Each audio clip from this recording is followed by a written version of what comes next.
Chapter 901, Pin Against All. Xia Fei opened the door and saw two safety officials. They asked him, "Are you Yin Fei? The temporary assistant of Division 4's Institute 137 maintenance team?" Xia Fei nodded. "Yes, that's me.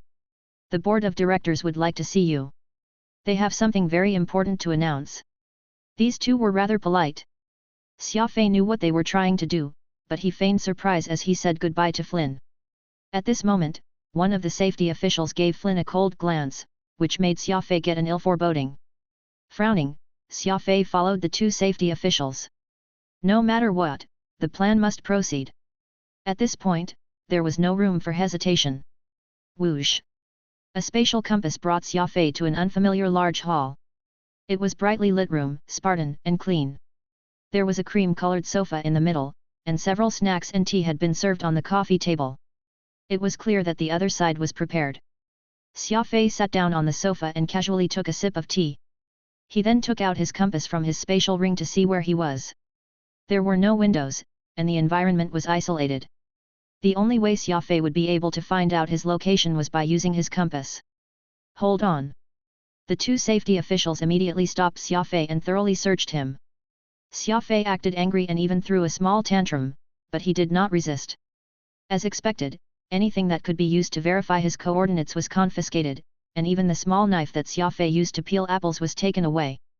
Xia Fei naturally protested, but the two safety officials were like blocks of wood, standing to his left and right while remaining deaf to his words.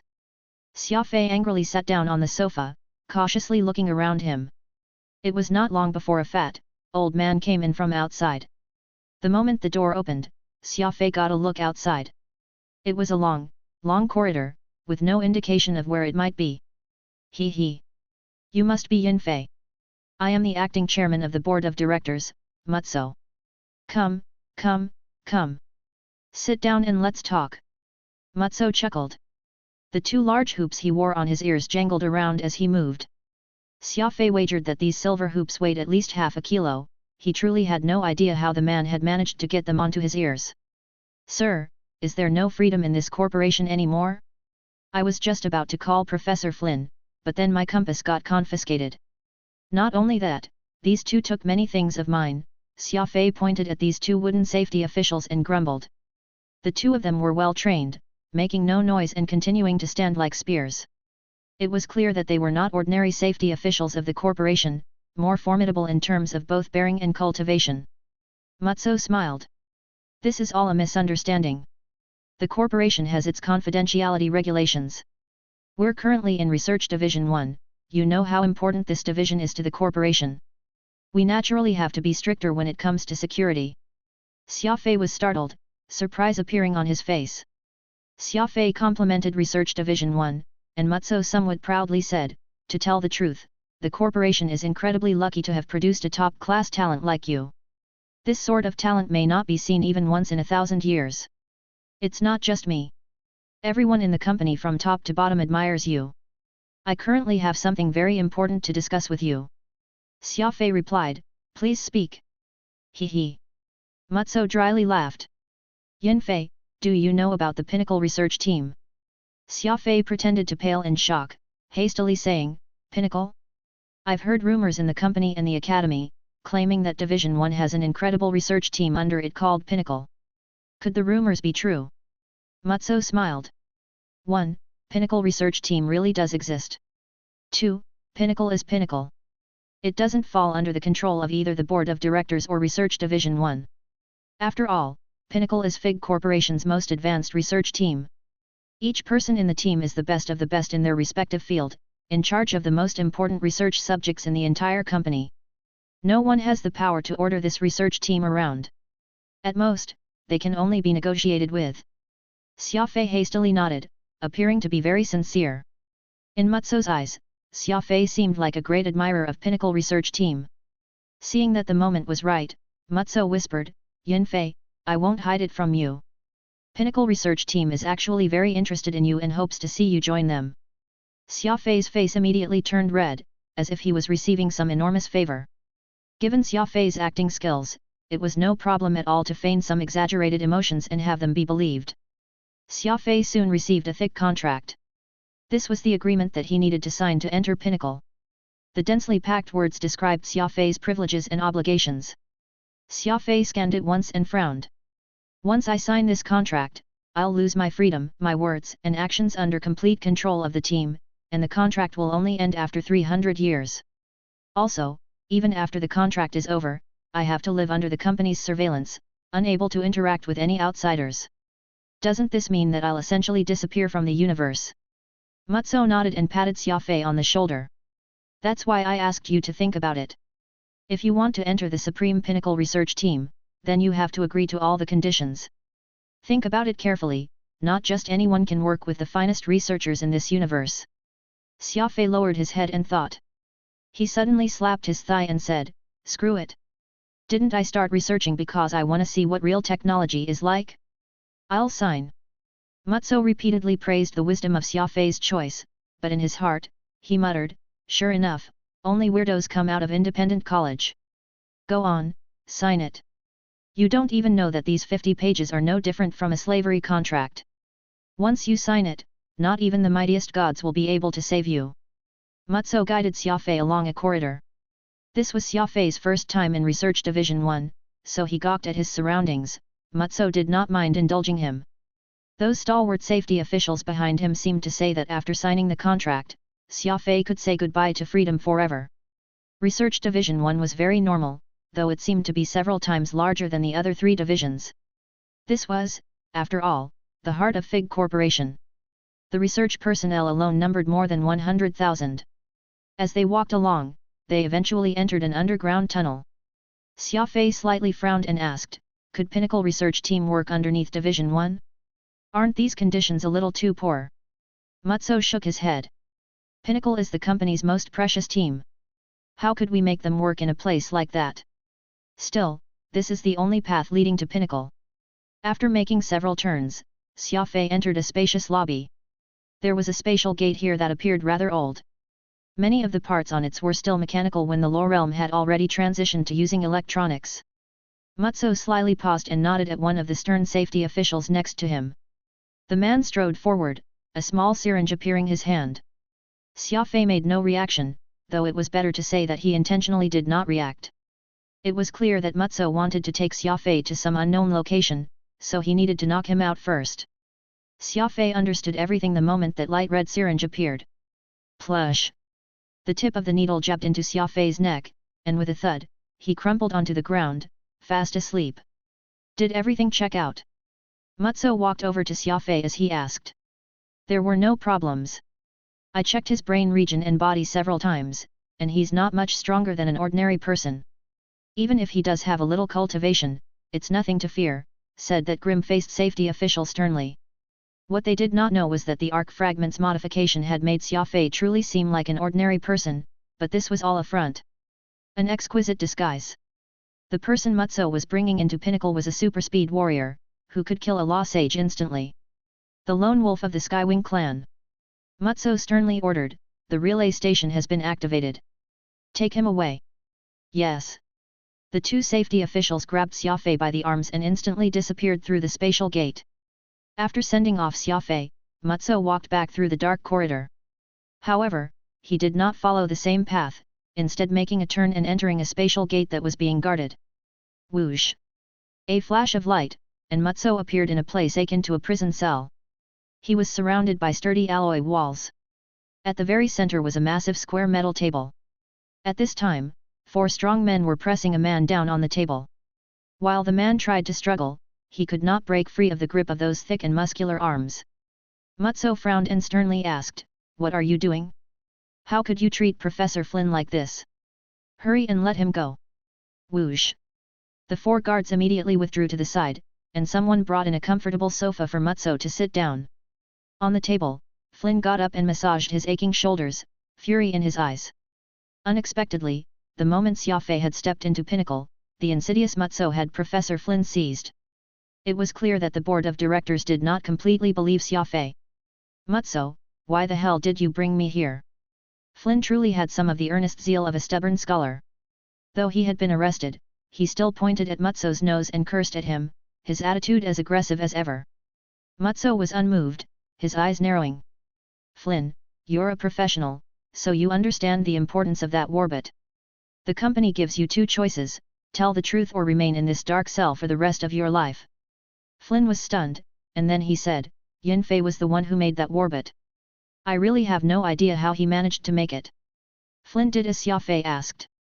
No matter what Mutsu asked, he pushed everything onto Xia Fei. Gradually, Mutsu began to lose his patience. One of the strong men suddenly said, why not let him taste a little pain and see how tight-lipped he remains? Mutsu shook his head. It's not the time yet. Let's see how things go in Pinnacle first. Standing up, Mutsu sighed and walked out. Behind him, Flynn declared, actually, I was the one who made that warbit. Mutsu erupted into laughter. He turned to face Flynn and said, you? If you had this ability, you wouldn't be demoted to Division 4. Although the board of directors doesn't know what you and your student are up to, never underestimate our intelligence and methods. Yin Fei should have arrived at the concentration camp by now, and I'm sure that Master Qing He has the means to deal with him. Mutsu's face gradually chilled. You two have your schemes, and we have our tricks. Let's see who outplays whom. Mutsu coldly strode out. Flynn mentally moaned. He did not know the details of Xia Fei's plan, nor did he know the methods of the board of directors. In this contest of pin against all, neither side giving an inch, it was hard to say who would have the last laugh. Chapter 902, Research Space Station. Xia Fei had his plans and the board of directors had its schemes, the two sides tussling in the dark. The moment Xia Fei entered Pinnacle, Mutsu started to move, arresting Flynn and interrogating him. It was clear that the upper echelons of Fig Corporation did not entirely trust Xia Fei, but not even Xia Fei had expected them to move this quickly. After all, anyone who could control the enormous Fig group would not be the good sort. As Flynn was thrown into a dark cell, the unconscious Xia Fei arrived at Pinnacle. A safety official carried Xia Fei on his shoulder as if he were a bag of goods, and after passing through several spatial gate refractions, they arrived at a completely unfamiliar place. Spatial gate refractions were an extremely advanced technology. By assembling several to a dozen or so spatial gates together, one could rapidly travel between them. Even a law of space expert might lose their location in the middle of all these transfers and be confused about where they were. Xia Fei was not really unconscious. Even when he was sleeping, he was still being vigilant, and this was not even considering that he had already contained the medicinal effect of this puny knockout medicine. His current unconscious state was purely because of his breath control technique. Breath control was a miraculous ability that allowed one to meld with nature. By slightly modifying it could put Xia Fei in a state similar to unconsciousness without anyone being able to tell the difference.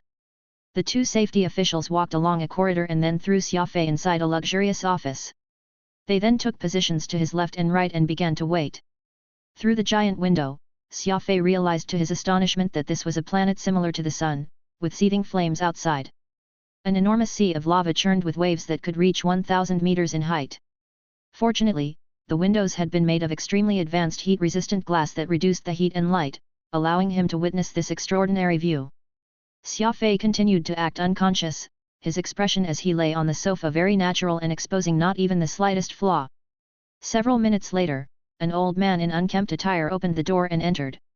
His hair was long and disorderly, as if it had not been combed in 100 years, and his body gave off a nasty odor.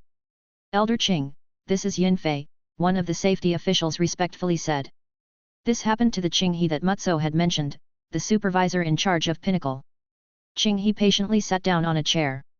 As he used a toothpick to clean his mouth, he mumbled, "This is the kid that can make a law power replication system." Yes. I don't believe it. Why didn't you send Flynn over, instead? I feel like he's the more suspicious one, Qing He said. Acting Chairman Mutsu wanted to interrogate them separately.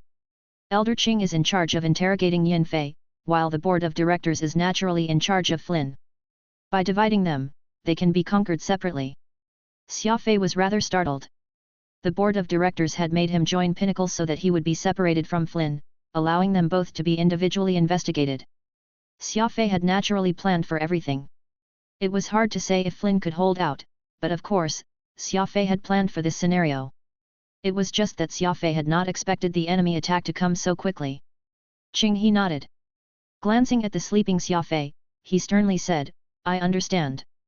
Flynn is old and doesn't have much potential. Mutsu wants me to see if this Yin Fei is usable." If he is, we can keep him alive and have him serve Pinnacle. As for Flynn, he doesn't have that much value. The safety official put his hands together and said, this truly is Chairman Mutso's intention. We didn't use brute force because he valued Yin Fei's talent and his decent foundation at such a young age. If he's of some use to you, won't destroying him be a pity? If not, the board of directors would have taken care of someone so arrogant ages ago. Xia Fei continued to feign unconsciousness as he eavesdropped on their conversation. Being high profile had its advantages. Xia Fei's shocking feats had spurred the board of directors into action, causing them to deceive him into joining Pinnacle so that he would be useful. Alas, they had no idea that Xia Fei was also deceiving Fig Corporation. There was little substance in Qing He's conversation with the safety official. At most, they discussed how to deceive Xia Fei furtively into revealing his hidden cards. If his hidden cards were large enough, Pinnacle would keep him alive, but if they were bad, the board of directors would send Xia Fei off to hell at any time.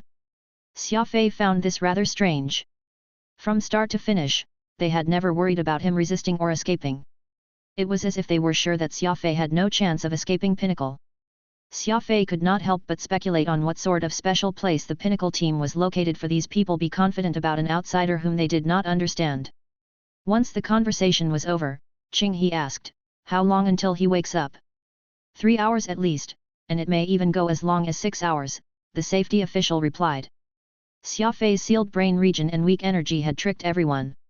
No one thought that Xia Fei had cultivated law force, giving him an opportunity. If they assumed that Xia Fei was weak, they naturally would not be putting their guard up around him. Send him to the room, and then you can go back.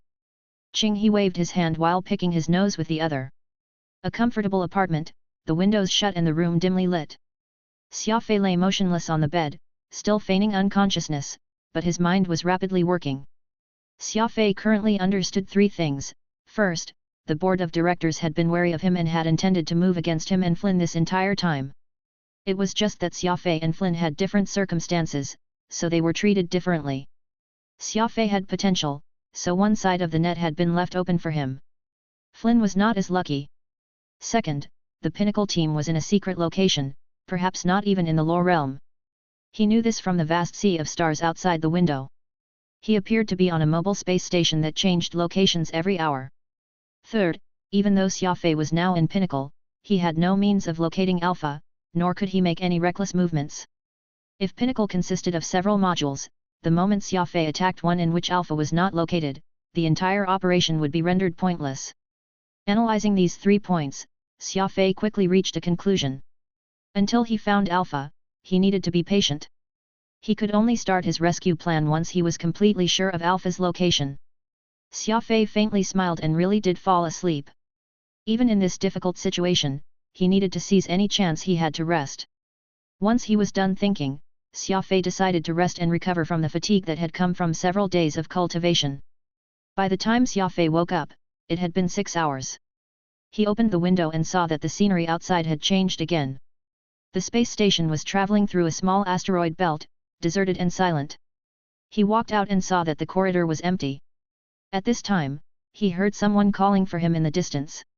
He turned around and saw Qing He, the supervisor of Pinnacle. He had no guards with him and did not seem the slightest bit wary of Xia Fei. I am Qing He, the one in charge of this place. Please follow me, Qing He simply introduced himself.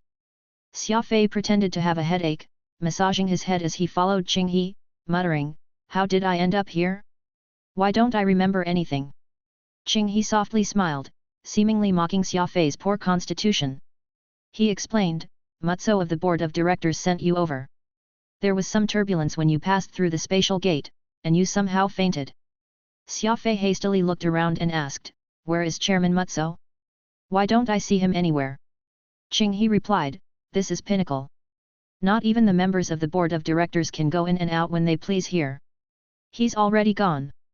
The only ones in this space station are the 2 of us. Zing! Xia Fei suddenly had the idea of attacking this unkempt old man and then torturing him for the position of Alpha, also known as Radix. However, he quickly dispelled this notion. He only had one chance to strike, and he needed to be careful when to use it. After all, he was dealing with an enormous entity like Fig. Unless it was absolutely necessary, he should not act recklessly.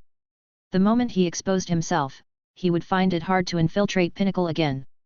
Qing He took Xia Fei somewhere to eat, and the way Xia Fei wolfed food down made Qing He very unhappy, shaking his head repeatedly. Once Xia Fei was full, Qing He led Xia Fei to a laboratory. When the door opened, Xia Fei's eyes lit up. Like a skyscraper, the giant research lab was 99 floors. When standing on the top floor and looking down, it felt like one was looking down a giant well. The various experimental apparatuses made one sigh in praise. Fig Corporation undoubtedly possessed supreme strength. Appearing rather proud, Qing He looked at the gobsmacked Xia Fei and said, "This is your laboratory. All for me." Xia Fei was stunned. He walked over and stroked a quantum particle scanner, his face beaming. "Correct. This small research space station is all yours. All of the equipment is the most advanced in the universe and can satisfy almost any possible research needs you have. Of course, if you need something that the lab doesn't have, you can just tell me," Qing He explained. Xia Fei feigned delight and made several rounds of the lab. Following which, with much excitement and confusion, he asked, "What about my other colleagues in Pinnacle? Why don't I see any of them?"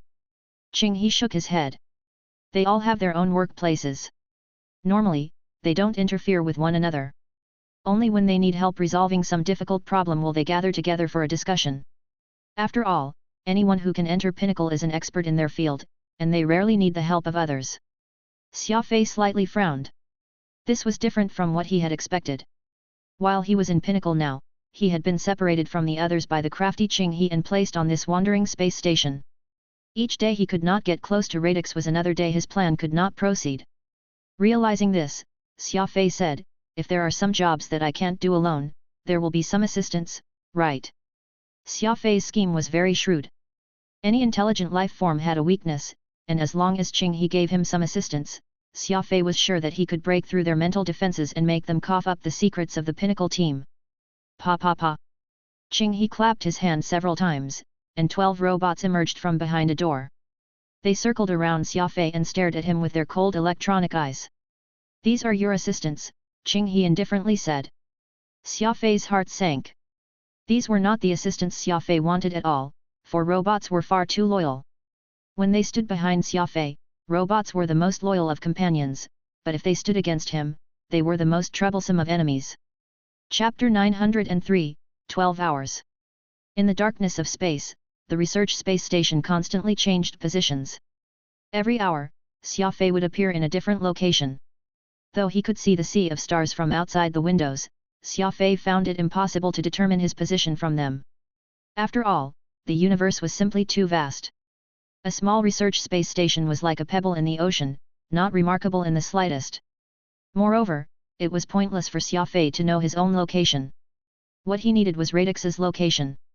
The 12 robots stood around Xia Fei like puppets, causing him to feel rather frustrated. These robots were rigorously designed, such that even Xia Fei could not modify their coding. Every day Xia Fei stayed here would be another day that he was watched. Qing He had left ages ago, and the mission he had given Xia Fei was to prove his worth.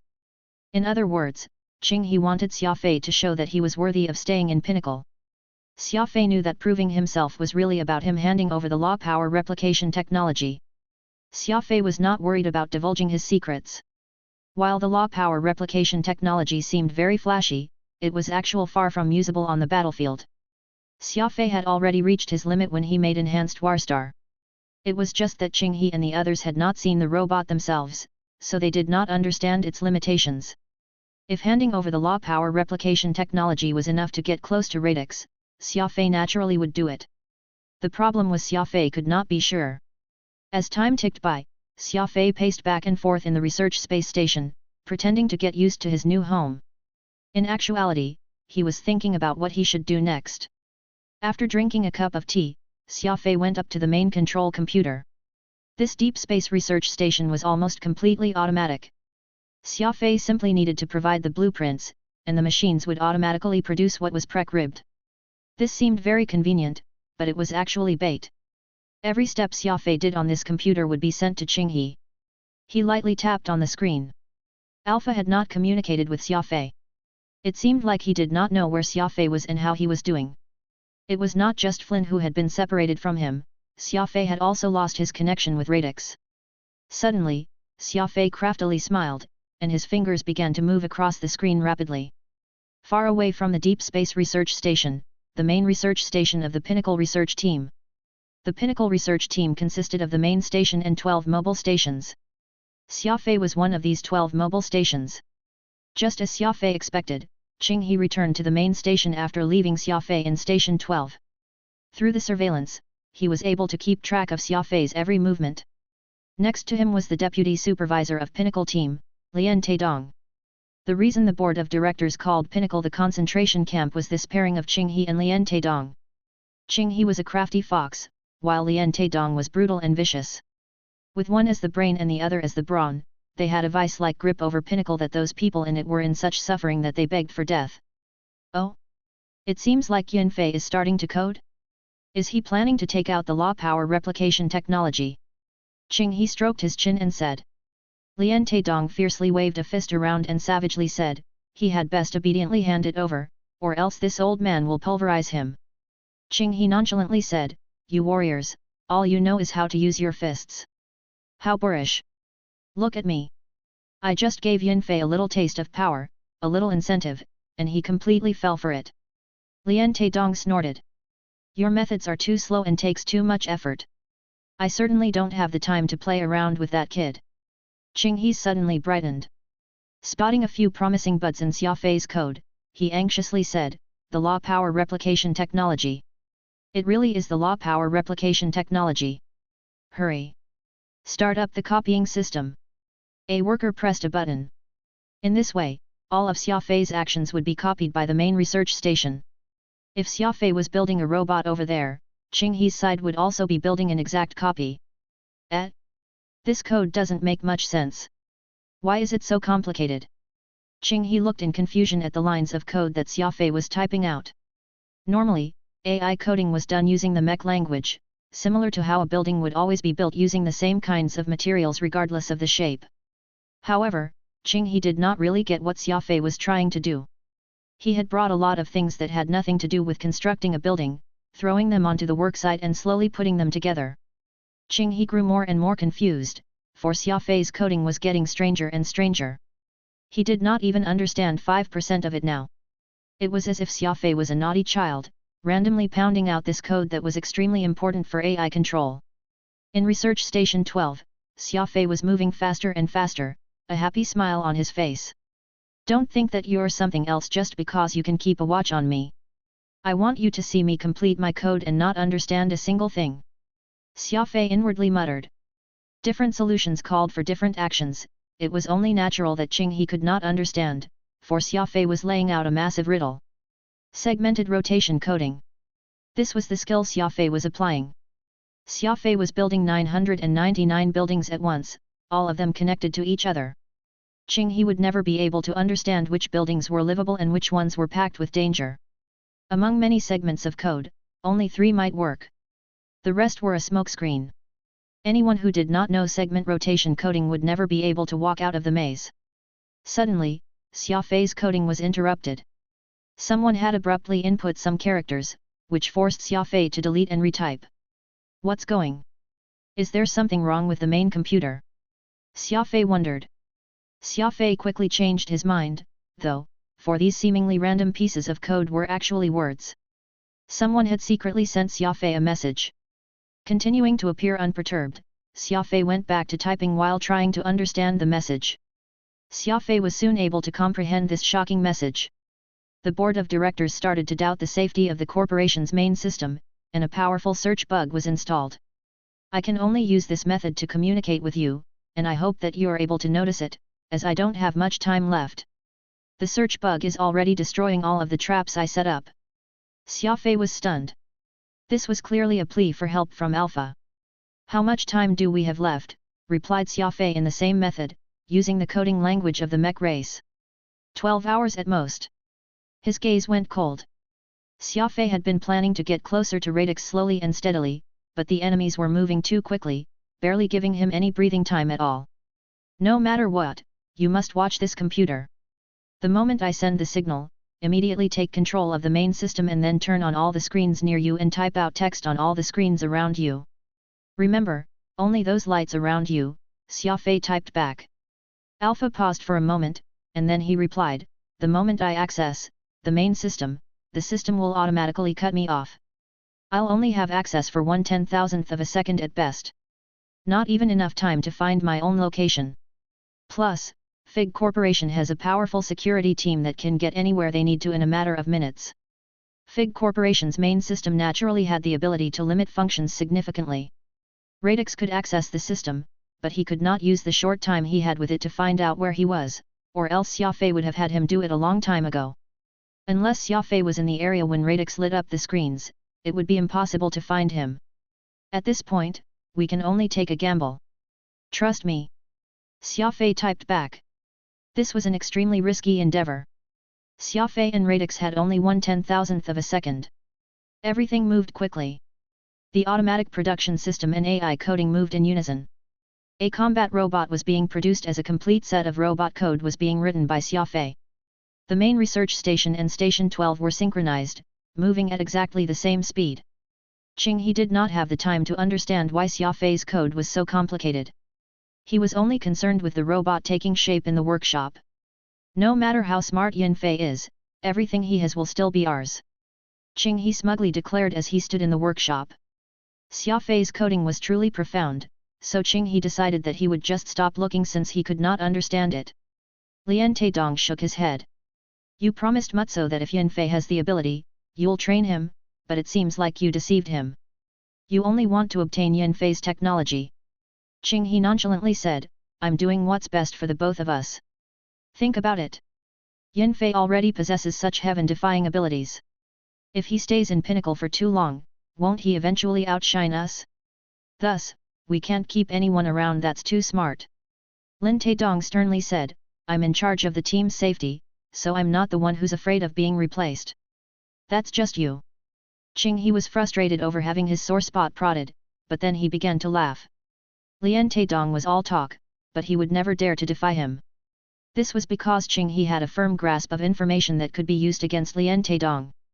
As minutes went by, a flashy combat robot gradually took shape, and the coding also reached the last sprint. Qinghe was very happy, muttering, what a beautiful design. Yan Fei really is the best talent the company has seen in the last 1,000 years. What a pity that the geniuses always have short lives. Several minutes later, a sharply designed combat robot with a skeleton of dense alloy appeared before Qinghe. At the same time, the AI code was completed. Qinghe's eyes shone as he strode forward. The robot's head slowly moved, its electronic eyes sweeping over everyone before finally stopping on Qinghe. You see this? Doesn't it look like it recognizes me? Qinghe pointed as he turned his head and spoke to Lian Taidong. Suddenly, the eyes of the combat robot shone with a savage light. Wielding its arm like a blade, it charged at Qinghe and cleaved. Chapter 904, Stealing Pinnacle. Whoosh! The warbot flashed as it thrust its sharp arm to Qinghe's head. This attack was far too shocking. No one would have expected this warbot to lock onto Qinghe the moment it appeared and attack him without hesitation. Not good. Lian Taidong urgently shouted as he rushed over. Bang! His right arm rapidly grew larger, striking the warbot. At the same time, he slid forward, his left arm extended so that he could grab Qinghe and pull him away from the blade. As Pinnacle's safety official, Lian Taidong possessed a formidable cultivation, he reacted as quickly as lightning. Unfortunately, Qinghe was far too close to the warbot. How could he have ever imagined that the first thing this warbot would do when it appeared was attack him? It was as if it had recognized Qinghe and considered him an enemy. There was no time to waste, so Xia Fei had brazenly begun his plan, and the first step shocked the soul. Just because Xia Fei was not in the main station did not mean that he could not affect it. As long as the mind was quick-witted enough, distance was no problem. Xia Fei had been able to live this long precisely because he had plenty of tricks and because he was ruthless. Rumble! With a lightning-fast punch, Lian Taidong obliterated the warbot and saved Qinghe from the blade. However, while Lian Taidong had saved Qinghe, he had failed to save Qinghe's fingers. Qinghe had turned ghastly pale, his old face twisted and large beads of sweat rolling down his forehead. Meanwhile, his left hand had been neatly cut in two, and blood was gushing out. The fingers were linked to the heart, so the pain from this blow almost drove Qinghe insane. No one had noticed that, while the warbot seemed vicious, it had actually been merciful at the last moment, the edge of its blade turning and cleaving apart Qing He's hand. If not, Qing He would have had a precise straight line across his neck right now. What's going on here? Why did this warbot suddenly start attacking? Asked Lien Taidong loudly. Qing He's face was grim. He had no idea of the danger lurking within, and even now, his mind was a complete blank. He had no idea what had gone wrong. At this moment, Qing He and Lien Taidong saw something utterly enraging on the screen. In the distant research station 12, Xia Fei was playing around with the warbot he had just created. It was an identical warbot, both in structure and coding, yet Xia Fei's was utterly harmless and obedient, while Qing He's copy was a savage to the extreme. It had tried to slash at Qing He the moment it saw him. The difference was just too extreme. Qing He and Lien Taidong scowled, sensing that they had both been played by Xia Fei. An employee quickly began to bind Qing He's maimed hand, and the excruciating pain traveled straight to Qing He's brain and made him howl. His face pale, Qing He shoved that employee aside and stared at Xia Fei, who was far, far away. Suddenly, Qing He crazily charged over to the main control system and slammed on a red button. This sent the signal for the space stations to combine. Normally, the main station and the 12 research stations were separated in their own regions of space, but once the linking order was given, the 12 research stations would immediately come together and combine with the main station. Any intelligent life form had a weakness. Xia Fei had noticed that the cunning Qing He was extremely confident, and this was the latter's weakness. An overconfident person could not stand to face any setback. Once he experienced a setback, he would explode in rage and lose all rationality, becoming capable of doing even the most absurd of actions. It was clear that the loss of his right hand by the warbot had thoroughly infuriated Qing He. He now wanted to get Xia Fei to the main station no matter what so that Lien Taidong could viciously torture him and get the secret of that AI code out of his mouth. Patience? Qing He had very little patience right now. Lien Taidong naturally said nothing, for he had never been in favor of Qing He's methods. He preferred compelling the truth through brute force. Now, Qing He was doing exactly what Lien Taidong wanted, and he viciously smiled, his fists audibly popping as he clenched them. That's the way. As long as you get Yin Fei over here, I'll make him talk. Lien Taidong heartily laughed. In Station 12, Xia Fei inspected the warbot he had successfully produced while anxiously waiting. He did not know if his plan would work, but he also understood that if he did not do anything, he would no longer have an opportunity. Thus, he had to try. Rumble. The space station suddenly began to accelerate, the surrounding stars growing distant as Station 12 moved. The stations only changed positions every hour, and it had only been less than half an hour since the last shift. It was clear that this was not a planned move. Xia Fei was surprised. Standing up, he went back to the main computer and began to wait. The Deep Space Research Station could move very quickly, and only a few minutes later, Xia Fei saw an even larger space station in the distance. This station appeared like a vase. At its top were 12 grooves.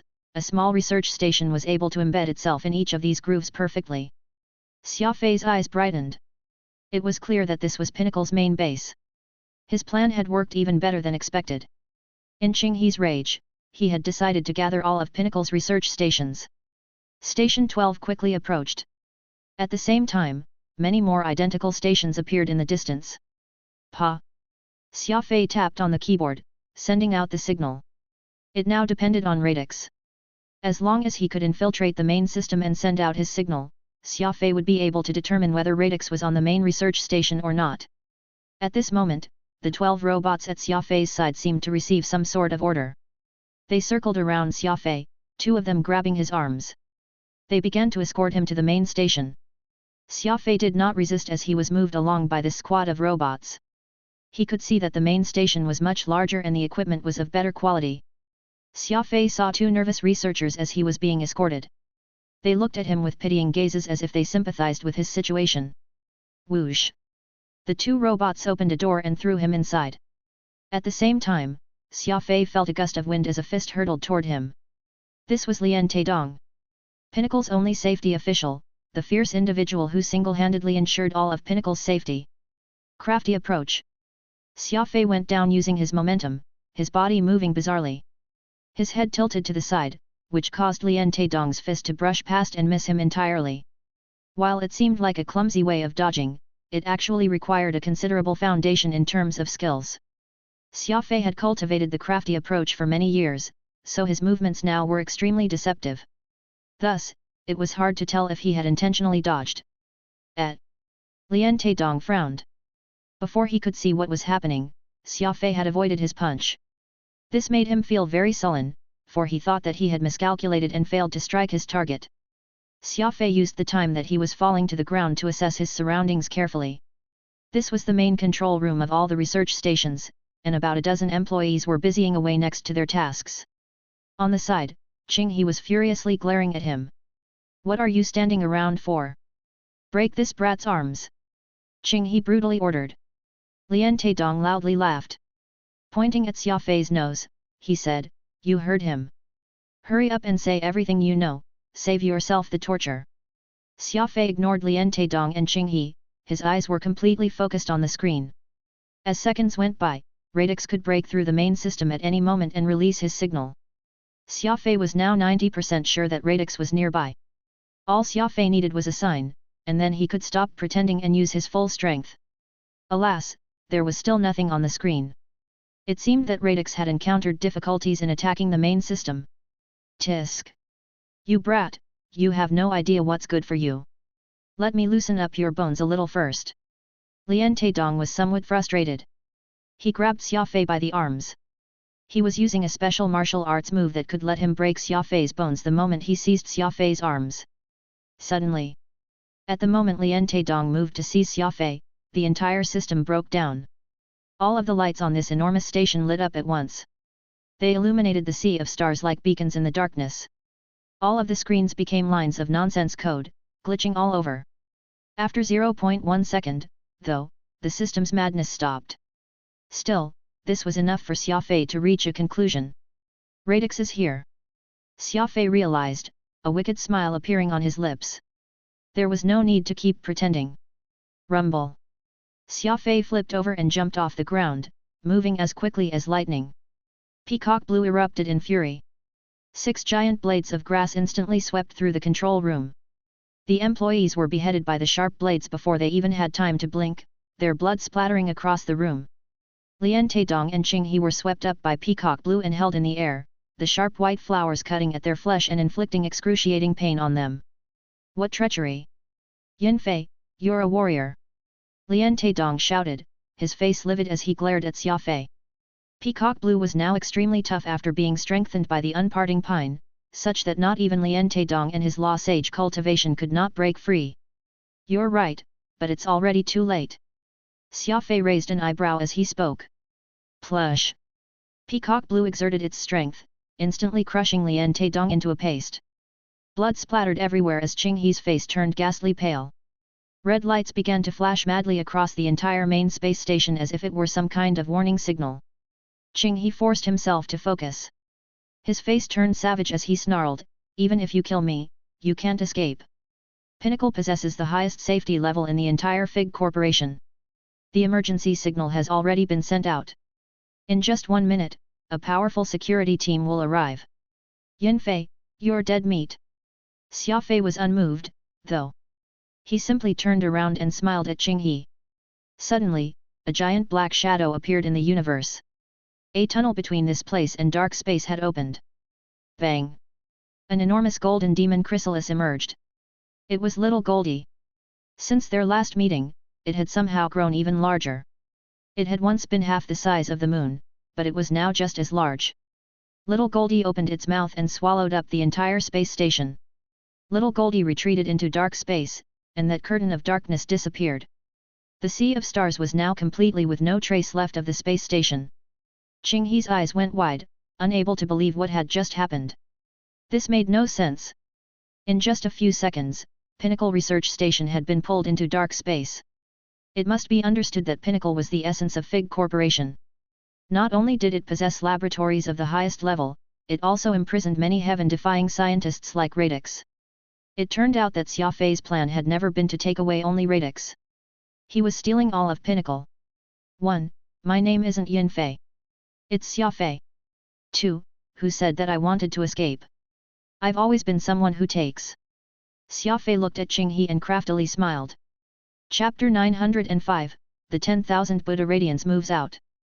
No one could have expected Xia Fei to use a demon chrysalis to swallow all of Pinnacle. Right now, Pinnacle's research station was in Little Goldie's stomach, moving with it as the demon chrysalis swiftly swam through dark space. Dark space was completely different from conventional space, and communication methods were impossible to use here. Right now, Pinnacle's research station had completely lost contact with Fig Corporation and was entirely in Xia Fei's hands. This was an enormous acquisition. After all, Pinnacle represented Fig Corporation's most advanced technology. Obtaining Pinnacle meant obtaining the support of Fig Corporation's strongest technology. No amount of money could compare to this. In the main control room, Xia Fei mercilessly broke Qing He's legs and arms. He then threw him on the ground, where the old man convulsed in pain. You're a Skywing. Once everyone hears that you stole Pinnacle's research station, your entire clan will be exterminated. Qing He was still struggling, even using Fig Corporation's power to threaten Xia Fei. Xia Fei smiled and squatted. Papa! He gave Qing He 2 hard slaps, causing teeth mixed with bloody spittle to fly out of the latter's mouth. Qing He almost fainted from the pain. I already did it. You think I'll still fear your threats? Ridiculous. Xia Fei turned around and tapped on the screen. Radix had left a message. How did you manage to do it? This is absurd. By using a giant demon chrysalis to pull all of Pinnacle into dark space, not even Fig Corporation will be able to do anything. Xia Fei did not answer Radix's question, typing back, take control of the space station and restrict everyone's movements. It will be terrible if someone manages to activate the self-destruct sequence. Radix, that's not a problem. The entire space station is currently under my control. Xia Fei said, give me a list of people who can be kept and people who need to be purged. Taking control of Pinnacle research team was only the first step, the next step was to purge the entire station. Only those people whom Radix believed as reliable could survive. The rest would all be killed. Radix paused, apparently urgently looking through Pinnacle's internal files. I've never tried to take over Pinnacle's space station before, so I don't know the people here. Perhaps these people can be kept, as they're victims imprisoned on this space station like me. The rest will need to be looked through carefully. Xia Fei shook his head. There's no need to look through them. For the sake of safety, everyone not imprisoned in Pinnacle is to be killed. That would be more than 40,000 people. Radix was shocked. Xia Fei said, to me, there's no difference between 40,000 and 4. In any case, all latent dangers must be exterminated as quickly as possible. Fig Corporation, Board of Directors Emergency Meeting. The plump Mutso was constantly wiping his sweat. On the screen was a square-faced man. He was the chief of the company's fast response team. He had just arrived at the location of the incident. There's nothing. What the hell does that mean? Mutso paled. How could such a big deep space research station just disappear? The entirety of the board of directors was also stunned. Losing Pinnacle was a loss that Fig Corporation could not sustain. Many people might lose their lives because of it. I already spoke very clearly. The research station has disappeared, and there are no traces of it in the surroundings, replied the man firmly. Then why aren't you looking for it? Go already. Send out everyone you have. Mutso shrilly yelled. We're already searching. This incident is very likely linked to Yin Fei, who's just been sent to Pinnacle, but I must urge the board of directors not to be too hopeful. Also, I don't want you shouting at me because you don't have that right, the square-faced man declared. The board of directors descended into chaos. The fast response team's chief was acting out against the board of directors. Mutso was so angry that his face turned pale. He pointed at the man's nose and cursed him out, but to his surprise, the man coldly said, do you still not get it? The loss of Pinnacle is your responsibility. I've already reported this matter to the chairman. You're all dead. Pa. He cut off the link between him and the board of directors. Zing. The 12 directors fell silent, becoming wooden like puppets. Suddenly, another screen turned on, and an extremely frantic person reported to Mutso, Sir, there's a problem. The prison holding Flynn has been attacked. All 130 guards were killed, and Flynn has gone missing. Oh, gods! Mutso slammed the table in frustration. At this moment, he truly wanted to die. It was obvious that the hijacking of Pinnacle and the prison break of Flynn were connected, or else they would have never happened in such quick succession. All of this was undoubtedly linked to Yin Fei. There was no need to talk about Mutso's dejection. Yin Fei had only been sent to Pinnacle a few days ago, and now, all of Pinnacle was gone. Whoosh! After turning off the screen, the square-faced chief of the fast response team coldly muttered, "A pack of idiots. Someone who moved all of Pinnacle couldn't be an ordinary figure. I can't believe you expected me to remedy your loss." Suddenly, there was a flash of light behind him, and an elder wearing a blazing robe appeared. A dark and cold aura engulfed this Fig Corporation's special fast response ship. The man was startled. He turned around, dropped his head, and softly said, "Chairman, I was wrong. Xiaolong, you did nothing wrong. Those do-nothings on the board of directors truly are idiots, and they indeed deserve death. If there's someone who did anything, it's me for being too careless, believing that no one would dare to touch Fig." In the end, someone managed to strike a lethal blow. The black-robed elder looked outside the window and muttered. Xiaolong firmly nodded. "Chairman, what should I do now? Please give your order." The elder nodded. "Investigate the lore realm and see which clan may have done this. Such a large operation couldn't have been thought up in 1 or 2 days. They've clearly been planning this for years, so start with the enemies of Fig." In truth, the chairman of Fig Corporation had truly overestimated Xia Fei. First, Xia Fei did not have any sort of deep-seated grudge against Fig Corporation. Second, Xia Fei really had not spent much time making this plan. He had simply been following his nature. The elder paused a moment before continuing. "I heard that there's some spatial instability nearby." "Yes. The radar indicates that at almost the same time Pinnacle sent out its emergency signal, there's spatial instability in this region of stars. According to the analysis, someone probably opened an entrance to dark space here," Xiaolong hastily said. "Dark space," the elder was surprised and worriedly said. "That isn't part of our territory." Get in touch with the Ejisa clan and borrow their 10,000 Buddha radiance." Xiaolong was astonished by this suggestion. The Ejisas are part of the demon race. If news gets out that Fig is colluding with the demon race, the company's reputation will be damaged. Also, the 10,000 Buddha radiance is one of the strongest demon chrysalises of the demon race, the supreme treasure of the Ejisa clan. If they're willing to mobilize it, it will be at an enormous price. The elder smiled. "We can't worry about such things right now. You may not understand what the true value of Pinnacle is. If we can't get it back, Fig Corporation won't have any reason to keep existing." Xiaolong paled. The chairman believed that the loss of Pinnacle would lead to the end of Fig Corporation. Was Pinnacle's status in the company really that irreplaceable? "If you use my name, the Ejisa clan should show you some respect. Agree to their price no matter what it is. This isn't a problem of money but whether or not Fig can continue existing," instead, the elder strongly emphasized. Xiaolong only now understood the gravity of the matter, and he hastily nodded. "Understood. I'll personally go to the Ejisas and ask for them to mobilize their 10,000 Buddha radiance. With this king of the dark space on our side, those scoundrels won't be able to run," Xiaolong sternly said. The elder nodded. "Very good. Pinnacle has the best communication equipment in the lore realm, so they'll never dare to leave dark space, as we will notice them the moment they do. Still, you must move quickly. I suspect that there's an expert among them who may be able to destroy that confinement system." This was truly a single stone setting off 1,000 ripples. Xia Fei's theft of Pinnacle had thrown the entire universe into chaos. The mysterious chairman of Fig Corporation had even gone so far as to seek the help of the demon race in search of him. Oro had once mentioned the 10,000 Buddha radiance. This was the king of demon chrysalises. It had 10,000 golden eyes and supreme combat might. If this giant being was truly sent to search for Xia Fei, it would probably cause him a great deal of trouble. The ability of a demon chrysalis to search dark space could not be underestimated. Not even the best hunting dog could compare. In the snow-ridden fiendish wing villa, Xia Ke anxiously awaited news. Whoosh! Xia Guanghai appeared in the study in a flash. "It's done. I saved that Professor Flynn and placed him in a good hiding spot."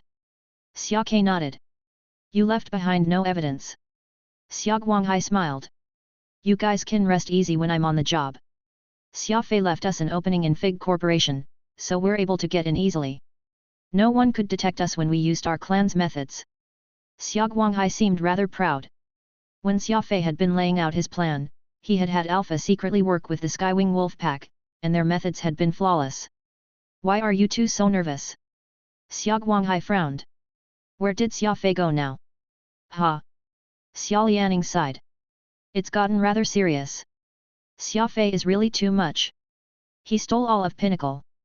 Xia Guanghai did not get it. Pinnacle? What's that? Didn't the undying old man say that it doesn't matter what Xia Fei does, since the old man will clean everything up, even hold up the sky if it falls?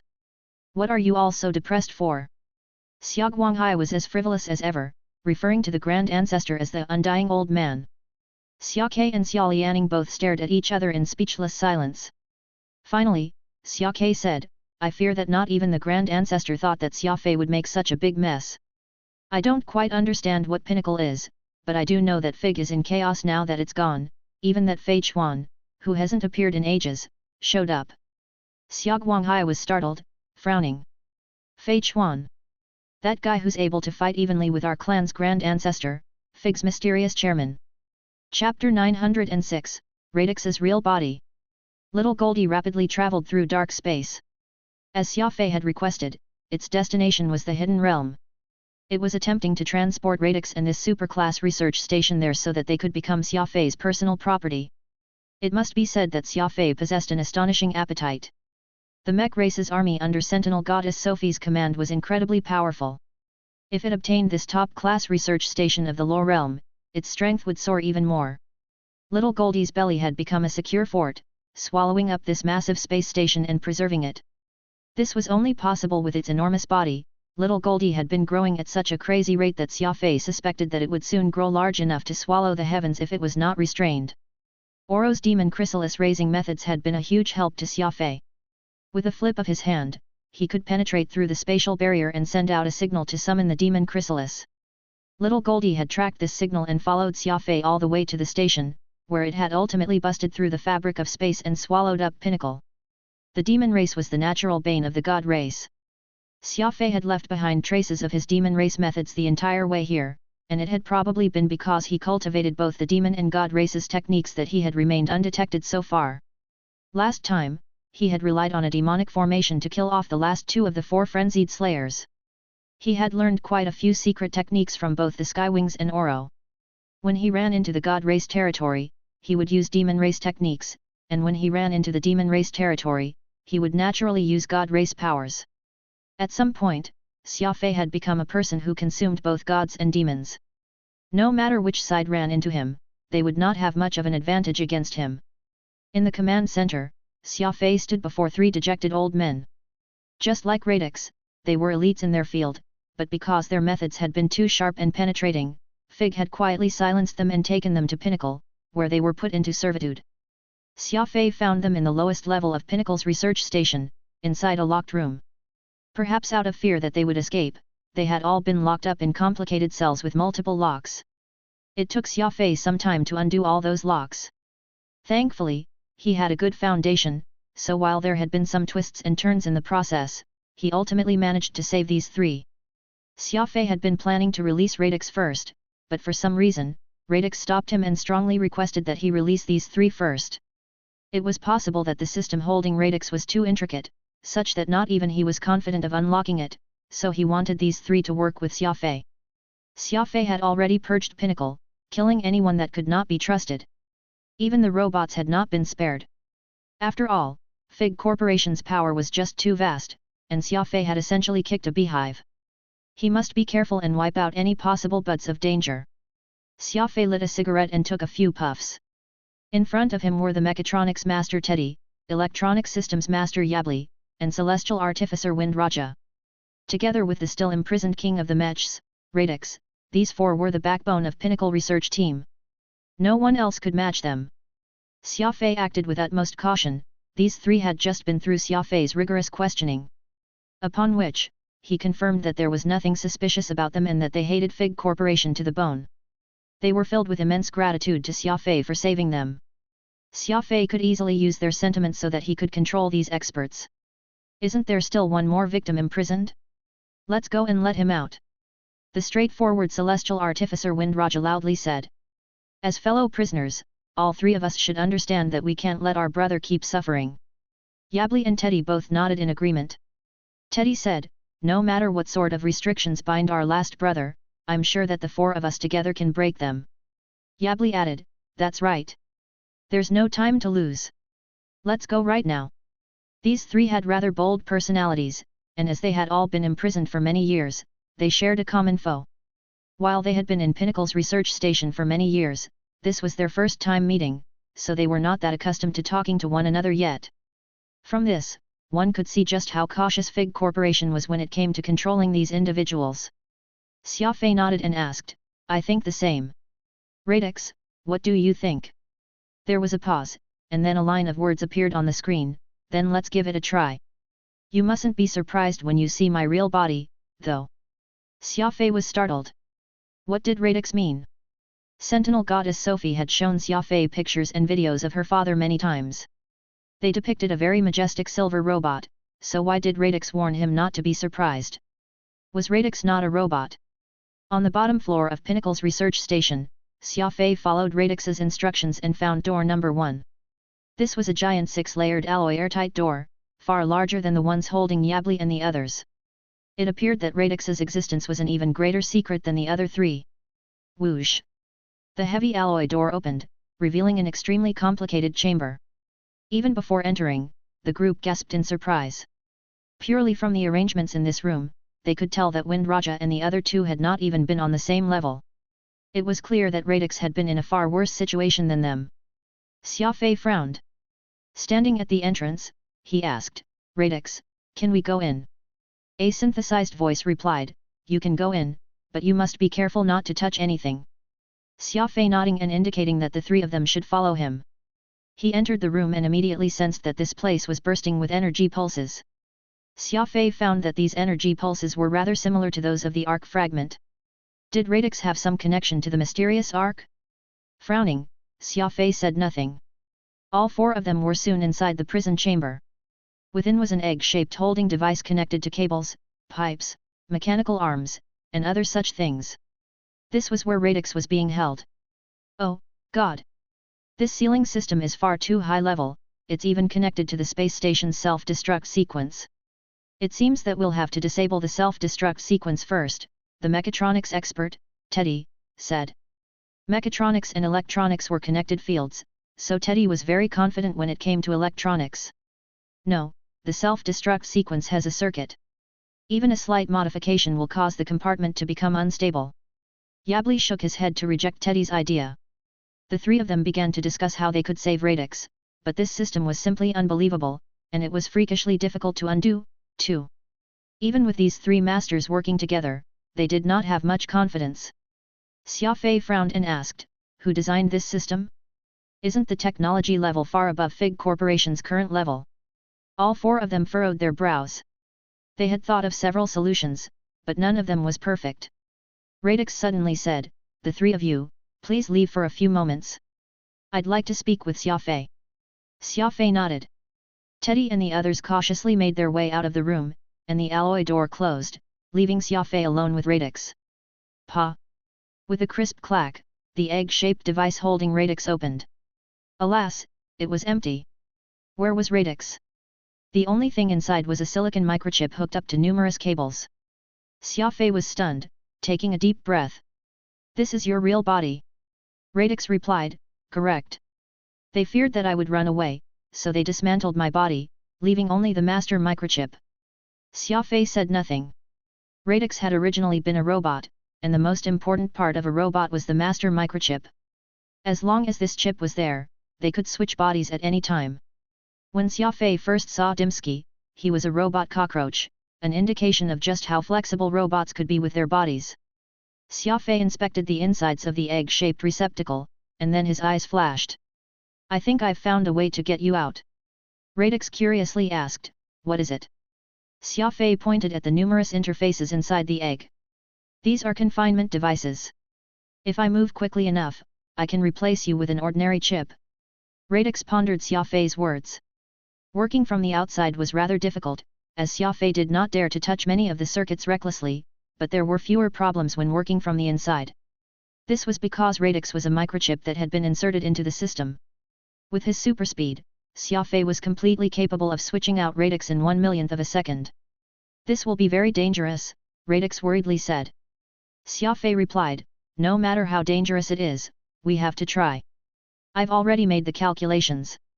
At my current speed, it's definitely possible. As long as I switch you out, the surveillance systems will also lose their target, and all of the self-destruct protocols will disappear. This is killing two birds with one stone. Xia Fei was correct. All of the surveillance systems had been designed to target Radix, and if Xia Fei replaced him with an ordinary chip, the system would lose its target and enter an infinite loop, thereby becoming incapable of initiating the self-destruct sequence. Pinnacle's research station possessed the most advanced equipment in the world. Xia Fei followed Radix's design and created a replacement chip, while Teddy and the others busied themselves with cleaning up the station and removing anything that might lead the station to self-destruct. Xia Fei wanted to keep this top-class research station for his own use, so all this preparatory work was necessary. Are you ready? Xia Fei solemnly asked. Radix replied, I'm ready, but remember, pulling out the chip by force will damage my main body. You need to plant me in a new base as quickly as possible, and you must ensure that the surrounding environment is stable. I presume you can tell that the energy pulses from my body are very intense and not at all stable. Xia Fei nodded. Radix said no more.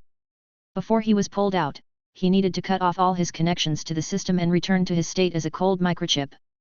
Letting out a long breath, Xia Fei held the replacement chip in his left hand and prepared to physically pull out Radix with his right hand. Whoosh! In less than 1/10,000th of a second, Xia Fei swiftly replaced the chip in the egg-shaped receptacle.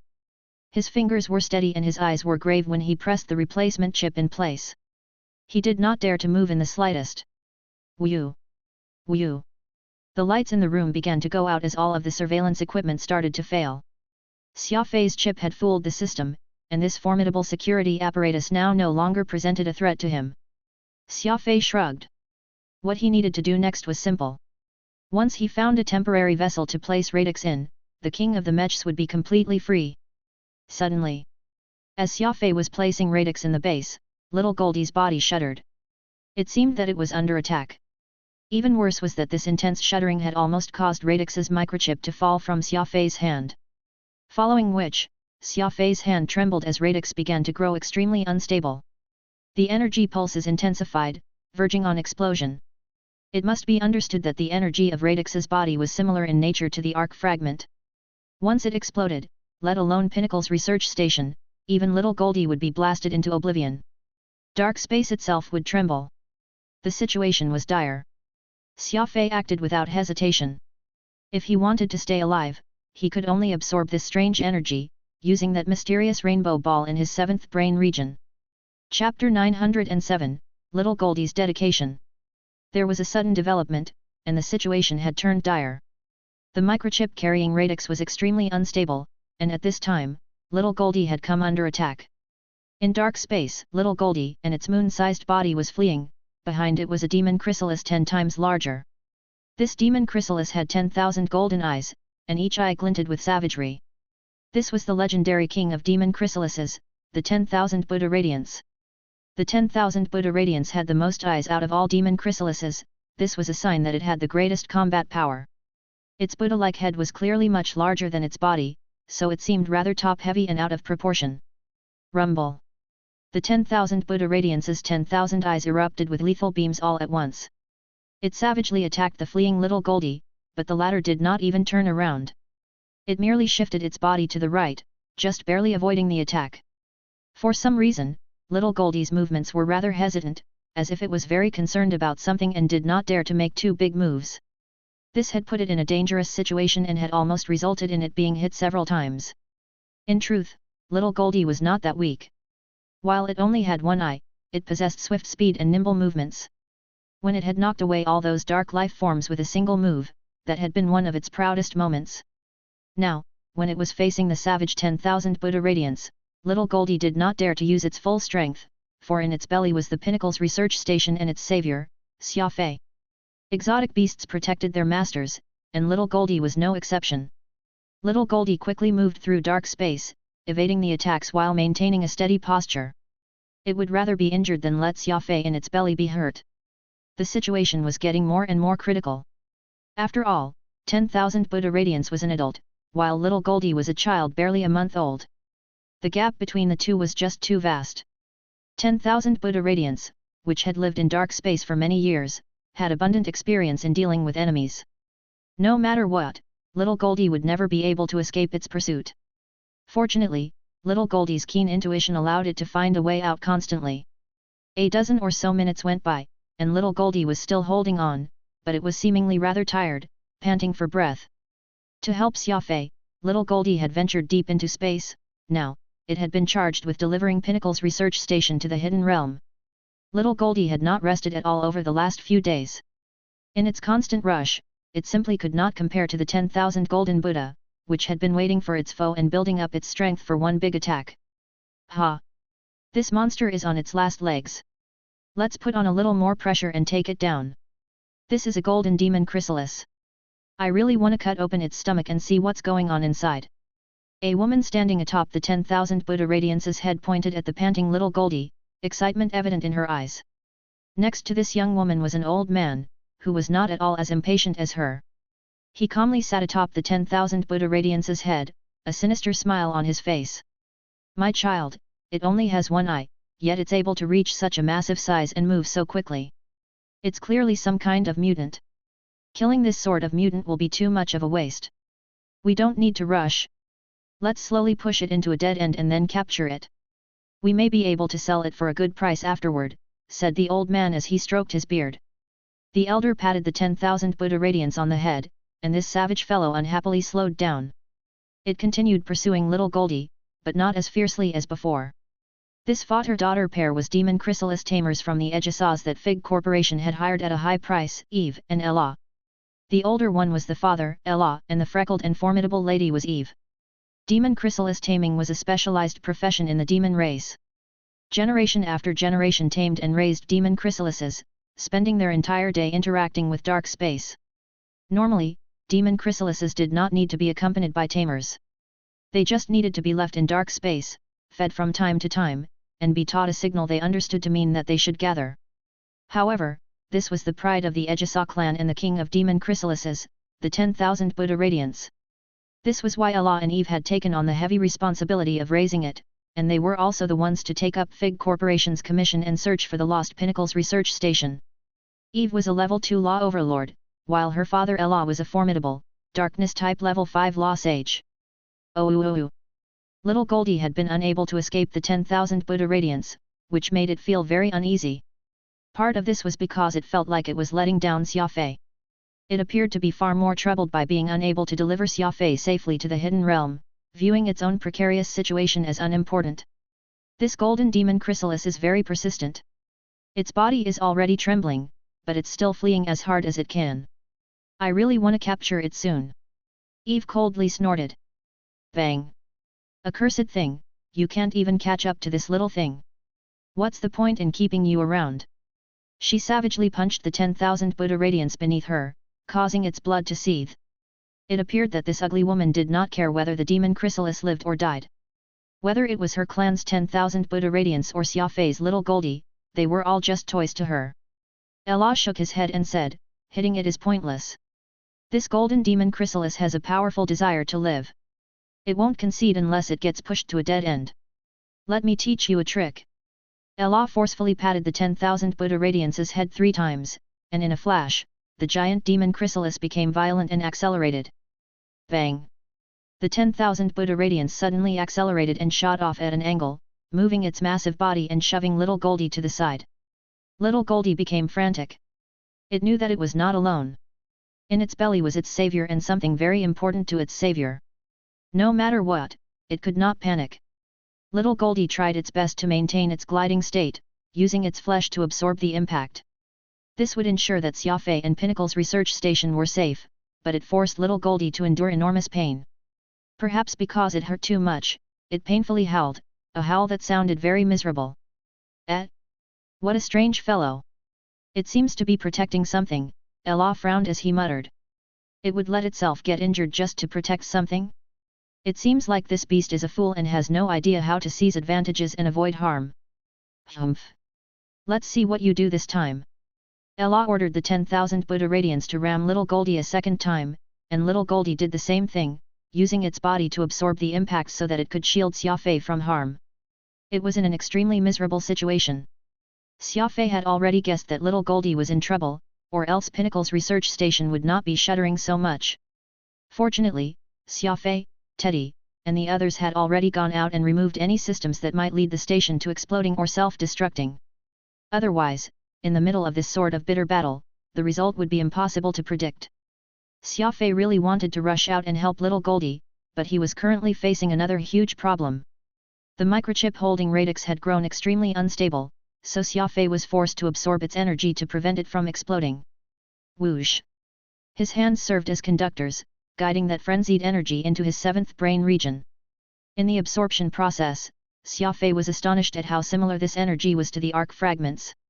As it entered his brain region, Xia Fei felt very comfortable. It was akin to basking in sunlight. Could Radix have some unspeakable secret connection with the arc? Is Radix more than a robot?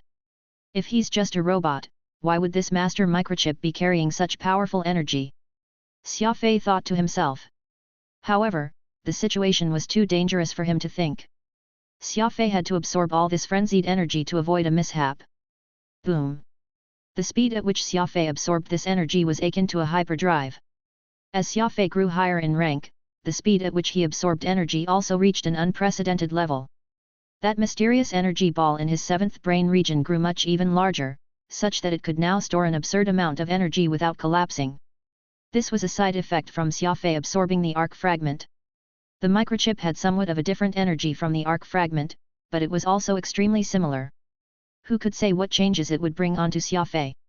While absorbing this energy, Xia Fei did not forget to form the law of space's pattern in his brain region. With his experience from last time, Xia Fei was confident in his ability to control and guide energy. This energy was not as fierce as origin energy and could be easily guided and put to use. There was also the energy of those dark life forms. Xia Fei felt like these energies were all part of the same system, stemming from an energy source that he was very suited for. Arc fragments and dark life forms were hard to come by, though, so Xia Fei rarely had the opportunity to use this energy. The speed was absolutely absurd. The rainbow energy ball in his seventh brain region was brimming with power, and he even used some of the extra energy to break into level 7 superior law overlord smoothly. Even in such a perilous situation, Xia Fei was still able to advance in the most incredible of ways. Not only was Xia Fei advancing fast, he could also do so at any time and place. Perhaps this was the miraculous effect of the arc, this supership second only to the cosmic gate in terms of its mystery. Pa! Xia Fei inserted the stabilized chip into the temporary vessel so that Radix could reassume control over Pinnacle. Without the slightest hesitation, Xia Fei rushed to the control room. Little Goldie was under attack, and he needed to help it. What's going on outside? Xia Fei urgently asked. Teddy and the others worriedly gathered together and looked at the screen. Xia Fei watched for only 2 seconds before exploding in rage. Little Goldie, which was currently being chased by a giant demon chrysalis, had sustained injuries, and this was due to it protecting Pinnacle and Xia Fei. Zing! Xia Fei felt the flames of rage consuming him. I need a war armor that can let me fight in dark space. Xia Fei called, his face pale. Xia Fei had given Monohorn Ogre to Xia Guanghai for safekeeping. If he wanted to fight, he would need a new suit of armor and a new weapon. Otherwise, the chaotic dark space would undoubtedly be a warrior's worst nightmare. Celestial Artificer Wind Raja was startled, and then he excitedly said, Pinnacle may not have anything else, but it does have the Lore Realm's best war armor. Chapter 908, Sin Raksha. Xia Fei had almost forgotten that Pinnacle was not just a place to imprison expert scientists like Radix. A Celestial Artificer had also been locked up in the lowest floor of the research station. Celestial Artificers represented the very top of the artificing world, and Wind Raja was a legendary max-ranked artificer. In the 2 supreme races, he should have been a famous and influential man, but because he offended Fig, he had been locked up for several hundred years. Wind Raja's eyes lit up at Xia Fei's request. Pinnacle may not have anything else, but it does have the Lore Realm's best war armor. He quickly pressed a few buttons on the control panel, and a clear storage device soon rose up. Inside was a dark-tinted matte suit of armor. This armor's name is Sin Raksha. It's forged from top-class Blackstar cold steel and an excellent work that I've only recently completed, so it doesn't have Fig's mark yet, said Wind Raja excitedly, rather proud of his work. Whoosh! Xia Fei was already overcome with urgency, so before Wind Raja could finish speaking, he had shot over, put on Sin Raksha, and rushed out of Pinnacle's research station. I wasn't finished. There's something a little weird about this suit of armor. Wind Raja ran after Xia Fei and shouted. Alas, there was no way he could keep up with Xia Fei's speed, the latter was already long gone by the time he got there. Bang! Colorless celestial spirit activated automatically once Xia Fei left. He had set it to protective state so that Pinnacle would not be damaged even if little Goldie moved suddenly. Little Goldie's belly was enormous, and its stomach was practically made of steel, so he had no need to worry about Pinnacle hurting little Goldie. Xia Fei rushed out at 1,000,000 meters per second. He quickly reached the top of little Goldie's head. Pressing on its head, he sternly said, "Don't be afraid. I'm here." Little Goldie yelped in delight. Alas, it was already very tired, so its shout was mixed with unease, which made Xia Fei's heart ache. Standing up, Xia Fei looked out like a god looking down on mortals, pointing at the distance as his eyes erupted with cold light. "Stop, stop, stop!" Allah hastily called once he saw Xia Fei, making the 10,000 Buddha radiance halt. He asked in confusion, "Why did someone come out of that golden demon chrysalis's belly? It seems like this guy is with the demon chrysalis." Eve frowned and told her father, "Who cares who he is? Just kill him." Allah nodded and prepared to have the 10,000 Buddha radiance attack again. At this moment, Xia Fei rushed forward in an explosion of his inner demon and killing intent. He shouted, "Anyone who touches my people must all die." Inner demon was unique to the Skywing clan, it was a fearless aura that came from a willingness to kill both gods and demons. It allowed a warrior to unleash all of their power instantly. Meanwhile, his killing intent was like a viciously burning flame, a ruthless aura that drove one to fight and kill to one's last gasp. Even before the tip of his weapon landed, this aura would first dampen the enemy's drive. These two energies were like two dragons emerging from the sea, roaring as they spiraled to the heavens. Let alone Eve and Ella, Xia Fei had even scared himself. When did his killing energy become so intense? It was as if this Sin Raksha armor had a bloodthirsty aura that made Xia Fei and his inner demon unleash with even greater savagery. Rumble! The universe trembled at this shocking aura. Eve and Ella were both dumbfounded. Little Goldie was also dumbfounded. On the other end, the 10,000 Buddha radiance swiftly drew back its head. At this moment, Xia Fei was like the harbinger for death. With a single roar, he seemed to sunder the darkness of dark space. As he spoke, the killing began. Spurred on by Sin Raksha, Xia Fei could feel himself get overwhelmed by unbridled madness. He sprinted right across the vast emptiness like a bolt of lightning. He dragged out the 6 blades of grass of immemorial mystical armament peacock blue behind him. A mystical armament. The law of speed. He's a formidable expert, cried Ella urgently. 10,000 Buddha radiance was gigantic, and Xia Fei was no more than a little black dot in front of it, but he felt no fear and charged straight at it. "Break for me!" With a shriek, the 6 blades of peacock blue stabbed into 10,000 Buddha radiance's head like 6 sharp knives, obliterating several hundred of its eyes. Awoo! 10,000 Buddha radiance drew back, its eyes brimming with fear. Ella jumped off its head and said, "Eve, you take control of 10,000 Buddha radiance. I will deal with this speed warrior." Whoosh! Ella extended his arms, and the darkness began to swiftly gather on them. This was the power from the law of darkness. Eve clenched her teeth and swiftly took control of the 10,000 Buddha radiance. "You cowardly thing, get in there! No running!" The 10,000 Buddha radiance had been very fearful of Xia Fei, but it couldn't defy Eve's order, so it turned around and lunged back into the fray. Rumble! Rumbling resounded in the darkness. Different noises mixed together in a mind-melting din. It turned out that little Goldie had noticed that Xia Fei was being flanked, so it had also rushed into the fray. Though its head was much smaller than 10,000 Buddha radiances, this collision still had enormous strength, causing 10,000 Buddha radiance to stagger and fly off to the side. Awoo! Little Goldie angrily roared, its golden luster growing even more radiant. This was little Goldie's true combat power. Though it was fighting a much larger opponent and was still immature, little Goldie had enormous potential. Only 10,000 Buddha radiance's eyes were golden, while all of little Goldie's body was golden. At the same time, Xia Fei began his battle with demon chrysalis tamer Ella. Ella gathered darkness on his arms and then thrust them in Xia Fei's direction. Bang! A cloud of darkness emerged. The radiation force stemming from the law of darkness was extremely powerful, and it instantly engulfed Xia Fei. Success! Ella crowed in delight. This move was called the Darkness Cage. As Xia Fei was a speed warrior, Ella had chosen to attack from a distance. After all, speed experts were difficult to deal with, as they could use their super speed to cut down their enemies. The vast majority of experienced warriors would try to avoid close combat. He swiftly began to move around his arms. The Darkness Cage was a binding technique, black like a swamp. Once a speed warrior was caught in it, they would slowly begin to decelerate, and the darkness would eat away at them until they were dead. Ella was delighted at how easy it had been for his attack to hit. He was now hastily compressing the darkness law force so that he could exterminate Xia Fei in one blow. What Ella didn't know was that Xia Fei had learned a lot from Oro, and Oro was a master when it came to the law of darkness. If there was one thing Xia Fei was confident about when it came to dealing with demons, it was how to cut through darkness abilities. Rumble!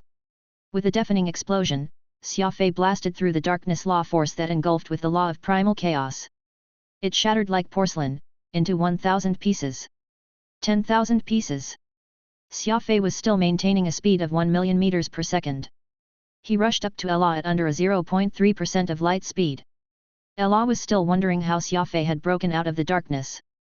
At this moment, Peacock Blue's 6 blades shot out like cannonballs. Not good. Ella scrunched up his body, attempting to combine the defense power of his armor and his law force. Alas, Peacock Blue, after absorbing the toughest mystical armament, the unparting pine, was now simply unstoppable. A puny suit of combat armor could not stop it. Bang! 6 blades of grass were like 6 sharp knives, penetrating straight through Ella. Law of Darkness? Alloy War Armor? In front of Peacock Blue and the Law of Primal Chaos, they were as weak as tofu. Plush! Ella was like a meat being roasted on a barbecue pit. He vomited blood, his eyes rolling over as he died on the spot. Father! In the distance, Eve saw her father dying and exploded in rage. She ordered the 10,000 Buddha Radiants to attack Xia Fei. Even Ella, who was a level 5 law sage, had been no match to Xia Fei, so there was no way Eve could stop the crazed Xia Fei. The only method was to use the 10,000 Buddha Radiants, the king of demon chrysalises. Alas, while the 10,000 Buddha Radiance was powerful, it was being held down by its much smaller opponent, Little Goldie. Little Goldie was doing everything in its power to hold down 10,000 Buddha Radiance, ramming the other with its body and biting it with its teeth. It was as if nothing could hold it back. Little Goldie was single-handedly holding down this top-class demon chrysalis. It must be understood that Little Goldie was barely a month old. If he was given more time to grow, who knew if there was anything in this universe that would be able to stop it? Whoosh! Xia Fei recalled Peacock Blue, and Ella's corpse bounced away, quickly vanishing into the darkness. Whoosh! Xia Fei accelerated in a curve, making his way to Eve. This insidious woman could not be allowed to survive. Rumble! Xia Fei used the same method, pulling Peacock Blue behind him as he advanced forward, traveling 1 million meters per second. The 6 blades of bluegrass not only tore through the 10,000 Buddha Radiance's body, they also ripped Eve to shreds. Whew! Whew! Xia Fei continued to fly along 10,000 Buddha Radiance's body, Peacock Blue becoming like the sharpest butcher's knife. He left ring after ring of wounds on the demon chrysalis's body. The 10,000 Buddha Radiance had a body the size of a planet, and now, Xia Fei was obliterating this planet. Little Goldie stood at the side, its single eye wide open as it cried in shock. Death was not the end. Xia Fei cut the 10,000 Buddha Radiance into pieces at one go. He swept over it again and again with Peacock Blue until this giant demon chrysalis was completely devoid of life. Only then did Xia Fei feel the killing intent in his chest finally subside. For some reason, Xia Fei had felt extreme anger and brimmed with killing intent while wearing Sin Raksha. It was a sensation that could only be alleviated by completely obliterating the enemies. Whoosh! The 10,000 Buddha Radiance's head had been cut open, and a small black and gold ball flew out. Xia Fei was startled. He had obtained a heavenly beast spirit pearl from killing a mythical beast before and obtained a dark night illusion pearl from killing a dark toad. This 10,000 Buddha Radiance also had a pearl inside its head? What use would it have? Just when Xia Fei was about to grab that strange pearl, Little Goldie rushed up and immediately ate it. Xia Fei was rendered speechless.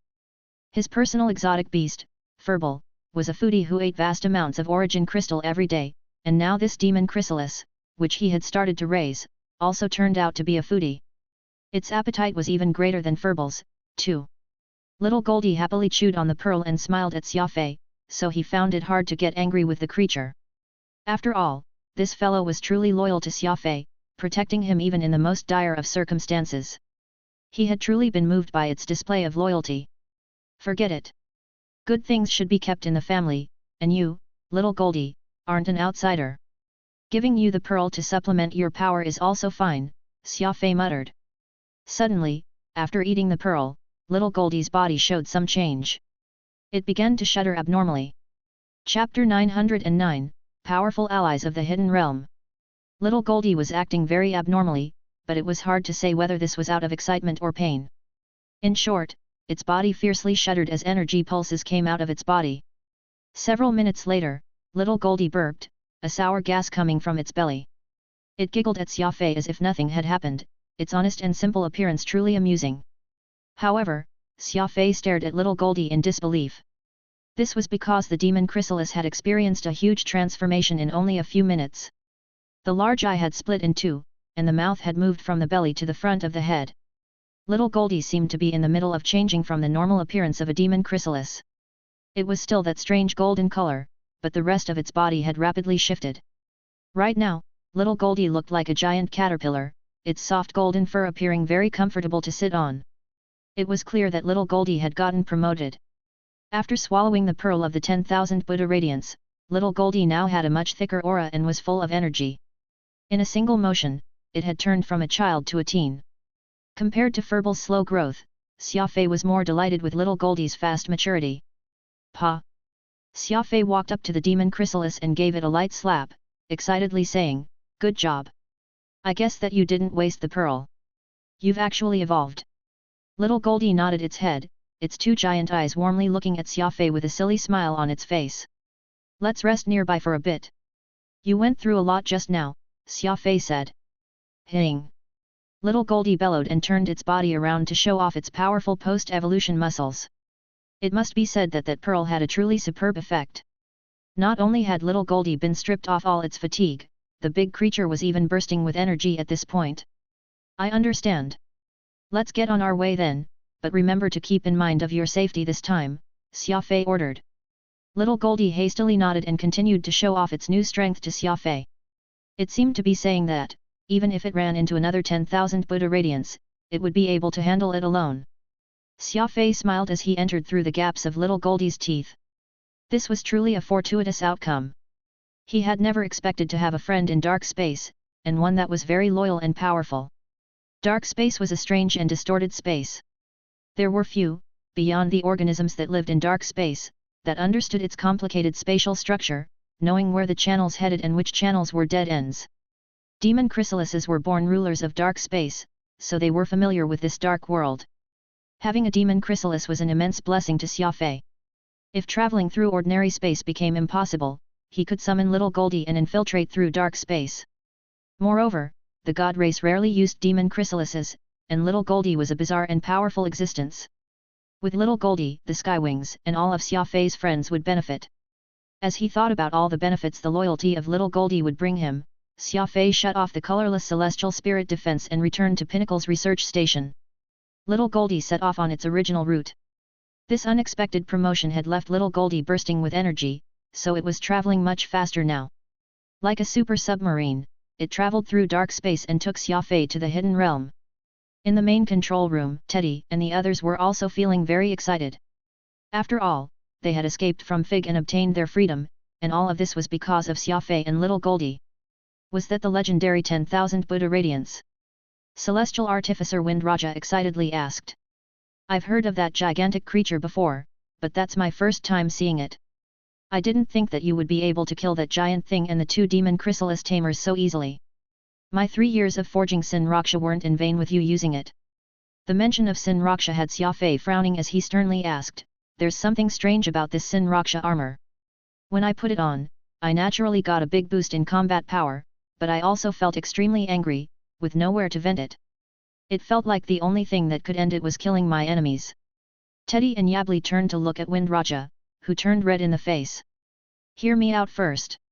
In truth, Sin Raksha uses an abnormal metal. That black star cold steel exuded a ruthless aura when it was still an ore. If He didn't repeatedly stress that I must use that metal to make a suit of combat armor, I would never do so. Xia Fei slightly creased his brows. Why didn't you say so earlier? It's a good thing I have pretty good control over myself. It was really close back there, I almost lost myself and was on the verge of going crazy. Wind Raja became rather embarrassed while Teddy and Yabli pursed their lips, mentally saying, on the verge of going crazy. Haven't you already gone crazy just then? Wind Raja shrugged. You left too quickly, so when did I have time to tell you? You might not know this, but the reason this suit of armor remained in pinnacle even after completion was precisely that it's difficult to control. I observed your performance moments ago, and I found that Sin Raksha's not entirely effective against you. It should be the principle of every item having a weakness. Every item has a weakness.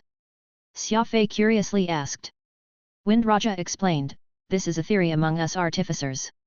Some types of metal are particularly unruly, and the armors and weapons made from them will only submit to even crazier masters.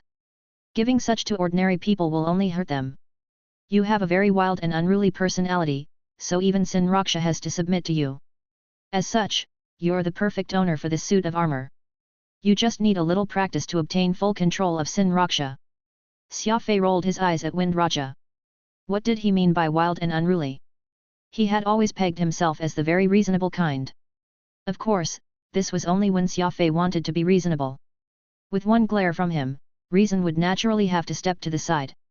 Regardless, Xia Fei rather liked Sin Raksha. It was able to amplify the Skywing's unique inner demon and Xia Fei's innate madness. As long as he did not lose rationality, he would receive a very obvious boost in combat power. Based on what Wind Raja had said, this suit of armor was at the Law God tier. The highest level of armor that Celestial Artificer Wind Raja could make on his own. As for suits of armor at the Superior Law God or Peak Law God, they were far too difficult to make. Several Celestial Artificers would need to work together to make one. To have a Law God suit of armor at the Superior Law Overlord level, Xia Fei was truly improving his equipment to an abnormal level. Earlier, when Ella used Darkness Law Force to attack him, Sin Raksha helped Xia Fei easily block it. He then used that chance to break through the darkness and kill Law Sage Ella in one blow. This was a battle that could be written down and studied in textbooks. The advantage in equipment had given Xia Fei the absolute upper hand. It made it impossible for him to lose. Coupled with the disruptive power of the Law of Primal Chaos and Peacock Blue, which had integrated 4 mystical armaments, Xia Fei had been able to kill a level 5 Law Sage instantly. It must be understood that Xia Fei was only a level 7 Superior Law Overlord. This heaven-defying ability to kill those far above his rank was enough for him to stand alone in the Law realm. After a pause, Mechatronics Master Teddy sternly asked, "Where are we heading now?" Xia Fei smiled. Not acting at all like a savior, he said, "All 3 of you are masters of your professions, so I don't dare to decide things on my own and need to discuss this matter with you. I presume that all of you know that Fig Corporation has immense power in the Law realm, and its tentacles can be found everywhere. If the 3 of you go back, you'll probably fall into Fig Corporation's demonic claws once more." The 3 masters all sighed. The more forthright Wind Raja bitterly smiled. "My home is gone, as is my family.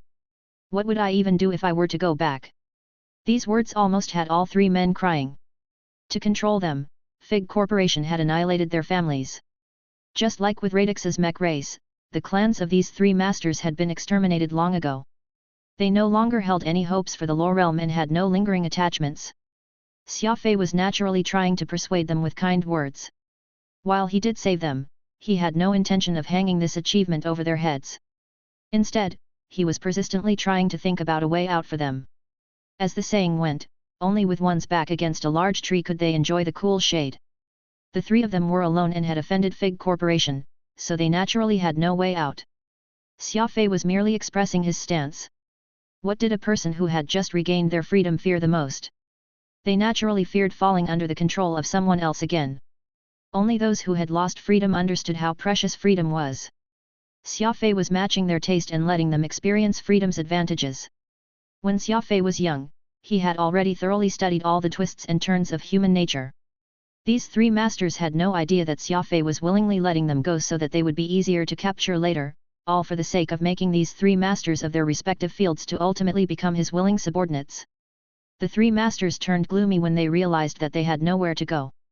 They finally understood what sort of challenges they would have to face now that they had regained their freedom, and the situation did not seem optimistic.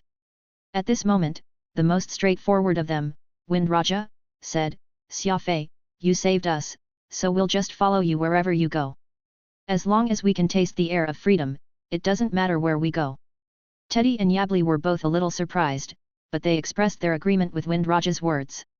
No matter what, they desperately needed a backer, or else they would once more fall into dire straits.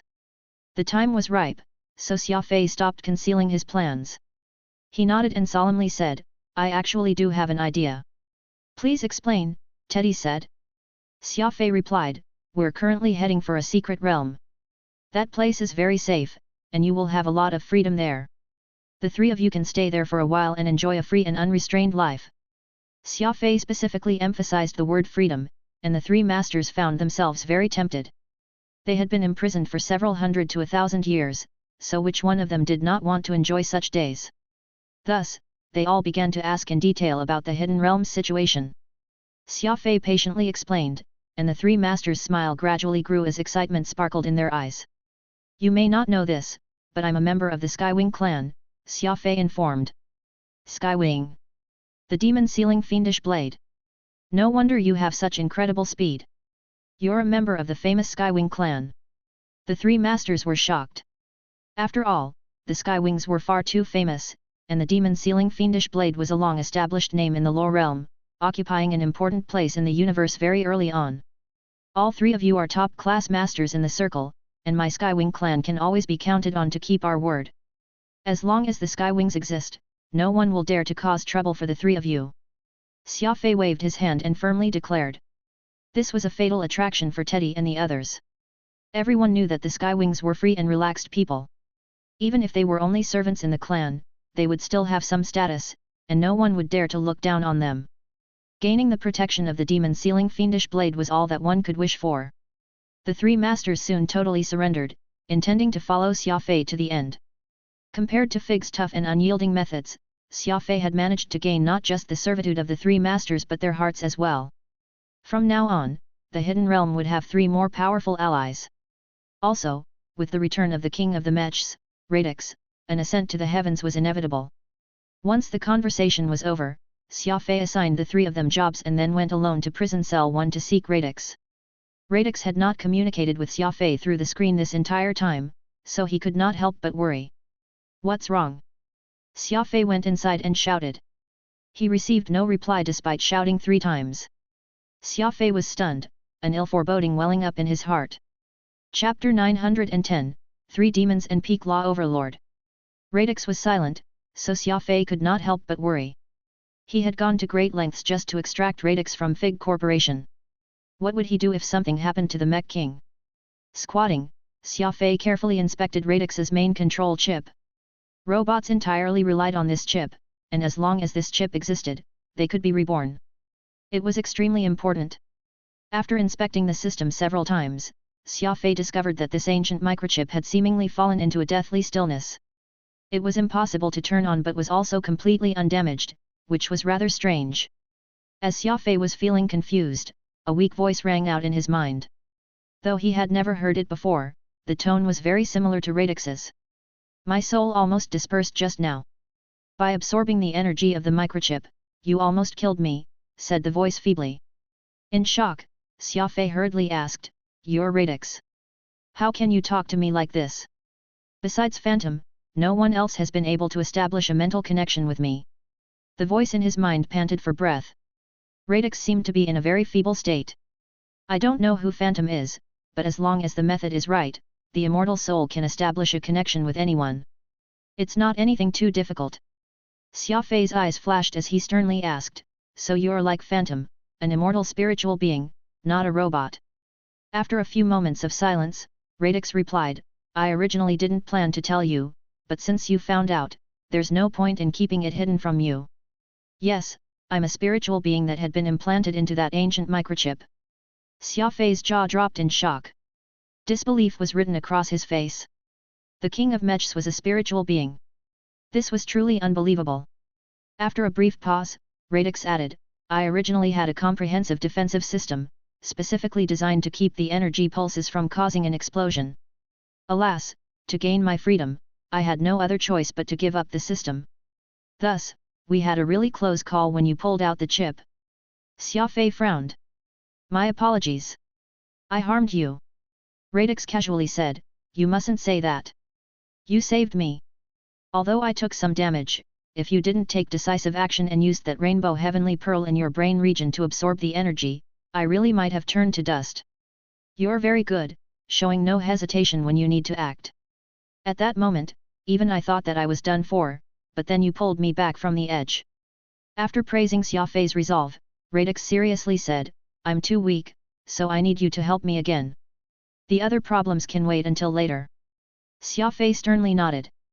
Speak. How can I help you? Advance. Advance like a madman. Radix sternly said. When you were advancing, the energy pulses slightly resonated with the rainbow heavenly pearl. These resonances have no use to you, but they can help me repair my damaged essence. If I don't have the power from your advancement, I probably won't last 72 hours. Xia Fei was stunned, muttering, in other words, I need to break into the next level within the next 72 hours. Radix bitterly chuckled. I know that your level is already very high, and advancing to another level is very difficult, but I'm afraid that I don't have any other options. Clenching his teeth, Xia Fei stood up and strode outside. All right. No matter what, you can't give up. I'll break through soon. Whoosh. Xia Fei went straight to the space station's command deck, where Wind Raja and the others were busy with their own matters. Upon seeing his solemn expression, they hastily raised their heads and stared in confusion at Xia Fei.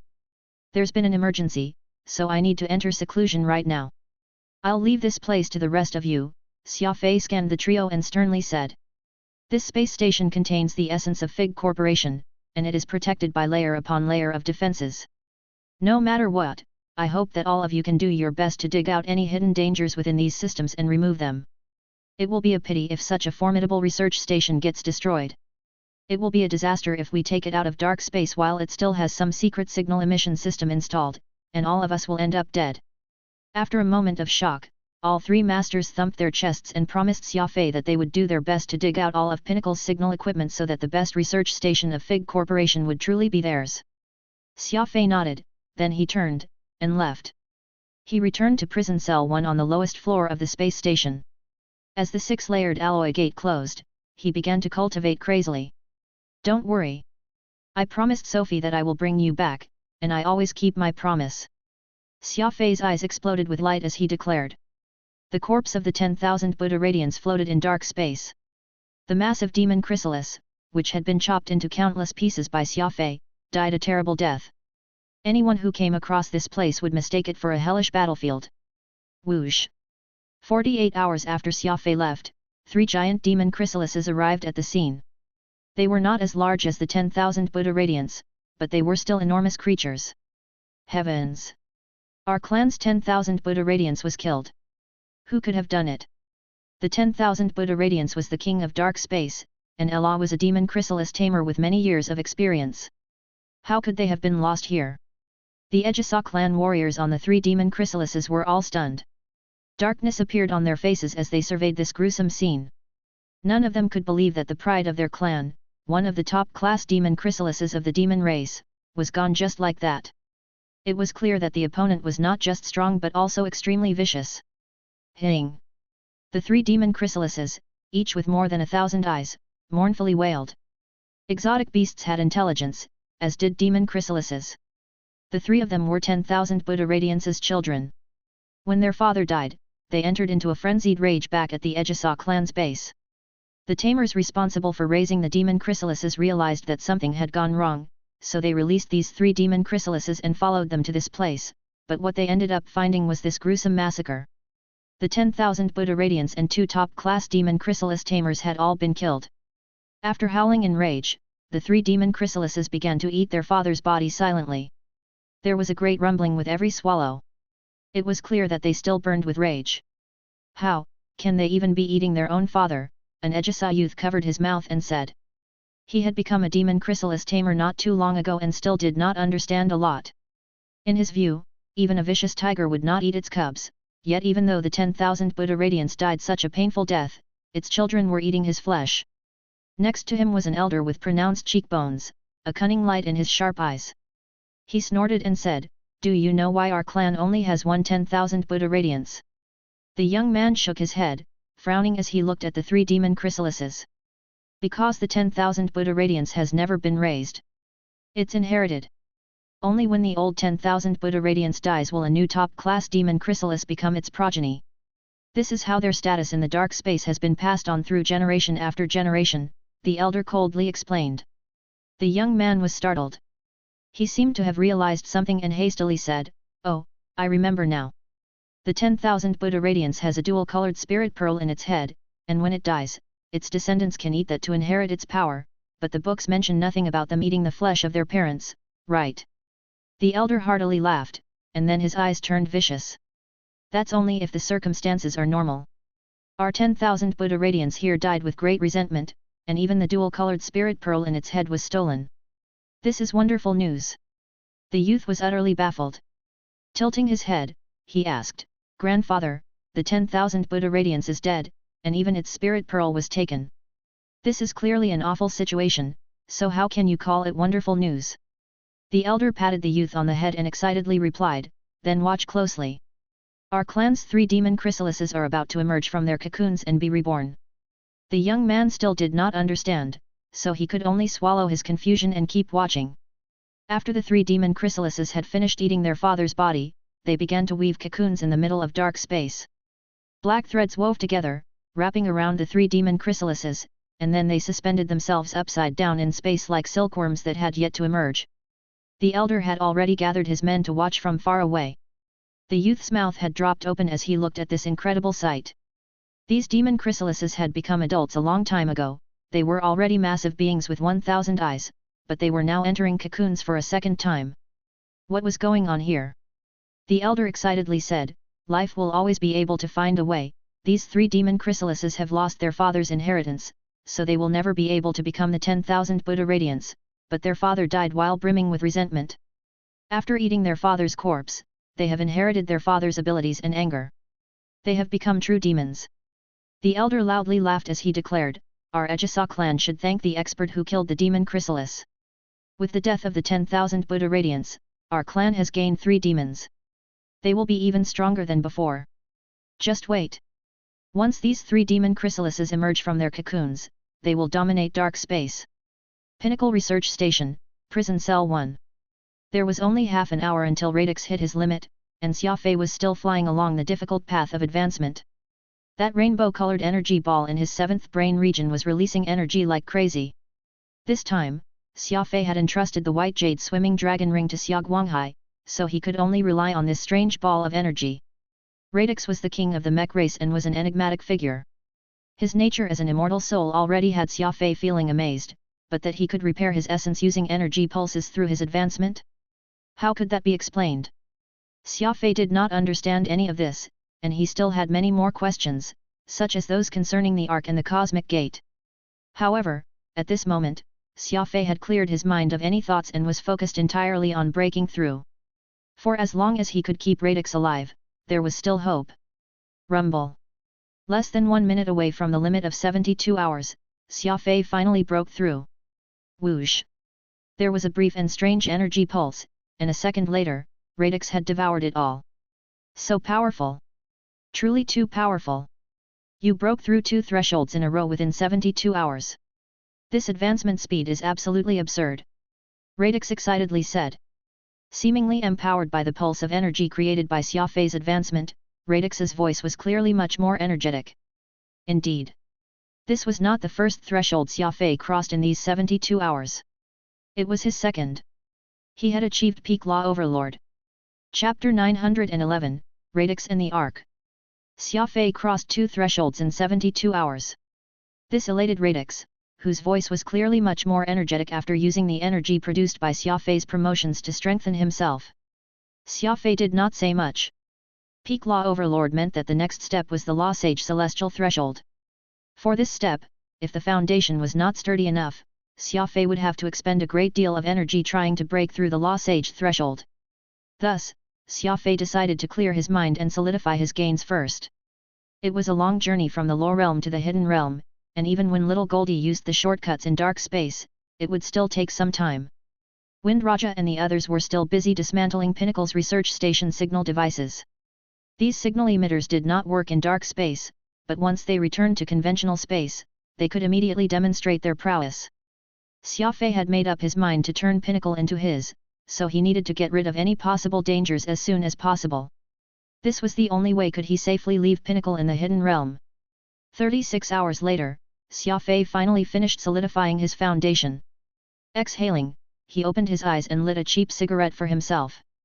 While he had succeeded in using the energy within his brain region to get past 2 thresholds, the effort of this push had left him feeling rather tired. Radix, what's your connection to the Ark? Xia Fei asked as he puffed out a cloud of smoke. Radix was stunned. Why do you ask that? Xia Fei smiled. Stop trying to hide it. When I absorbed the Ark fragment before, my 7th brain region ended up expanding to 101%, and this time, after absorbing the energy around you, my 7th brain region expanded to 102%. While it's only a small 1%, it allowed me to break through the greatest restriction a sapient life form has to deal with. Not even an idiot will believe it if you say that you have no connection to the Ark. The openness of one's brain region was a law. Besides Xia Fei, no one else had a brain region that exceeded 100% openness. It was clear that the Ark did not provide only energy to Xia Fei, it also allowed him to break one of the eternal laws of the universe. Radix bitterly chuckled, and then he softly said, "Your judgment is truly very astonishing." Indeed, I am from the Ark. Stunned, Xia Fei hastily asked, "You're from the Ark?" Coming from the Ark and understanding the Ark were two completely different concepts. Not even in his dreams would Xia Fei have envisioned that Radix was actually part of the Ark and he was even one of the life forms from it, too. After a brief pause, Radix continued. Long ago, I arrived here in this universe aboard the Ark. Later, the Ark exploded into countless pieces, I was just a microchip with a will of its own mixed in with the debris. I floated in the universe for many years, trying every method I could to build myself a new body, as I wandered alone.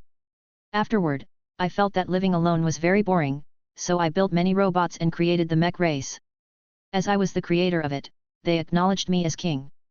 Xia Fei was flabbergasted by Radix's words. No wonder he had sensed such intense energy pulses upon entering the room. It was because Radix used to be one with the Ark. A microchip can fuse with a soul. So you're an intelligent life form in the past? Xia Fei asked. Radix shook his head. No, I am an artificial soul used to control the Ark. Alas, the Ark ended up being destroyed on its first voyage. Xia Fei pursed his lips. He did not understand how a soul could be created, but Radix was quite unlucky, experiencing such disaster on his first voyage. Can you talk about the Ark and the Cosmic Gate? Xia Fei asked. Radix shook his head. My memories are rather fragmented, and the only part I remember is that the Ark was going on its first mission after being created, and that I had been ordered to carry a passenger through the Cosmic Gate, but not long after we set off, we came under enemy attack. Those bizarre shadowy figures were impossible to throw off no matter how hard we tried. The Ark began to falter under the enemy's vicious attacks, so the moment it passed through the Cosmic Gate, the Ark exploded. The Ark's only passenger used his own body to seal the Cosmic Gate so that the enemy couldn't pursue. Xia Fei asked in confusion, why were those enemies chasing you? Radix replied, I've wondered about this for many years. I guess that they must have wanted something from the Ark. While the Ark really did have only one passenger, it was carrying many other items. What about the passenger? Where did he come from? Did he die? Xia Fei questioned. Radix answered, I'm not sure. I only recall a very blurry figure, someone very strong, with great cultivation. When he single-handedly sealed the Cosmic Gate, preventing the tens of thousands of enemy soldiers from coming through, he was unbelievably powerful. The Ark exploded violently after that. It was a tremendous explosion that lasted for 3 days and 3 nights. The Ark blew apart into countless pieces that scattered themselves across the universe, and I was also thrown very far. Fortunately, I was part of the Ark's core control unit, which possessed a high level of protection, so I managed to survive. Xia Fei and Radix's conversation went on for a very long time. Radix remembered many technology, but he had forgotten everything about what was beyond the Cosmic Gate. This left Xia Fei feeling rather frustrated. He had believed that he would finally be able to discover the secrets of the Cosmic Gate, but in the end, his efforts had been fruitless. Nonetheless, Radix's experiences had made Xia Fei understand one thing.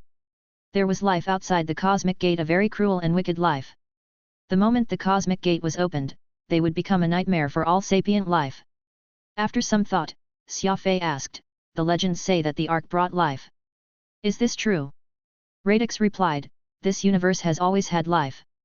The pulses produced by the Ark's explosion simply made the sapient life here even stronger, granting them the seventh brain region. The seventh brain region was opened because of the Ark's explosion." Xia Fei muttered in shock. Radix replied, "Correct. Only after the Ark's explosion could there be a lower realm, could sentient life forms emerge from their own planets and cause the entire universe to thrive. It's not completely out of line to say that the Ark's explosion brought life to the universe, for life in the universe before was very primitive and not as powerful as it is today. After the establishment of the lower realm, the Cosmic Gate was opened once. Countless wicked life forms poured in and almost annihilated the lower realm. But later, for some unknown reason, these intruders withdrew on their own accord, and the lower realm got divided into two supreme races, which fought against each other." "You witnessed this all?" Xia Fei asked. Radix replied, "No, I found out through inspecting Fig Corporation's data files. I was still a piece of debris at that time, without my own body, floating in space back then." "Then what about the dark life forms on the edge of the lower realm?" Radix explained, "Dark life forms also evolved because of the Ark explosion, but they didn't open up a seventh brain region. Instead, they became strange and sinister, most likely a result of their evolution process. Although they don't have seventh brain regions, those dark life forms that live on the perimeter are born with innate judgment. As the Cosmic Gate has grown unstable lately, they're starting to get antsy. From what I can tell, it seems that whenever the dark life forms start moving, it's an overture for a war between the two supreme races. The universe will soon enter another long period of war." The journey through dark space and to the hidden realm was peaceful and uneventful. The occasional wandering demon chrysalises would immediately turn tail upon seeing little Goldie, so there were no obstacles or hindrances. Besides having conversation with Radix, Xia Fei continued to cultivate. Xia Fei had already reached peak law overlord in the law of space, but he could not neglect the law of speed and the law of primal chaos. It was not that Xia Fei had intentionally neglected these two laws. Rather, cultivating the law of speed and law of primal chaos were simply too difficult. They both required significant amounts of time. As for the important task of maintaining Pinnacle's research station, he left that to the three masters. Teddy and the others had never liked Pinnacle. After all, this was the station they had been imprisoned on for many years. However, the times had changed. Pinnacle was now Xia Fei's, and the three masters were now partial owners of Pinnacle. How could they not repair and maintain their own home? Celestial Artificer Wind Raja was rather idle in all this. After all, he was a traditional artificer of the lower realm, and he had no idea how to work with electronics and machinery. The most he could do was offer some help on the side. Xia Fei soon received two pieces of bad news. First, Radix was beginning to weaken again. Xia Fei still needed to keep advancing so that the energy produced by his advancement could sustain Radix's recovery. Otherwise, this immortal soul, which had come to the universe on the Ark, would disappear. Xia Fei would never allow such a thing to pass. No one would want to see such a powerful ally disappear like that. Secondly, Radix was now dependent on Xia Fei.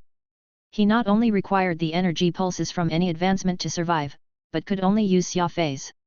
This also meant that Radix must stay with Xia Fei for a very long period until he recovered, subsisting off the energy Xia Fei provided.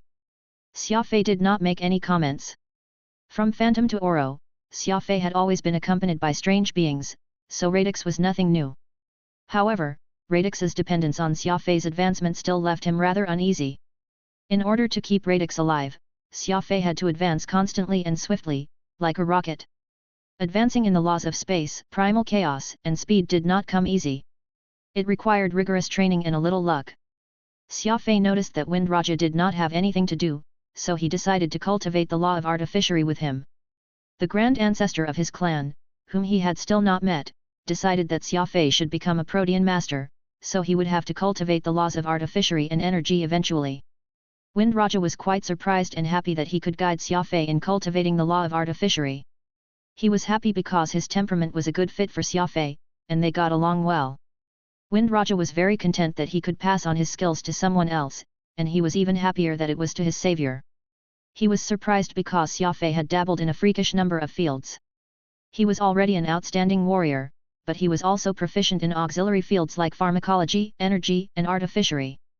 This was the legendary Protean master, and he could learn anything he applied himself to. Only a little prompting was required. A week flew by, and Xia Fei finally arrived at the Hidden Realm with little Goldie and the 4 peak experts. Chapter 912, Strengthening the Hidden Realm. I think that there's nothing more I can teach you, Celestial Artificer Wind Raja excitedly said. In just 1 week, you've reached level 7 in the law of artificing.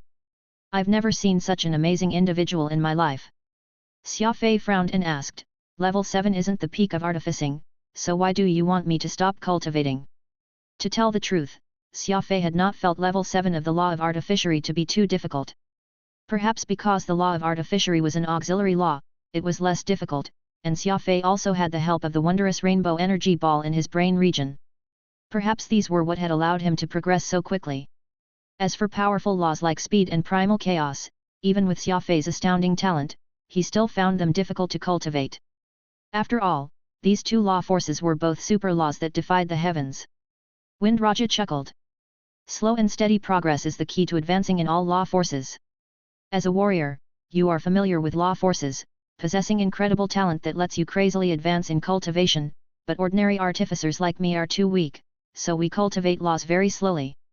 Progression speed is one thing, solidifying foundations is another. It's precisely because you shot up to level 7 of the law of artificery that you need to spend an even longer time solidifying your foundations. Moreover, the law of artificery is only a part of an artificer's routine. Besides that, you need to learn design, smelting, composition, forging, and other skills. Only then can you create the best armors and weapons. Don't rush. With your talent, becoming a celestial artificer is only a matter of time. I'll say that level 7 law of artificery is already enough for you to use. Even when it comes to Sinraksha, while you may be unable to make one, you're completely capable of repairing it if it's damaged. Wind Raja spoke with great sincerity. It was clear that this celestial artificer who had been imprisoned for several centuries was very satisfied with Xia Fei's attitude and talent. He considered him his disciple and planned to pass on to him everything he knew. Xia Fei bowed to Wind Raja. With the last day of lessons over, he returned to the main control room.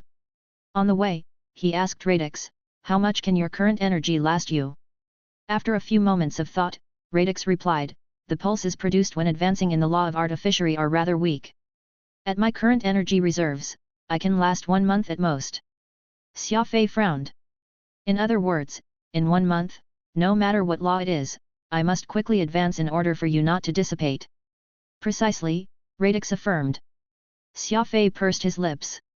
He suddenly realized that Radix was a lot like a lingering ghost, constantly pestering him to advance, as Radix would die if Xia Fei stopped advancing. He felt somewhat like he was not in control of his actions. At this moment, little Goldie stopped at the perimeter of the Hidden Realm. Once Xia Fei gave the order, it would emerge from dark space. Xia Fei, you came at the perfect time. Yabli and I have just confirmed again that there are no problems on Pinnacle's research station. All of the hidden signal transmission devices have been removed, Teddy said, wiping the sweat from his face. Xia Fei firmly nodded. Thank you for your hard work. I'll order little Goldie to return home. Yabli said in shock, it's best if you check things over yourself. It would be awful if we missed something. Xia Fei smiled. That's not necessary. I trust in your abilities. These words almost had Yabli and Teddy in tears. Xia Fei had not only granted these 2 masters freedom and dignity but also immense trust. This was the difference between heaven and hell. In the past, when Teddy and Yabli had been imprisoned by Fig Corporation, every day had been torturous, but after meeting Xia Fei, they had found value in their existence in the space of a single night. They were deeply grateful and thoroughly devoted to Xia Fei. In truth, Xia Fei had already checked over Pinnacle and confirmed that there were no problems. He had not said this because he wanted these masters to feel like they were coming home and so that they would prefer to stay in the Hidden Realm, working for him. This way, Xia Fei's beloved Titan could come out a little faster. The Hidden Realm. Little Goldie's sudden appearance triggered a massive turmoil. with countless warships surging out and aiming their cannons at little Goldie. Fortunately, Xia Fei had sent out a communications signal in a timely fashion, thereby avoiding unnecessary combat. Xia Fei was very satisfied with the Hidden Realm's defenses. Less than 1 minute had elapsed between little Goldie's emergence and the gathering of the mech race fleet. From this, he could tell that this steel division already had formidable fighting power and rigorous safety protocols. Xia Fei used the radar system to seek a secluded star region in the Hidden Realm, and then he had little Goldie head there. 2. Little Goldie's belly stretched and then contracted as it spit out pinnacle.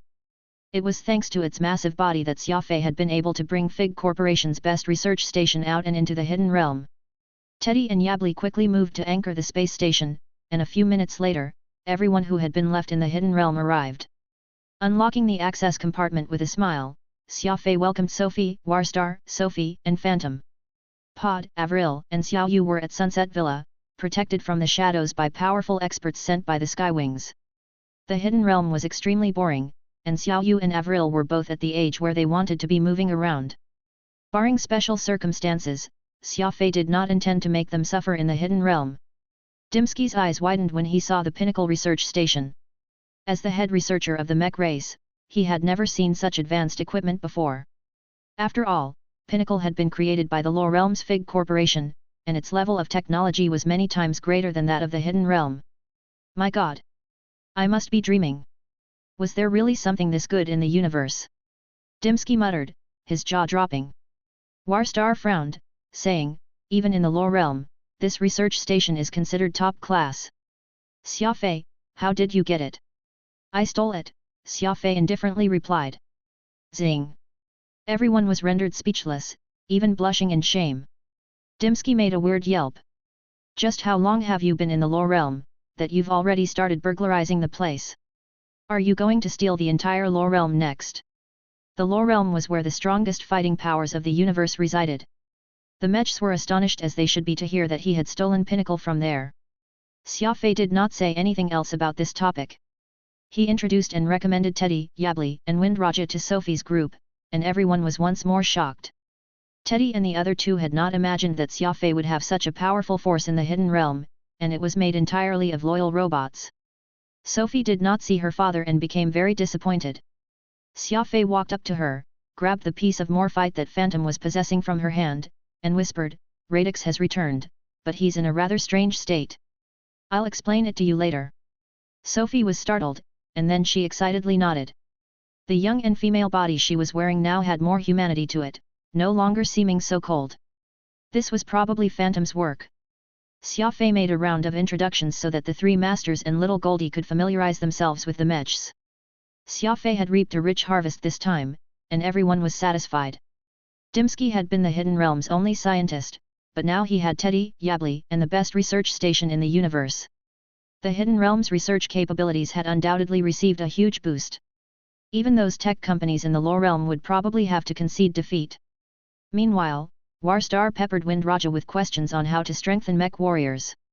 Windraja was a professional when it came to producing equipment, so he naturally had a lot of authority when it came to how they could improve the defensive and offensive abilities of mech warriors. At time, a minor adjustment in alloy composition was all that was needed to make a mech warrior's body several dozen times stronger. With him around, the hundreds of millions of mech warriors were bound to get stronger. Everyone will have plenty of time to work together later. Let's return to base and celebrate. Xia Fei loudly said. Whoosh! The warship took everyone back to base. As the base needed to be ready to receive Xia Fei or Avril at any time, it was lavishly supplied and adapted for human habitation. Teddy and the others were full of praise when they saw the rooms that had been prepared for them. The mech race had arranged their food, clothes, and accommodations to exquisite detail, and they had everything they could ever want. Compared to lives in the cells on the research station, the Hidden Realm was paradise. They were all excited almost to a hysterical level. This sort of freedom and stability was exactly what they yearned for all these years. Xia Fei waved his hand, calling Sophie, Warstar, and Dimski together. They then set off to Sophie's room together. He enigmatically took out that temporary base from his bosom and placed it on the table. He smiled as he began to walk out, saying, Someone wants to meet you three. He closed the door and lit a cigarette. Phantom curiously asked, Was Radix in that box? Xia Fei nodded. Phantom was stunned. How could Radix be in a box? Isn't he the king of the mechs? Xia Fei chuckled. Radix is actually an immortal soul. The mech was simply his body. It looks like there's hope for you. Radix is very knowledgeable when it comes to integrating a soul with a machine. I trust that it won't be long before you get a new body, and one without the problems of integration. Phantom was both confused and excited. At this moment, Xia Fei's spatial compass beeped. He looked down and saw that it was Xia Guanghai. All of Xia Fei's possessions were with Xia Guanghai. He was coming to give those items back as well as to convey the clan's next plans. Xia Fei welcomed Xia Guanghai atop a giant platform in the Steel City. The moment he saw him, Xia Guanghai pointed at him and said, I heard that you are someone who specializes in causing trouble, but I thought that you'd be more restrained since you got to the god race, but not only didn't you restrain yourself, you went even crazier. You stole Fig Corporation's trump card. Do you realize that the entire god race is in turmoil right now? Those guys at Fig are about to go crazy. Xia Fei pouted. What does it matter to me if they go crazy? With the mighty pinnacle right in front of me, wouldn't it be even crazier if I didn't steal it? Xia Fei was truly an unreasonable fellow, and Xia Guanghai heartily laughed. Hooking an arm across Xia Fei, Xia Guanghai sternly said, You really are the monster of the Skywing clan. Let's talk over here. I'm not just delivering your items this time, the undying old man told me to give you a mission, and you'll probably be busy soon.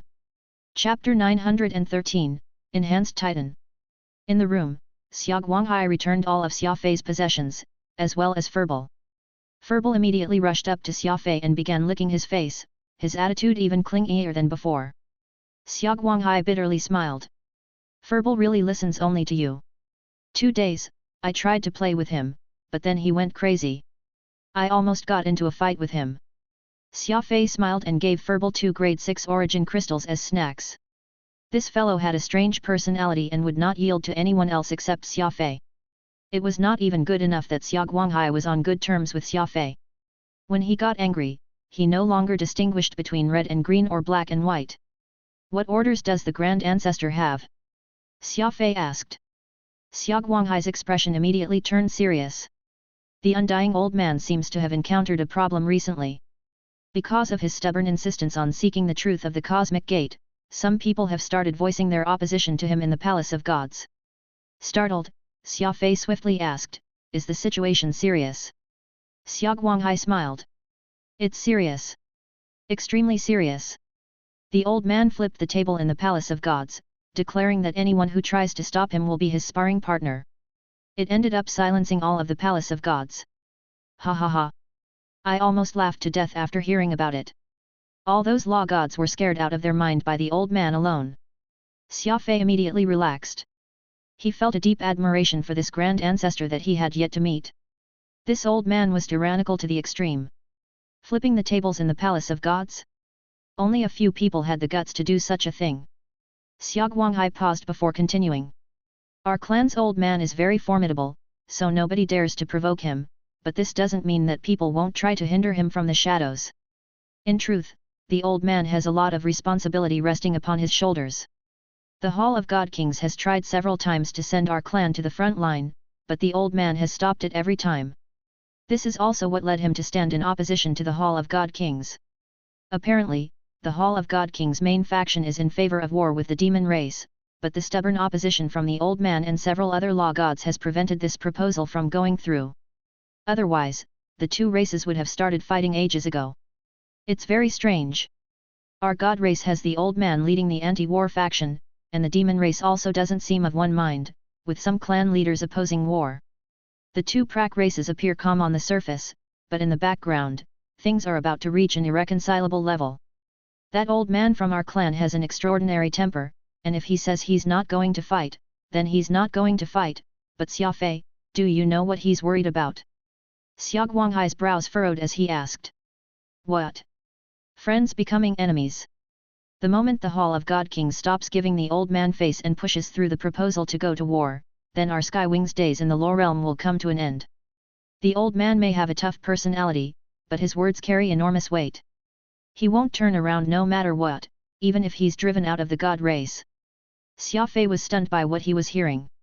So is the Grand Ancestor intending to leave the god race? Xia Guanghai nodded. The old man hasn't said anything, but it's already possible to see the signs in the clan. That old man used to always grumble about how, despite cluelessly fighting against each other for so many years, the two sides weren't even able to decide an outcome, each side always choosing to stop the hostilities right at the crucial moment. He said that if they didn't give him a proper explanation this time, he would take his children and rebel. Xia Fei fell into deep thought. The Grand Ancestor had the right attitude. There was no point in fighting this sort of objectiveless war. Everyone understood that the cosmic gate was unstable, the inverse, and the dark life forms becoming restless. Everyone could tell that no matter how the two supreme races fought, the most they did was add to their losses with no other result. Why were the upper echelons so insistent on fighting this kind of war? This did not make sense at all. The Skywing clan had always had a small population, and the Grand Ancestor had always cherished the clan's wings. Even if he had to rebel against the Low Realm, he did not wish to see his people thrown into this war without any sort of victory. The Grand Ancestor's voice probably isn't the prevailing thought in the Palace of Gods, yes. Xia Fei bitterly chuckled. Xia Guanghai nodded. Of course.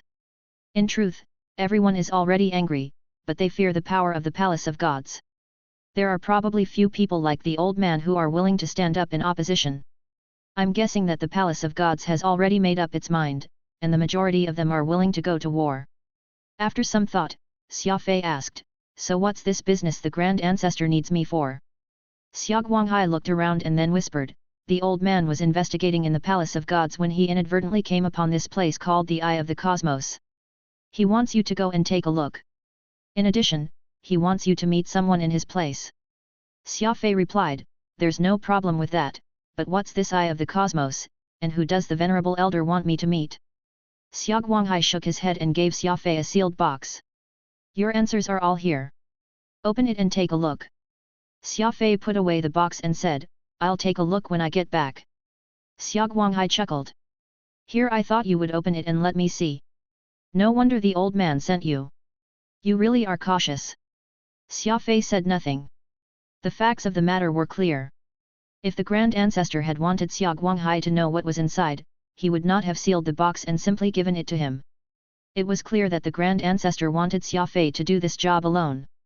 As he sent Xia Guanghai out of the Metal City, Xia Guanghai looked around and laughed. I really didn't think that you'd be hiding such a huge trump card. Not bad. Not bad at all. Perhaps when our Skywings really do leave the Low Realm, we can stay at your place for a bit. Grand Ancestor Xia Guocan had sent over 2 coordinates. One was the location of the Eye of the Cosmos, and the other was where he was to meet the Grand Ancestor's friend. These seemed to be 2 secret missions, as the Grand Ancestor repeatedly emphasized that he should not use a spatial compass and should, instead, travel through dark space with little Goldie. Xia Fei's possession of this top-class demon chrysalis had probably played a role in the Grand Ancestor's decision to have him carry out the 2 missions.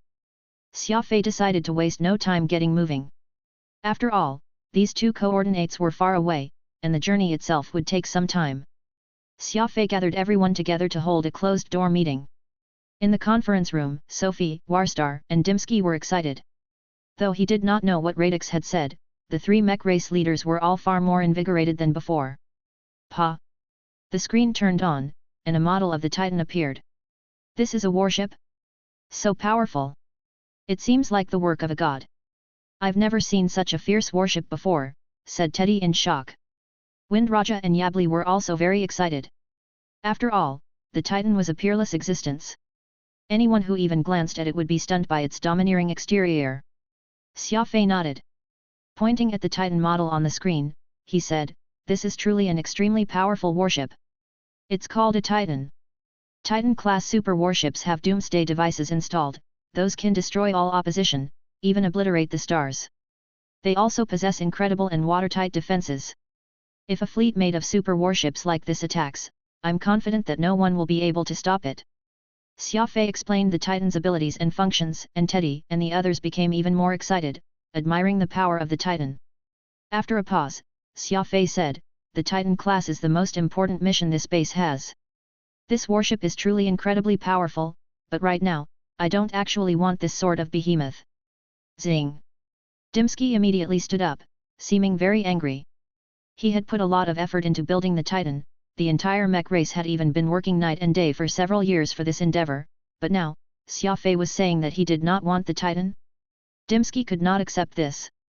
Xia Fei smiled and turned on another screen. A projection of Pinnacle's research station was displayed. Everyone was confused on why Xia Fei had shown two completely unrelated things. Titan super warships are very powerful, but these giant ships were designed a very long time ago. Since I have stolen the Lore Realm's most advanced research station and the aid of these three top-class masters, I would be a fool if I continued clinging onto the old blueprint. Pinnacle's research station isn't just any space station, it contains the universe's most advanced technology.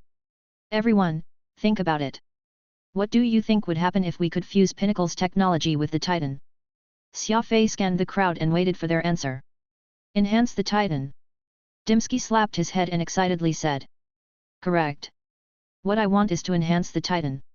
We need to use Pinnacle's most advanced technology to rearm the Titan. Make it the strongest warship in the universe, ensure that there is no other. Xia Fei loudly declared. This is a crazy universe, and to survive in this crazy universe, we must make the craziest warship a warship that can completely overturn our enemies. Everyone grew excited at the prospect, and even Teddy's group, which had just arrived at the Hidden Realm, was infected by Xia Fei's words. They were scientists, after all, and building the universe's best warship would ensure that they had not lived in vain. As for what Xia Fei would do with these lethal weapons, they did not really care. A plan to enhance the Titans. It's an absolutely crazy idea. Dimsky muttered, his anger turning into delight. Xia Fei announced his Titan enhancement plan. With Pinnacle and the three masters, he was confident that this plan would be plausible. At the same time, in dark space, the three sons of the 10,000 Buddha Radiance were undergoing an unexpected transformation. The three massive cocoons suspended in space had become abnormally silent. The demon chrysalis tamers kept guard around them, waiting for the cocoons to hatch. Look! One of the cocoons is hatching, someone shouted. All of the demon chrysalis tamers rushed over, excited looks on their faces. A crack had appeared on one of the cocoons, and as the demon chrysalis struggled, the crack grew larger and larger. Rumble! The first demon chrysalis obliterated its own cocoon in a violent fashion and charged out. It let out a strange howl, which caused all of dark space to tremble. Whew! Everyone gasped, their eyes transfixed. Dear God! What is that? The youngest of the demon chrysalis tamers put his hands on his head and fearfully shouted. Chapter 914, The Eye of the Cosmos. In dark space, the three demon chrysalises began to emerge from their cocoons. The tamers standing guard in the area were all terrified, for these three demon chrysalises had experienced a fundamental change in their bodies after devouring the 10,000 Buddha Radiance's body and forming cocoons. Their bodies had become much smaller, and they had three short pairs of wings growing from their backs. Their bodies were a glossy black, and there were long spikes growing out of their tails. However, these were not the most terrifying changes. It was those bloody eyes that brought the greatest shock. Originally, these three demon chrysalises had inherited the golden eyes of their father, allowing them to be distinguished from ordinary demon chrysalises easily. After all, they were the sons of the 10,000 Buddha Radiance, and ordinary demon chrysalises normally kept their distance whenever they encountered them. Now, their eyes were red and exuded cold lights, even their wails seemed more mournful. Grandfather, what are these things? Why do they look completely different now? Are these demon chrysalises or not? The young demon chrysalis tamer grabbed his grandfather's arm and asked in a trembling voice, his eyes filled with fear. The elder with prominent cheekbones spoke in an excited voice, his face twitching. As they ate the body of the 10,000 Buddha Radiance and digested its rage, these demon chrysalises have gone from chrysalises to stingers. They have gone beyond the concept of demon chrysalises and have become demon stingers. Demon stingers, the youth muttered in shock. Yes. They're legendary demon stingers. Only when a 10,000 Buddha Radiance dies in extreme rage will its anger remain in the body. This mental energy can be preserved for 72 hours. We came at just the right time. If it had been a little later, then even if they had eaten the 10,000 Buddha Radiance's body, they would have only inherited his strength, not the power of his rage. Not only are the three demon stingers stronger than before, their belly are filled with rage. Comparing them to their past selves would be like comparing the heavens and earth. All the other demon chrysalis tamers were also listening to this elder as he spoke, and they grew excited. These three demon stingers were even stronger than the 10,000 Buddha Radiance. The three demon stingers began to roar madly, and then they headed into the depths of dark space. Whoosh! Several demon chrysalis tamers wanted to go after the demon stingers. Traveling through dark space was difficult for sapient life forms, so they wanted to sit on the backs of the demon stingers as they had done before. All of you, stop right there, the elder frantically shouted. They're no longer demon chrysalises, but demon stingers. Anyone who gets close to them will be destroyed. We can only follow them.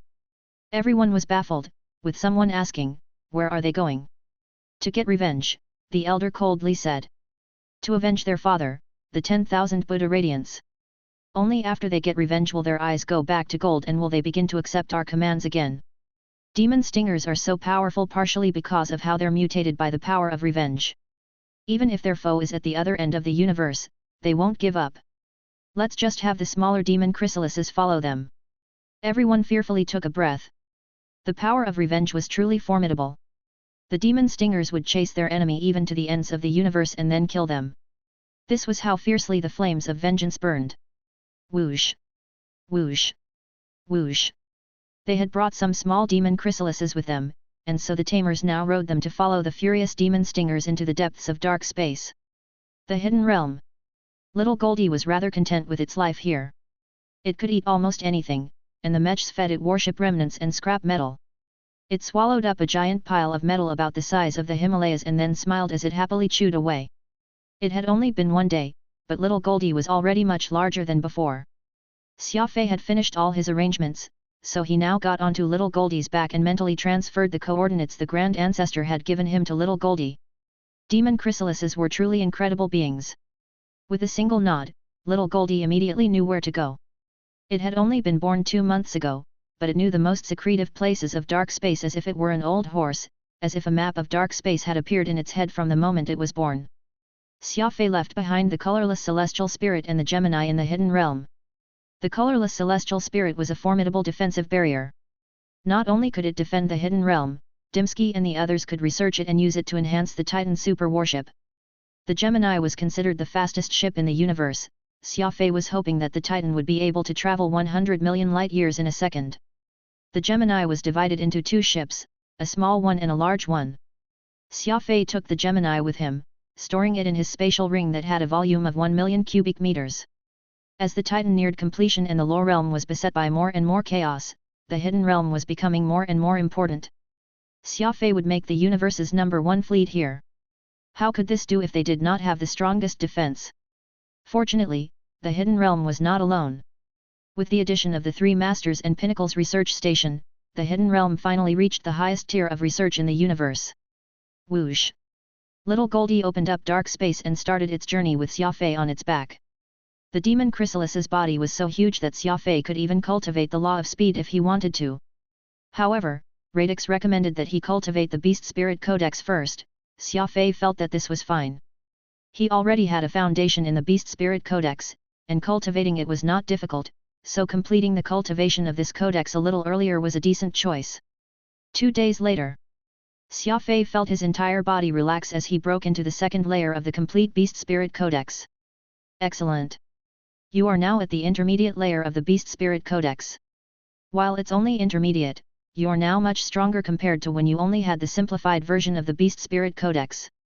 I benefited a lot from your advancement this time, and the energy I absorbed is enough to keep me for over 20 days or so, Radix excitedly said. Ever since Xia Fei saved him from Pinnacle, Radix had become dependent on him. There was nothing to be done about this, as he needed the energy pulses produced whenever Xia Fei advanced to stay alive. Leaving Xia Fei would mean death. Also, there was no telling how long it would take until he finally repaired his damaged essence. Xia Fei took in a few deep breaths and then used ocular cognition. Whoosh!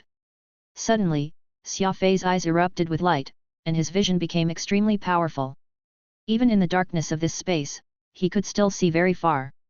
This really is the unabridged edition. It's completely different from the Beast Spirit Codex I learned before. Tell me, how did you realize that I needed to destroy before I could construct? Xia Fei excitedly asked. Radix seemed to hesitate for a bit before replying.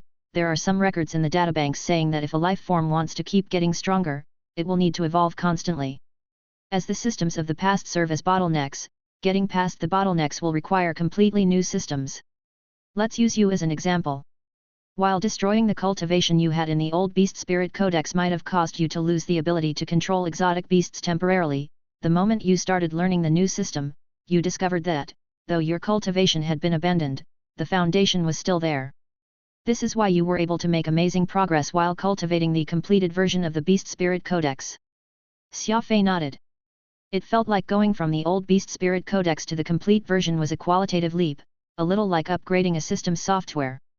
Suddenly, Xia Fei realized a problem and curiously asked, after destroying my cultivation of the old Beast Spirit Codex and cultivating the new one, I made huge leaps in progress, and the power is now several times greater. What if I got my hands on a completely new version of the Law of Space? Would it be the same? Radix seemed to consider this question for some time. You're overthinking it. The Law of Space is already the limit. How could there be a new version for you to cultivate? Unless what? Xia Fei anxiously asked. Unless you made your own law power, creating a new space on the foundation of the original law. I don't think you can do that at your level of cultivation, though. Xia Fei nodded, somewhat disappointed. The new version of the Beast Spirit Codex felt to Xia Fei like installing a new engine in his car. His past cultivation was like the chassis and the frame. As long as they were sturdy enough, if a new engine was installed, the car would certainly be able to travel much faster. Would it not be incredible if all of his laws could be updated in this way? As he was lost in his fantasies, little Goldie suddenly stopped and used its voice to tell Xia Fei that they had arrived. So soon. Xia Fei was taken aback. He had not expected that the journey from the hidden realm to the eye of the cosmos would take so little time, only 2 days. Radix nonchalantly said, it's impossible to understand the unique nature of dark space using common sense. The distance between the lower realm and the hidden realm isn't too big, but little Goldie took 7 days of sprinting to make the trip. The hidden realm is clearly much farther from the eye of the cosmos, but little Goldie needed only 2 days. This is because dark space has many different paths, and as long as you pick the right path, you can swiftly reach your destination, no matter how far away it is. Little Goldie is still young, so it may not make the best choice of paths now, but as it gets older, it will eventually be able to choose paths more quickly and accurately. Xia Fei excitedly said, regardless, we're going to see the eye of the cosmos soon. I wonder what it's gonna look like. Rumble. Little Goldie received Xia Fei's order and broke through space, emerging from dark space into conventional space. Wow! Xia Fei gasped, and Radix's eyes went wide. This was a very unique region of space. It was a silver river of stars, but the middle was completely emptied, as if someone had taken the bite out of the middle of a cake. From a distance, it appeared like there was a giant eye hanging in the middle of space. Xia Fei furrowed his brows. This region of space did not just have a unique appearance but was also brimming with powerful energy pulses. This was not the first time Xia Fei had sensed these bizarre energy pulses, for this was the energy that had been contained in the arc fragment. It took Radix a few minutes to get a hold of himself. He sternly said, I know what place this is. What is it? Asked Xia Fei. This was where the arc exploded. Radix said in agitation. Look there. That giant hole in the stars was created by that immense explosion. Millions upon millions of years have passed, but this scar on the universe has still not healed. Xia Fei was startled, but he was also elated. If this was where the arc had exploded, then he might be able to find the remains of the arc here. Not only were these remains brimming with energy, they were also necessary pieces for finding the truth. Chapter 915, Furball Goes Missing. Xia Fei was flabbergasted. The so-called Eye of the Cosmos was actually an empty region left behind when the arc exploded, and to his even greater delight, Radix, who had a major connection to the arc, had recovered some of his memories because of his return to this familiar place. This was simply far too important. Xia Fei had always wanted to find out what the connection was between the arc, the cosmic gate, the inverse, the dark life forms, and the lower realm. The recovery of Radix's memories would be a huge boon to Xia Fei in this effort and help him clear up these complicated channels. Radix appeared to be in great pain as he pointed at the distant empty region. It's over there. The arc produced a fiery explosion. An enormously powerful ship and everything in the surroundings were swept away by that explosion. Whoosh! Xia Fei reached the center of the Eye of the Cosmos in the blink of an eye. It was a dark and empty place. That cosmos-shaking explosion had destroyed everything in this region of space, leaving behind only little motes of dust. This dust contained the remnant matter of the arc, and though it could not be seen with the naked eye, it contained a considerable amount of energy. This kind of dust drifted throughout this region of space. Ugh! Radix covered his head and groaned. His projection in Xia Fei's brain region began to flicker, which made Xia Fei feel very uneasy, but he did not know what was happening. This is truly an inauspicious place. The mental state became unstable the moment I arrived. Radix focused his mind and muttered. It's probably because you have many painful memories connected to this place. After all, the ark, which was so important to you, blew up here, Xia Fei soothed Radix. He then changed the topic and asked. Since the ark passed through the cosmic gate and then exploded, doesn't that mean that the cosmic gate is close by? Radix shook his head. The ark possessed unimaginable speed. I remember that this place is very far away from the cosmic gate, or else that explosion would have also affected it. That expert wouldn't have been able to seal the cosmic gate if he had been affected by the explosion, too. Xia Fei nodded. It was clear that the ark had possessed an absurd level of technology. The speed of this supership from beyond the cosmic gate was far greater than what ordinary people could imagine. Frowning, Xia Fei asked, the particles floating around in this region contain energy. If only I could gather up all these particles, I'd be able to increase my level quickly and also store away energy. Radix was startled as he seemed to have thought of something. That's not completely impossible. Don't you know the law of artificery? You can install the magnetic collector on the Gemini's engine to gather the invisible metal particles in the vicinity. After which, you can refine them using the law of artificery, removing the impurities and leaving yourself with high-energy alloy. Radix proposed. Xia Fei thought it over, then he slapped his thigh, and delightedly said, that's right. I know the law of artificery. Why didn't I think of that? Radix replied, while you have the cultivation, perhaps you should learn how to think like an artificer. In truth, you can't be blamed for this. After all, you've learned too much, but you're fundamentally a warrior first. When you encounter problems, you have a habit of thinking like a warrior. Xia Fei smiled and went to work. He had become rich after his trip to Fig Corporation. Not only had he stolen Fig's most important pinnacle, he had also used his massive amount of points to sweep through the catalogs. He had left most of the items back in the Hidden Realm for Dimsky and the others to research, but he still had quite a few goods on him. The magnetic collector was soon installed on the end of the Gemini. Whoosh! The ship started up, and Xia Fei navigated the Gemini several times through the region. The metal ball at the end of the ship grew larger and larger as those metal particles scattered throughout space were gathered. Around 2 hours later, a giant sphere of metal floated in space. Even after many years, these remnants of the ark were still packed with energy. Xia Fei estimated that the energy contained within matched or exceeded that intact piece of the ark in the secluded springs. It's probably as much energy as that last time. Back then, not just me, even Furball managed to advance. If only I could save up this energy for later use, Xia Fei said as he emerged from the Gemini and looked at the giant ball of metal. Radix replied, there's little chance of being able to store this energy because you'll have to find a receptacle aside from that rainbow energy ball in your brain region to store this much energy.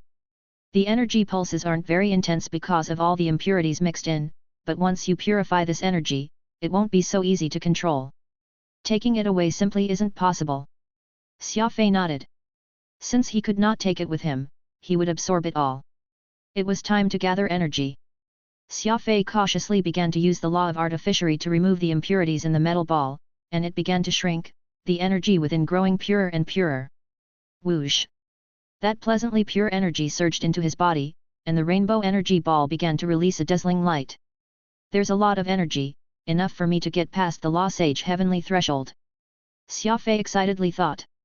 Energy was the foundation of everything, and with all his energy, Xia Fei naturally exceeded ordinary people when it came to cultivation. The eye of the cosmos was too open, making it unsuitable for cultivation. Xia Fei planned to find a safe spot once he had gathered all the energy so that he could devote all his attention to cultivation. Furball was also benefiting enormously. He had been very sullen lately. First, Xia Fei left him with Xia Guanghai while he went off to Pinnacle alone, leaving Furball feeling very frustrated. After that, when he returned to Xia Fei's side, he saw little Goldie. Furball had already been competing with Peacock Blue for the position of Xia Fei's #1 helper, now, little Goldie had joined in the fray. Furball felt a heavy pressure. He could tell from little Goldie's giant body that it was no pushover, and its power was certain to be comparable to his and Peacock Blue's. Furball was very cunning. While he enjoyed the energy Xia Fei was transferring to him, he occasionally shot glances at little Goldie. It was as if he was saying, "Take a good look. Master still likes me the best. I'm the only one who can share this pure energy with the master." Furball's looks made Xia Fei's eyes brighten. Little Goldie and Furball were both big eaters. If Furball liked this energy, perhaps little Goldie would like it as well. Xia Fei called little Goldie to his side and placed his left hand on its head, slowly transferring a small portion of the energy. Little Goldie was startled, and it then became delightfully thrilled, quickly absorbing the energy Xia Fei was sending it with much gusto. Furball was rendered speechless. He jumped onto Xia Fei's shoulder and began to nuzzle his face with his soft and furry body, tickling Xia Fei's face. All right. There's plenty of energy to go around. Everyone can get a share." Xia Fei heartily laughed. Xia Fei had been working hard all this time, but Peacock Blue, Furball and little Goldie had also been of great assistance to him. These crazy and powerful allies were his treasures, and he wanted no more than for them to get stronger and stronger. Thus, Xia Fei was not stingy to them, sharing large amounts of energy with little Goldie and Furball. Radix pursed his lips and softly said, "Furball and little Goldie have big appetites. It's a good thing you're rather well off. Any other master would have already been eaten into the poorhouse by them." Xia Fei smiled. "You can't say that. I wouldn't have survived to this day without Furball, and I wouldn't have been able to steal Pinnacle without little Goldie. How much is my life worth, and how much is Pinnacle worth? It may seem expensive to feed them all this energy, but once they're stronger, they can help me steal even more priceless treasures like Pinnacle. Do you think that I'm making a profit or a loss?" Radix nodded. Furball and little Goldie were very loyal, so them getting stronger would only benefit Xia Fei. It was just that Xia Fei was talking so often about stealing he was basically a bandit. Whenever he saw something good, he would think about how he could get it for himself. The Eye of the Cosmos provided a sumptuous feast for Xia Fei, Furball and little Goldie, and everyone was left feeling satisfied. Furball and little Goldie seemed to be competing on who could eat the most, the two chowing down like wolves, much to the amusement of Xia Fei and Radix. It was a warm and adorable sight, which was rare to see. Xia Fei felt like he had gathered with his allies around a campfire to make merry. Suddenly, space shifted. A hole was torn through the dark fabric of space, and a horde of dark life forms surged out. All was chaos, the sight of countless enemies with bared teeth and flailing claws causing one's blood to freeze. Zing! Xia Fei stood up and looked into the distance. Little Goldie, Peacock Blue, and Furball immediately entered their combat states. Surprisingly, this large pack of dark life forms did not come in Xia Fei's direction. Instead, they headed in the opposite direction. They appeared to be chasing something. Xia Fei frowned. "This isn't right.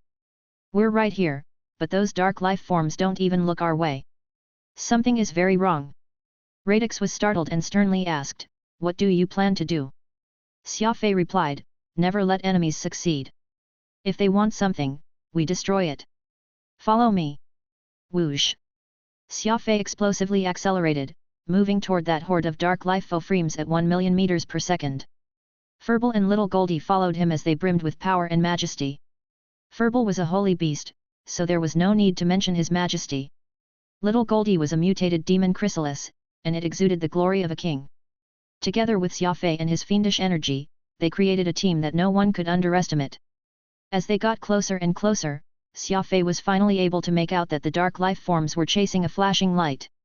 The light was too brilliant for Xia Fei to see what was inside it, but he understood that if his enemies wanted something, he could not let them have it. "Furball, attack from a distance!" Xia Fei loudly ordered. As he spoke, a flabbergasting scene took place. Furball suddenly shot off to the side like a punctured balloon, moving even faster than Xia Fei. In the blink of an eye, holy beast Furball streaked off like a comet into the darkness of the universe, vanishing without a trace. Chapter 916, 1 vs 3. Furball had seemingly gone crazy. He had rushed off to the side, moving so quickly that even Xia Fei could not catch up. "Furball!" Xia Fei shouted. Alas, it was as if Furball could not hear him. With a whoosh, he disappeared into the darkness of space. Xia Fei was dumbstruck, little Goldie dumbly stared in the direction that Furball had disappeared, and Radix's jaw dropped. Nobody understood why Furball had suddenly and so freely left at this crucial moment of the battle, leaving without saying a word. At this moment, Xia Fei was very close to the dark life forms, and one part of this monstrous horde had split off to stop Xia Fei while the other part continued to pursue that mysterious light. Xia Fei began to get very worried. He really wanted to see what had happened to Furball, but the situation did not permit him to. This was because a dense mass of dark life forms, more than 30,000 of them in fact, had surrounded little Goldie. Xia Fei had an outstanding speed and could easily throw off the enemy pursuit, but little Goldie could not.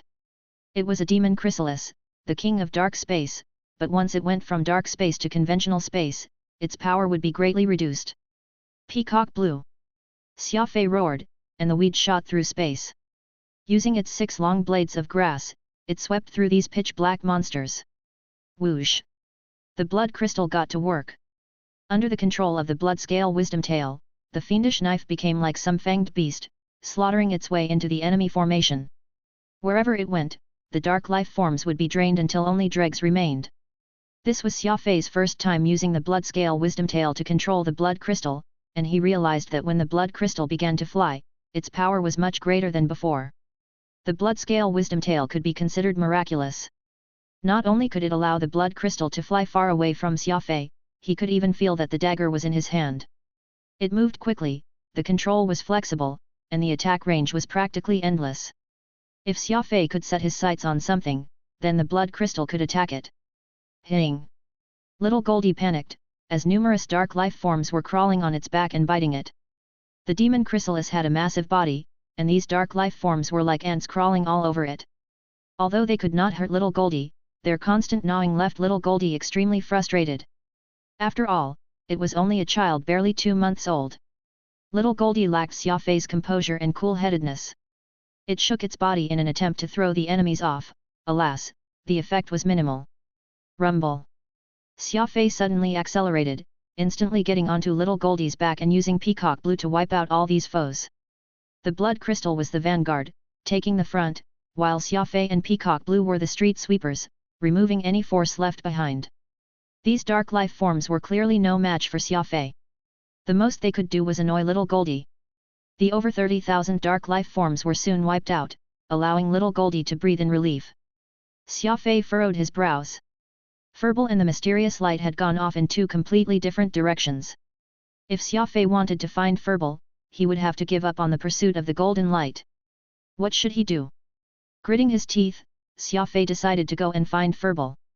No matter what that mysterious light was, it could not compare to Furball, for Furball was not just Xia Fei's personal exotic beast. He was also his friend. Never abandon and never give up. The Skywing clan's creed was branded deeply into Xia Fei's mind. Suddenly, just as Xia Fei was about to turn around and accelerate, massive ripples pulsed through the fabric of space, sweeping through the river of stars, and then a mournful howl could be heard. The river of stars was thrown into turmoil, and then it shattered. Whoosh whoosh whoosh! 3 figures suddenly emerged, completely surrounding Xia Fei. Xia Fei looked at these foes and found them to be 3 earthworm-like monsters. Although they were not as big as the giant toad that Xia Fei had seen before, their dense scale armor and the dark red horn on the heads at each end of their body indicated that these were 3 dark life forms of rather high rank. Each end of their long bodies had a head with saw-like teeth. It appeared that they had not expected to run into Xia Fei here. The 3 strange earthworms froze for a moment, and then they rushed forward with a grunt. Their bodies bent into U-shapes, their heads taking the fore, their mouths opening as if they were readying some powerful long-range attack. Dodge! Xia Fei predicted that something would come out of their mouths, so he shouted and pushed little Goldie with all his strength. Little Goldie was young but not stupid. It knew that Xia Fei was worried that the enemy attack would be harmful and he wanted it to create some distance, so it hastily rushed forward. With this single evasive maneuver, it traveled several hundred kilometers. Whoosh! As little Goldie dodged, the enemy attack arrived. 6 black balls of energy like giant planets appeared. When they were still very far away from Xia Fei and little Goldie, they suddenly constricted as if they had been flattened. A second later, the 6 balls of energy exploded. Rumble! Innumerable smaller black balls erupted from the explosion, each with a diameter of 5 meters, shooting off in every direction. Xia Fei's first reaction was not to retreat but to charge forward, instead. It was clear that these black energy balls were the same as the corrosive attacks of the giant toad. If Xia Fei fell back and allowed the explosion to expand endlessly, they would eventually injure little Goldie behind him. Little Goldie's body was just too big, and it would find it too difficult to avoid such a wide area attack. Xia Fei's only option was to get close enough so he could stop part of the explosion, creating a fan-shaped area big enough for little Goldie to avoid the attack. Bang! Peacock Blue completely unfurled. It became like a giant green umbrella, covered with countless white flowers and as flat as a mirror. Rumble! It was an explosion that shook the very cosmos, the black energy balls battering Peacock Blue in a deluge. Xia Fei used all of his power to hold out bitterly against this furious salvo. Gritting his teeth, he put all his strength into his arms as he held up the Peacock Blue shield while using his body as a supporting pillar. 1 second. 2 seconds. 3 seconds. Xia Fei continued to hold on, as did Peacock Blue. After integrating with the unparting pine, Peacock Blue was almost invincible. Its toughness had reached an absurd level. Even though those dark balls had an extremely powerful corrosive power, it was still impossible to break through Peacock Blue's defenses. Whoosh! The blood crystal sinisterly drew a curve through space as it approached the three dark life forms from an angle. The red light suddenly accelerated, becoming a lightning bolt that stabbed into their flanks. The blood crystal was not very large, and in the universe, it was like a needle in the ocean, but this needle could devour all life in the sea. That dark life form on the side clearly did not notice the blood crystal suddenly accelerating, so the blood crystal was able to stab right into its body. Plush! Its life was rapidly drained, the earthworm-like monster began to shrivel. Its body had started the size of a half a moon, but in the blink of an eye, it had shrunk to less than half of that. Rumble! The dark life form squealed, and its body split apart. This was not just a body dividing into two but rather into millions of pieces. Like dust scattered in the air, it formed a fog in the middle of space. In this way, the blood crystal had nowhere to go. After all, it was just one knife.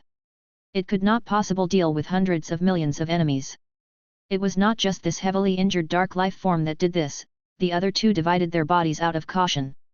Once they had divided, they swiftly merged together and became like a tornado, circling around Xia Fei and little Goldie.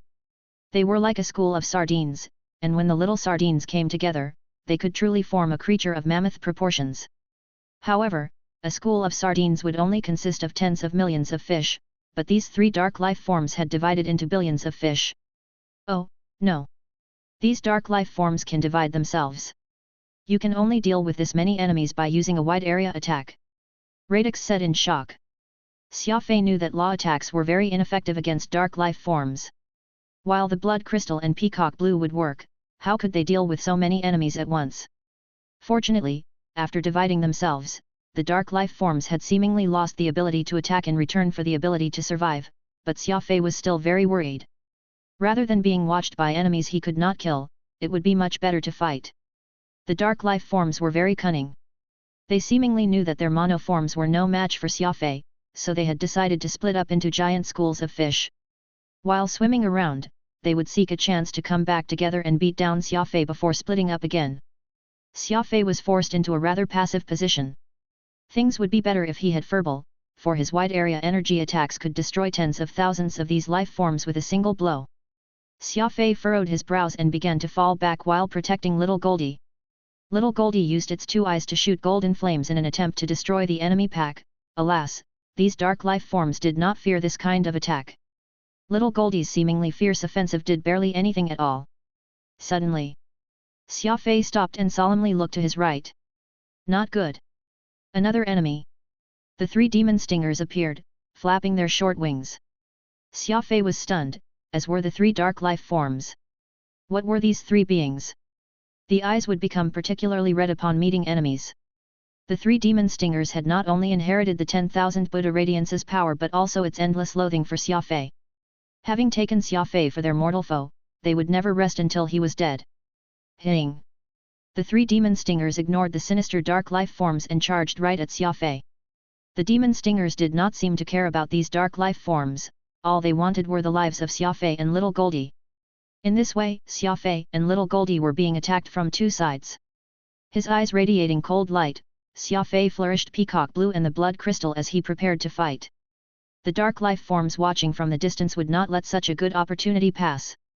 They swiftly came together, forming 5 of those strange monsters. Each of these 3 dark life forms had 2 heads, and it turned out that the blood crystal had only killed one of them. The dark life forms still had 5 heads. Bang!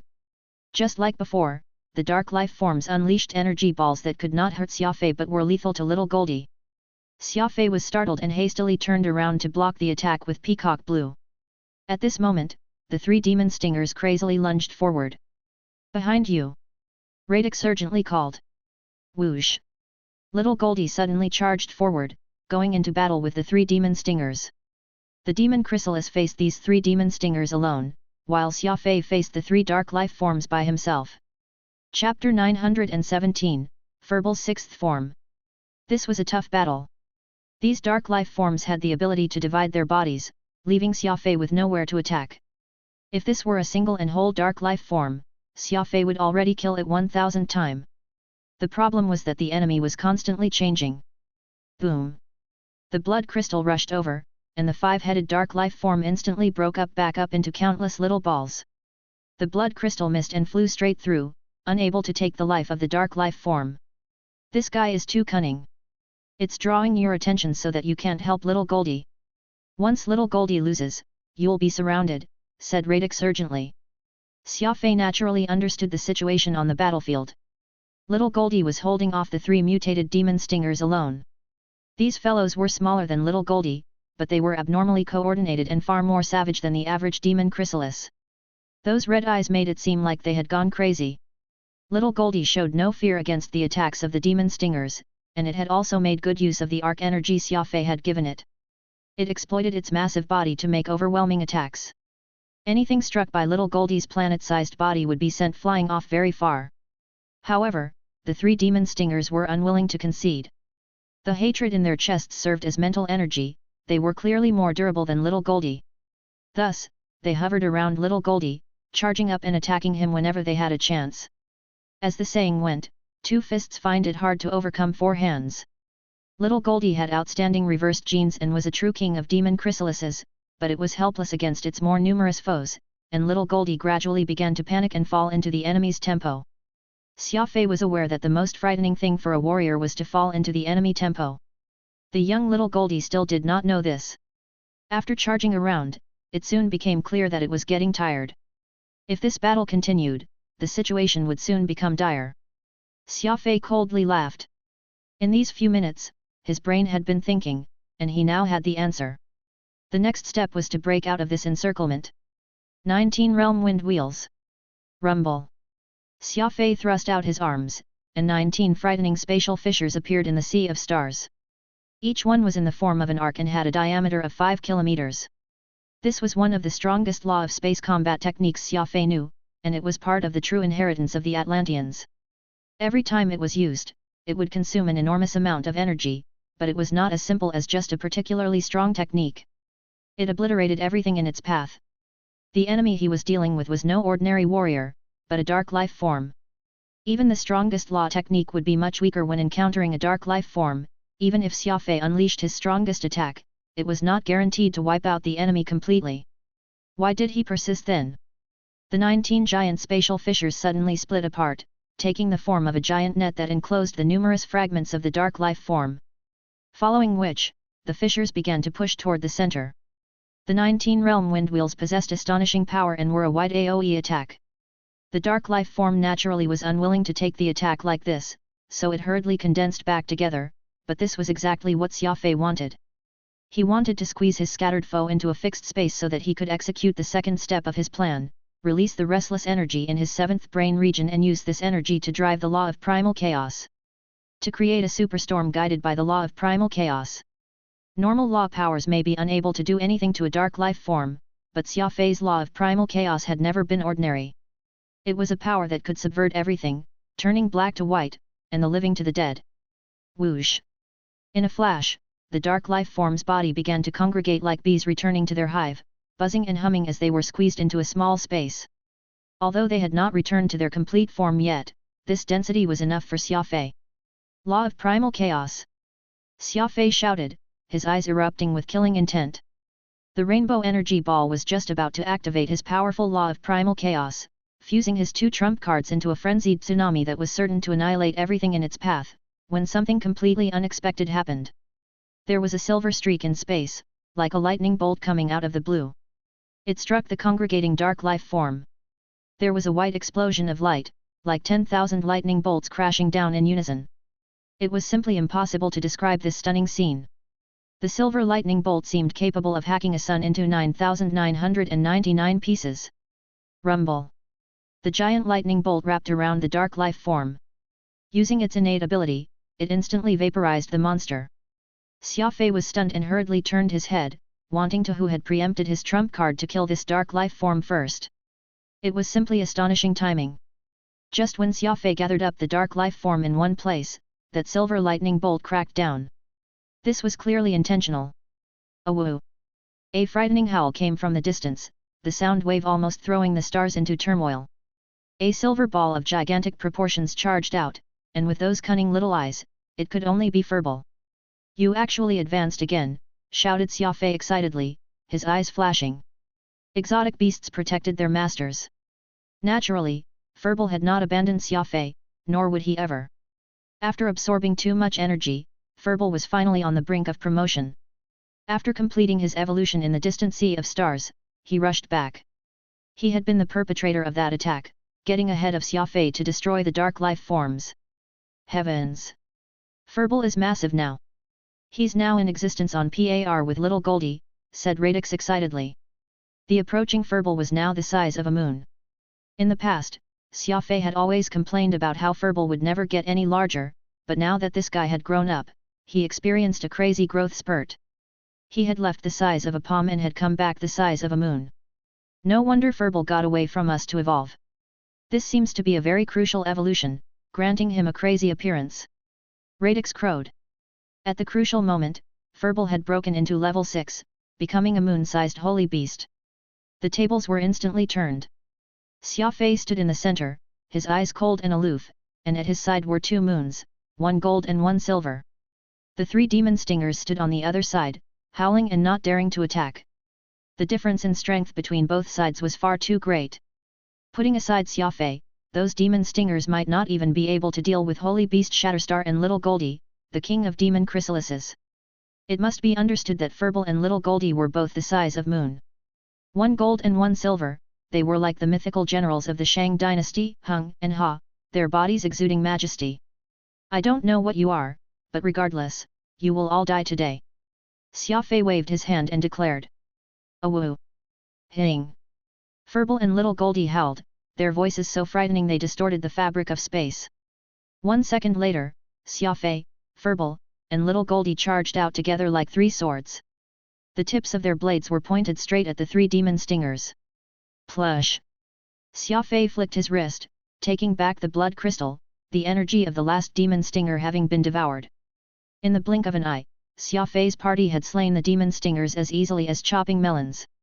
It was not because they had been weak but rather Xia Fei's party had just been too strong. Furball and Little Goldie were both much larger than the demon stingers, and 1 bite from Furball was enough to take off half the head of a demon stinger.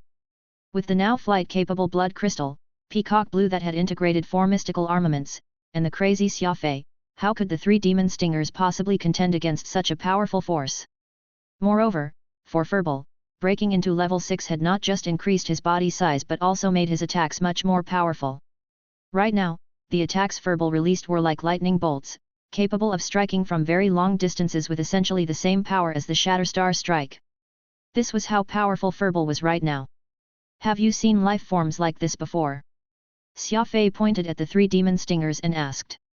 Radix shook his head and softly said, I don't recall any data files bringing up this sort of thing before. In terms of aura, they're very much like demon chrysalises, but they don't look like demon chrysalises at all. These are probably mutants, or perhaps new demon chrysalises that the demon race have bred recently. Xia Fei said nothing, reaching out a hand to pet Furball. Xia Fei was delighted by Furball's evolution this time. After waiting for so long, he had finally arrived at the day where Furball was all grown up. However, to his surprise, his hand hit nothing but empty space. When he turned to look, his face instantly turned gloomy. In the blink of an eye, Furball had once more returned to his original size of a little ball. Zing! He jumped into Xia Fei's chest, first using his furry body to nuzzle Xia Fei and then falling straight asleep. He looked absolutely adorable, but it seemed like the evolution and the battle had left him very tired. Xia Fei was utterly speechless. Furball had finally grown big like he wanted, but it had only been for a few minutes. This guy had once more returned to his original form, no different from before his evolution. How did you manage to do it? How did you shrink again? Xia Fei grabbed Furball and angrily asked. Radix spoke. It's all because of his dual nature. Holy beasts have always been unfathomable beings. Isn't Furball perfectly fine as he is? In battle, he can become a massive creature, and once the battle is over, he becomes a little ball that you can take wherever you want while also saving energy. This kid has a very sharp mind. Xia Fei shook his head. I hope it's as you say. It would be terrible if Furball couldn't return to that form. Turning around, Xia Fei used ocular cognition to peer into the distance. Those dark life forms are still chasing that mysterious light. There must be something going on. Forget about this business for now. Let's go after those dark life forms and see what's going on. Xia Fei sternly said. Zing! Xia Fei raised an eyebrow and then explosively accelerated. Traveling at 1 million meters per second, he went off in pursuit of the dark life forms, little Goldie bellowing as it followed. The Xia clan's demon chrysalis tamers were all gobsmacked. They were much slower than the demon stingers, so they had arrived just in time to see the 3 shriveled corpses and Xia Fei and little Goldie traveling into the distance. Heavens! The 3 demon stingers are all dead. How's that possible? It must be the work of that golden demon chrysalis over there, but what species is it? Why is it completely gold? As the demon chrysalis tamers discussed what had happened, they could not help but nastily grimace. The loss of the 10,000 Buddha radiance was already bad enough, and now, Xia Fei had even killed its sons. The Xia clan had suffered a heavy blow this time. However, the elder leading this team had an extremely excited look on his face as he stared at little Goldie. As the leader of the demon chrysalis team, he was not sad at all about the death of the 3 demon stingers. Rather, he was even more concerned with little Goldie. Chapter 918, Undercurrent, the Demon Race Law Gods. Elder Ifa, should we pursue them? Asked one of the demon chrysalis tamers through gritted teeth. In the space of one night, the Xia clan had had its pride, the 10,000 Buddha radiance, slain by Xia Fei, and then its 3 sons had also died gruesome deaths at Xia Fei's hands. This was like dropping straight from heaven to hell. Without these prized chrysalises, the Xia clan's foundation was badly wounded. It was among the 3 great clans of the demon race, on par with the Carries and the Dark Pearls, but now, it would probably be the weakest of the 3. The Xia demon chrysalis tamers were indignant. They wanted no more than to flay Xia Fei and little Goldie alive. However, that elder, Law Sage Ifa, appeared not to hear what his subordinates were saying. His eyes erupted with bright lights, staring so hard at little Goldie that his eyeballs almost fell out. Pursue? Of course, we're pursuing them, but we can't act rashly, and alert the enemy. Ifa sternly said. He picked out 3 people from his team and softly said, the 3 of you have the best stealth capabilities. Right now, I need you to keep a close eye on that golden demon chrysalis. Even if it goes into the depths of hell, you must follow it. He solemnly swept his eyes over the 3 and added, remember, you can only watch it from a distance, the farther the better. You can't be discovered. Everyone else, return with me. Everyone was startled. While these demon chrysalis tamers were not standard warriors, they were still rather strong. After all, anyone who could hang around with demon chrysalises had some skill. Why was Ifa having the team go back then? Was he giving up on the enemy? Be at ease. We're all warriors who changed professions to demon chrysalis tamers, and we've all practiced the law of covert evasion. As long as we don't reveal ourselves, that golden demon chrysalis will never be able to escape our sight, one of the selected demon chrysalis tamers sternly said. Ifa chuckled, a sinister smile appearing on his face. That's precisely why I had you carry out this mission. Remember to report to me every hour. Whoosh! After saying all this, Ifa led the demon chrysalis tamers back to base, not even looking back. Destroy those guys, shouted Xia Fei as he finally caught up. Furball, let me see if that 6th form of yours is really that impressive. Xia Fei was still unsure about Furball's 6th form. It was not too long ago that Furball had become enormous and used a universe-shaking lightning bolt to exterminate that dark life form, displaying a peerless combat strength. However, after that battle, Furball returned to normal, becoming a little ball that rushed into Xia Fei's chest and fell asleep, appearing not to have changed at all. Thus, Xia Fei wanted to once more see Furball's frenzied attack and confirm just how strong he had become. Unexpectedly, Furball defied the order, not even raising his eyes and continuing to snore in Xia Fei's chest. He seemed to be saying, "Master, it's just a pack of puny low-level dark life forms.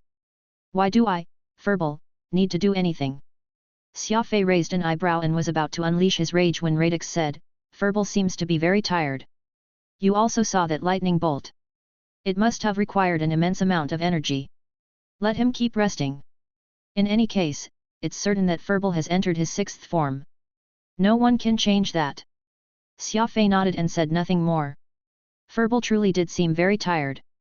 After rushing off into the distance like a madman and then successfully promoting, he rushed back and unleashed a thunderous blow. The entire process was certain to have taken a significant amount of energy. Holy beasts were truly odd existences. Furball was now avoiding Xia Fei when he promoted. Was it because he did not want Xia Fei to see the savage appearance he had when promoting? This piqued Xia Fei's curiosity. What did Furball look like while promoting?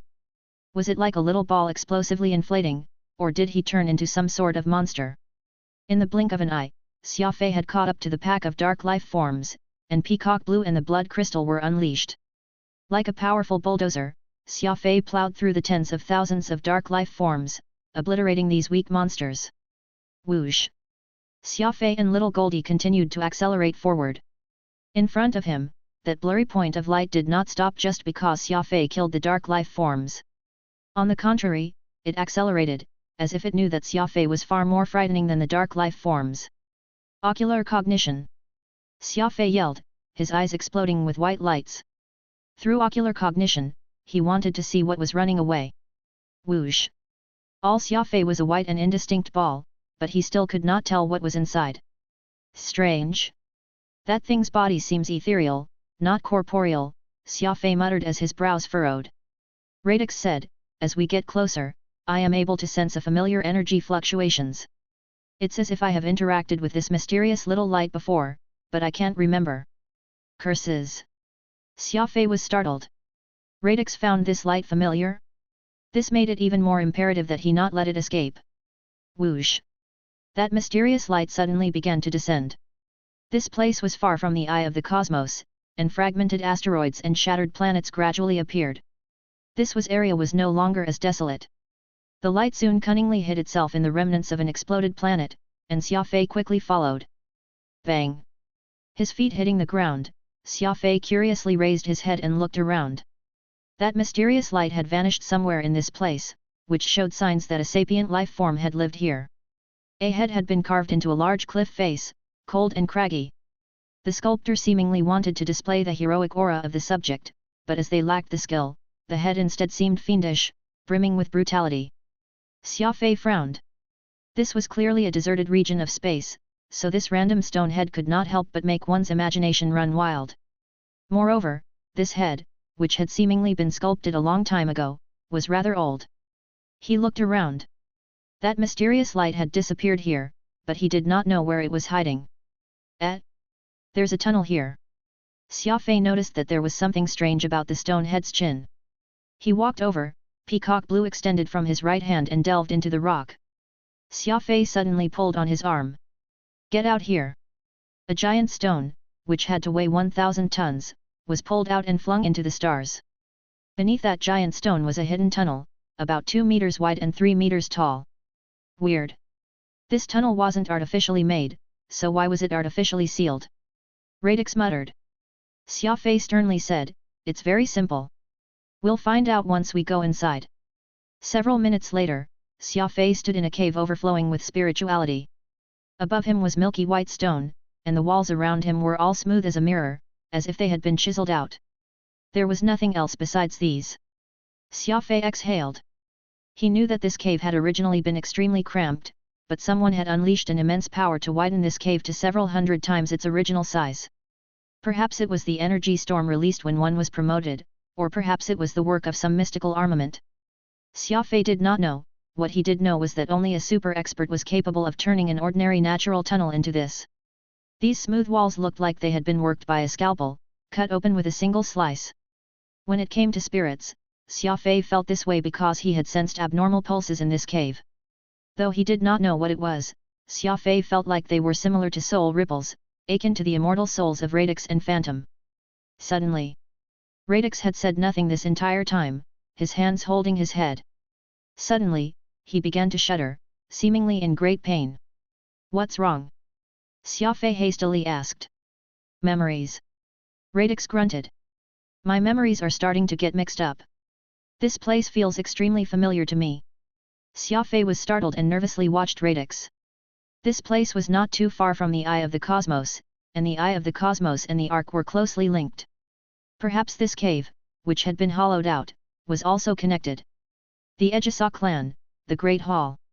Law God Mirada's proud form paced back and forth as he pondered some questions.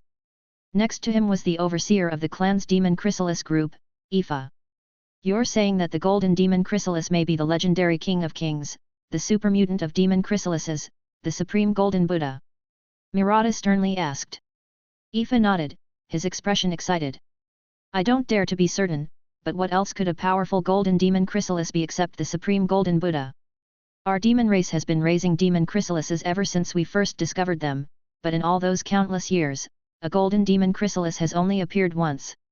It's called the supreme golden Buddha, a demon chrysalis even more powerful than the 10,000 Buddha radiants, the king of chrysalis kings. Alas, that legendary supreme golden Buddha died after only 1 week, but in that week, it single-handedly defeated 2 10,000 Buddha radiances. Its combat prowess was simply unparalleled. If that strange golden demon chrysalis is really the supreme golden Buddha, and if we get our hands on it. Ifa's eyes flashed as he intentionally paused. Mirada was astonished as he picked up where Ifa had left off. If we can get the supreme golden Buddha, not only can we recover our losses from the death of the 10,000 Buddha radiants, we may even be able to push into the first class of demon race clans at last, becoming on par with the Lionhearts and Skyfalcons. Mirada was very agitated. The Ejisas were not a true first-class clan. Their clan was able to be in the first class because the Ejisas, Carries, and Dark Pearls were incredibly close. Only when these 3 clans combined their strength could they barely squeeze into the first class. As for Oro's Lionheart clan, it was truly top-notch. Moreover, though it was only a single species, it was bigger than the Ejisas, Carries, and Dark Pearls altogether. It was precisely because the Ejisas knew that they were not a real first-class clan that they had always been working hard to try and enter that higher circle rather than barely squeezing their way into the Palace of Demons by working with the other 2 clans. Law God Mirada suddenly began to laugh. Assemble the clan's guards. I want to take a personal look at this bizarre golden demon chrysalis you speak of. Chapter 919, Soul Device. Law God Mirada heartily laughed, saying, Assemble the clan's guards. I want to take a personal look at this bizarre golden demon chrysalis you speak of. Demon chrysalis tamer Ifa was startled, asking with a frown, shouldn't we inform the patriarch? Mobilizing the clan's guards without permission is a great taboo. Mirada's face turned dark, and he asked in a sinister tone, the patriarch? Again with the patriarch. Do my words hold no weight around here? Zing.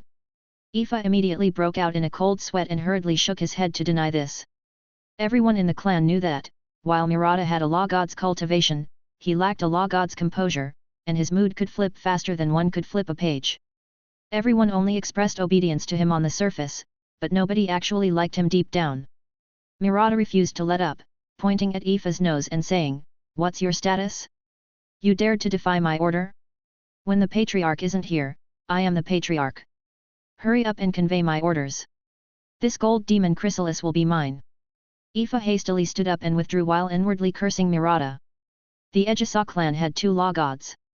One was the patriarch, and the other was Mirada. The former ruled the entire clan, while the latter had just become a law god and had only recently been granted authority over part of the clan. The chance of crossing the law god heavenly threshold was less than 10 in 1,000, and there were numerous experts who had remained at peak law sage for 1,000 years without breaking through. This was because this threshold was not just about strength, it was the threshold of life and death. Upon becoming a law god, one could step through the gate of life. With the seed of life, one would possess an inextinguishable body. Murata had not been very conspicuous among the other peak law sages of the clan. In terms of aptitude, martial strength, intelligence, or judgment, he did not stand out in any way, but he was the luckiest. With the right set of circumstances and coincidences, Murata had succeeded in breaking through the law god heavenly threshold after cultivating for only 9 decades. In a flash, he had gone from a sparrow to a phoenix, the second strongest in all of the Ejisa clan, and with the patriarch absent, he had control over the clan's affairs. In the past, Murata had been bullied around by others in the clan, so he now wanted to use this chance to blow off some steam and prove his abilities to the patriarch. Thus, when the demon chrysalis tamer Captain Aoife told him about Little Goldie's existence, this new law god was impatient enough to seize this chance for himself. In his view, it would be a huge feat if he could get Little Goldie, which was similar to the legendary Supreme Golden Buddha. At that point, no one would dare to talk behind his back.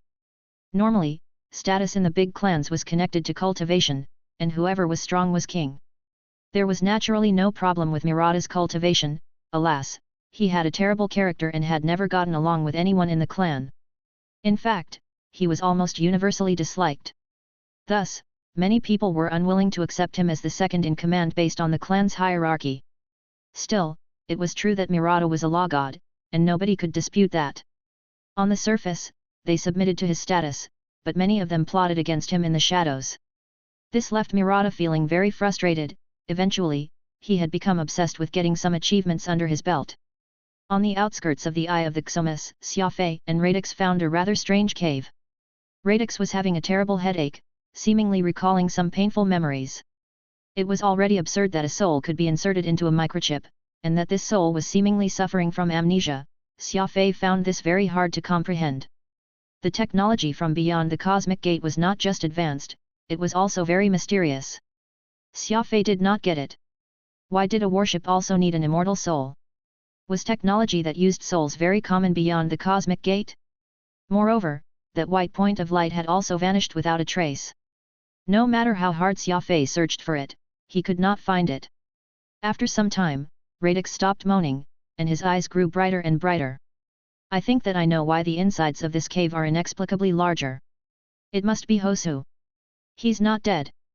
Xia Fei was startled, asking, Hosu? Who's he? Radix excitedly said, he's that one passenger of the Ark back then, the one who single-handedly sealed the cosmic gate. Xia Fei was stupefied. It appeared that bringing Radix with him on his travels had really helped the latter recover his memories. Not only did he recognize the region where the Ark had exploded, he even recalled that mysterious passenger. After a pause, Radix went on. No wonder I found this cave so familiar. It turns out that this place used to be Lord Hosu's dwelling. If my guess is correct, Hosu's body dissolved after sealing the cosmic gate, but his soul, which remained, followed the trail here. When he discovered that the Ark had already been destroyed, he decided to set up a temporary residence here to rebuild his body. Xia Fei frowned. This expert was able to rebuild his body? Did that mean he had a seed of life? No, Hosu came from outside the cosmic gate. Even if he had a seed of life, he should be reborn outside the cosmic gate. Radix shook his head. My memories haven't been completely restored, but there's one thing I am sure of.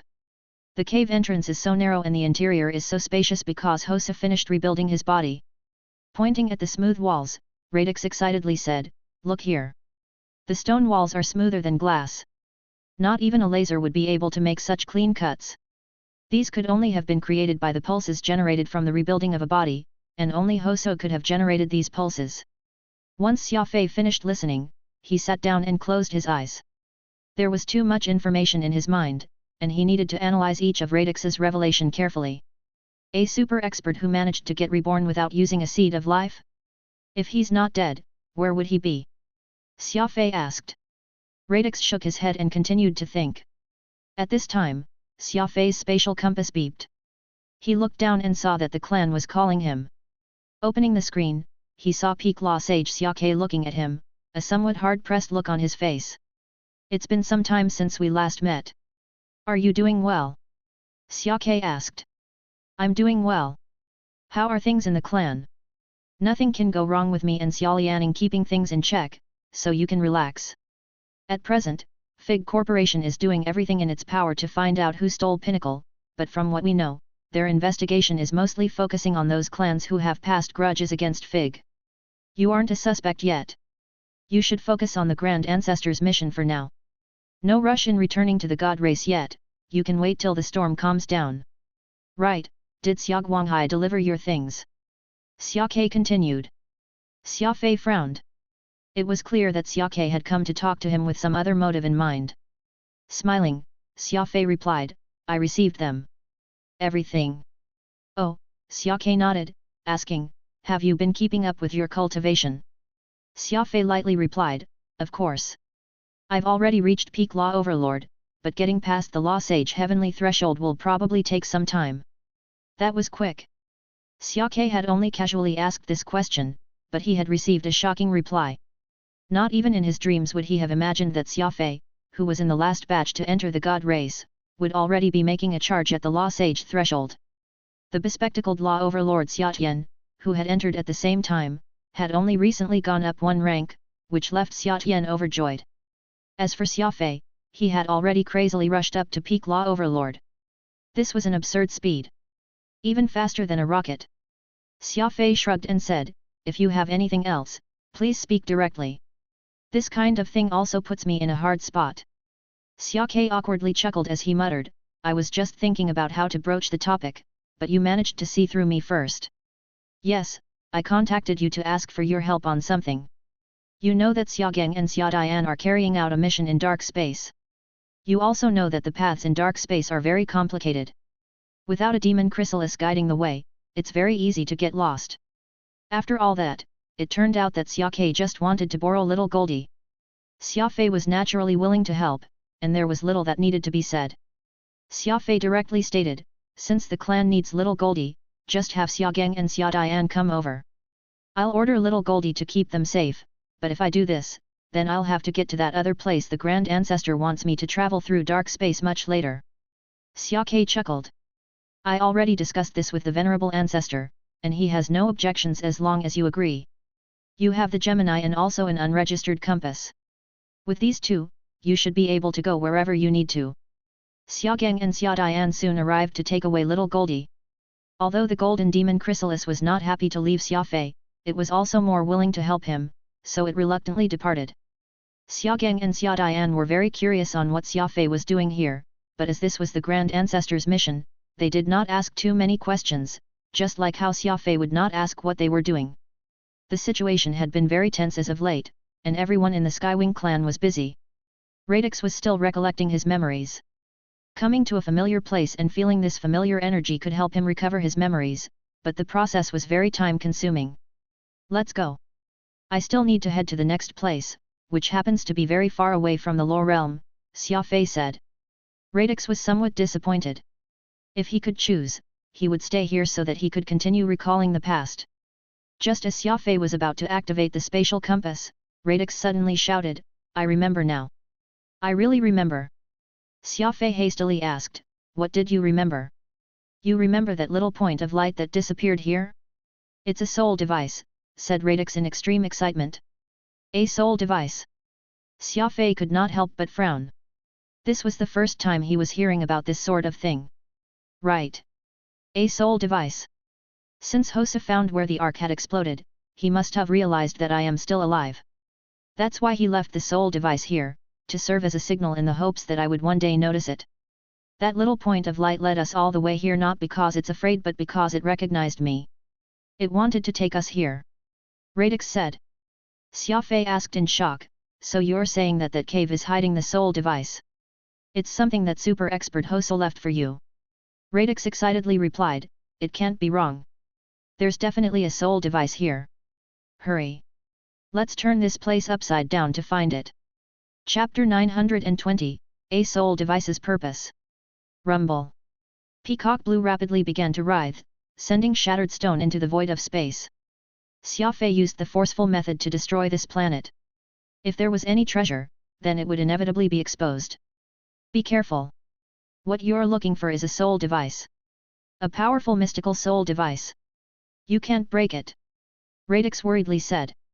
Xia Fei replied, you're the one who said that soul devices make no pulses when they're sleeping and so are very difficult to discover. If we don't use extraordinary methods for this sort of well-hidden existence, how long will it take us to find it? Relax, I know how to proceed. He waved his right arm, and the 6 giant blue blades of grass became like powerful excavators, digging out countless rocks from this planet every minute. It was not long before this shattered planet became even more shattered. It had taken only a few moments for Xia Fei to reduce this planet into half. Peacock blue was a mystical armament, and while it was primarily used for killing it, it was also very intelligent. After being with Xia Fei for long, it was now perfectly in sync with him. While Peacock blue seemed to be digging crudely, its actions were actually very measured and controlled. If there was really treasure hiding here, Peacock blue would not damage it. Xia Fei soon dug his way to the core of the planet, whereupon Peacock blue suddenly stopped. The core was empty, and in this rather small space, which could only fit a single person standing up, lay a blue object. Bang! Countless white lights scattered. They had originally been hiding next to the blue object, but when they saw Xia Fei, they quickly dispersed into the surroundings. A few seconds later, all of the white lights came back and fused with the blue device. There was a blinding explosion of white light, which was as bright as the sun. Whoosh! The strange blue object turned white. It was a pure white, like the snow in winter, the clouds in the high heavens. He heard a mysterious low growl, as if a beast, which had been sleeping for 10,000 years, had finally awakened. This soul device really was prepared for me. It's awakened. Radix was so excited that he almost jumped. Several minutes later, Xia Fei had a 3-wave frisbee the color of white jade. This was 3 round frisbees put together. It was exquisitely crafted, and its aura was enormously powerful. Xia Fei had never encountered this material in his artificery studies. It was like ore yet not ore, like metal yet not metal. All in all, it was very strange. This is a soul device? Xia Fei asked. Why did Hoso leave you this? Radix laughed. First, Hoso is the only person in the universe who can make soul devices. With me discovering this, I was able to confirm that he's still alive. Moreover, he's telling me through this exquisitely crafted soul device that he's already recovered more than half of his cultivation and is once more standing at the apex. Second, I am an immortal soul, so no matter how my appearance changes, I'll always need an item that can store my soul, and this soul device is perfect for that. It's even more stable than the microchip from the Ark, more suitable for long-term habitation. This is his present to me. Inside is the information he left for me. Xia Fei frowned and asked, more suitable for a soul to live in? Like the moor stone that Phantom used to reside in. Radix unhappily said, how could a moor stone compare to a soul device?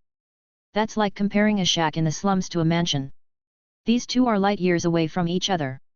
Fortunately, that friend of yours has a very low cultivation, so he doesn't have much of a problem with residing in moor stone. Xia Fei nodded, only half getting it.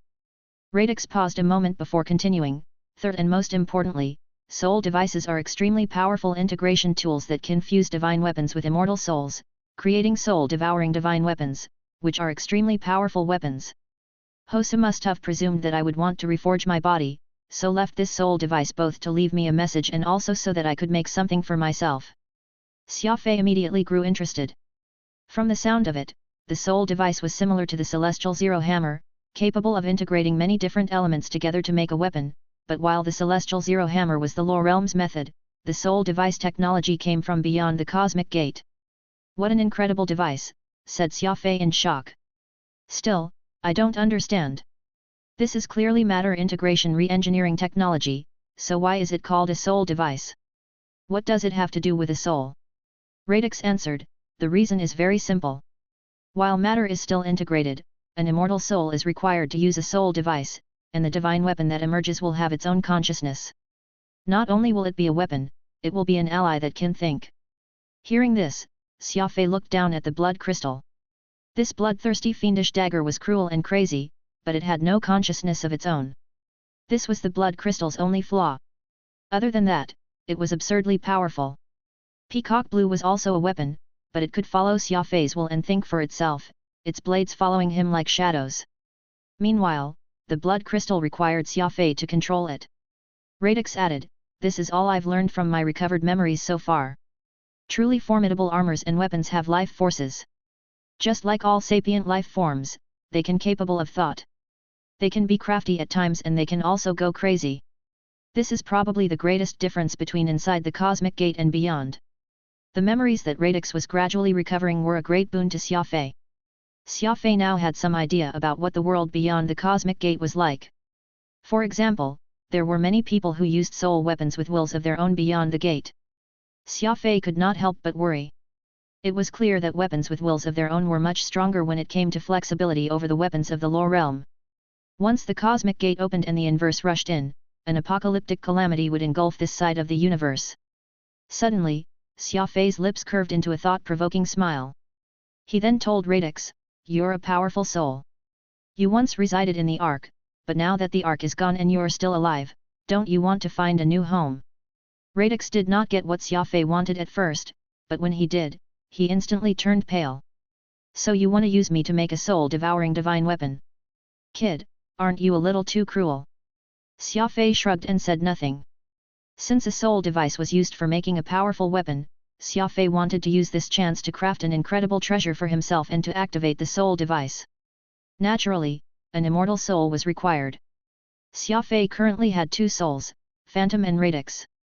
Radix was of a much higher level than Phantom, so he was of course the better candidate for making a soul-devouring divine weapon, and as such, Xia Fei had gotten this idea of turning Radix into a weapon. After all Radix could do right now was talk with him.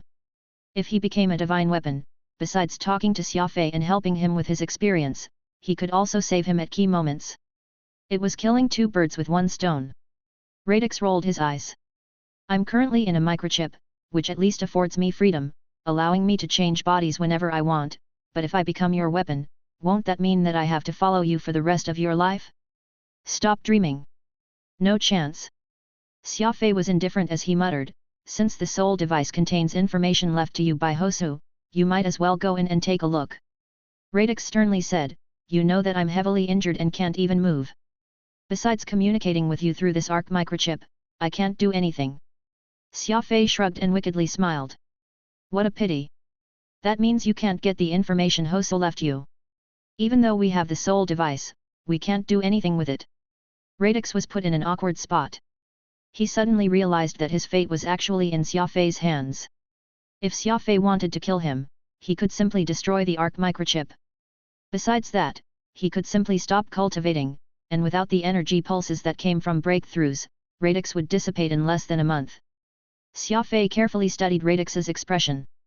"I'm not forcing you to do anything. Everyone has their mission in this universe, and as an immortal soul, you exist to assist others. This is your mission.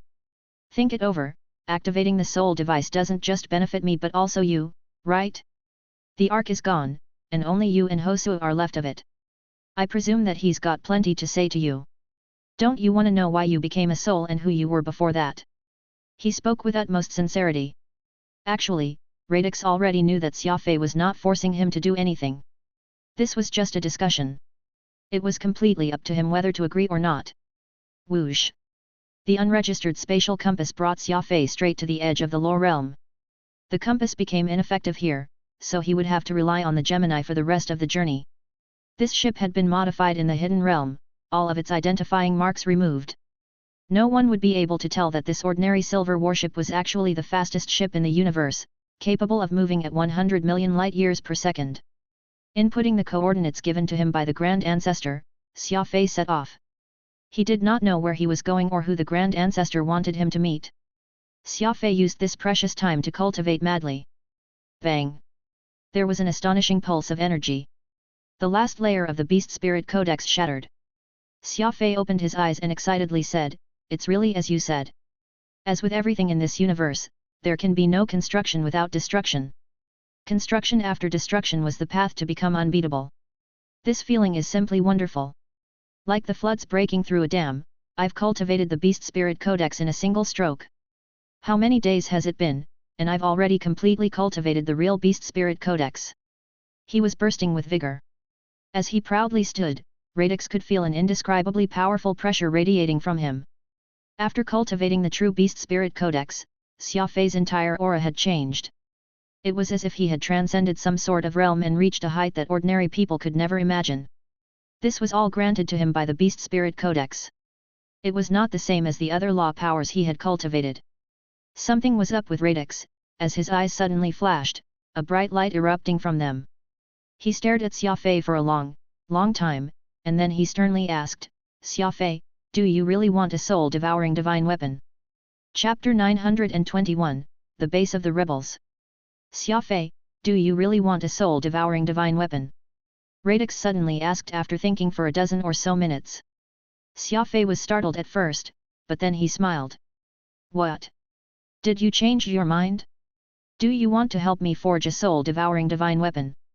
Radix shook his head and softly said, "For some reason, I suddenly feel that it's not too bad to have a divine weapon as a vessel. Perhaps I've been influenced by your crazy advancement. We haven't been together for long, but I've actually heard about you long ago and had been secretly observing you from the shadows.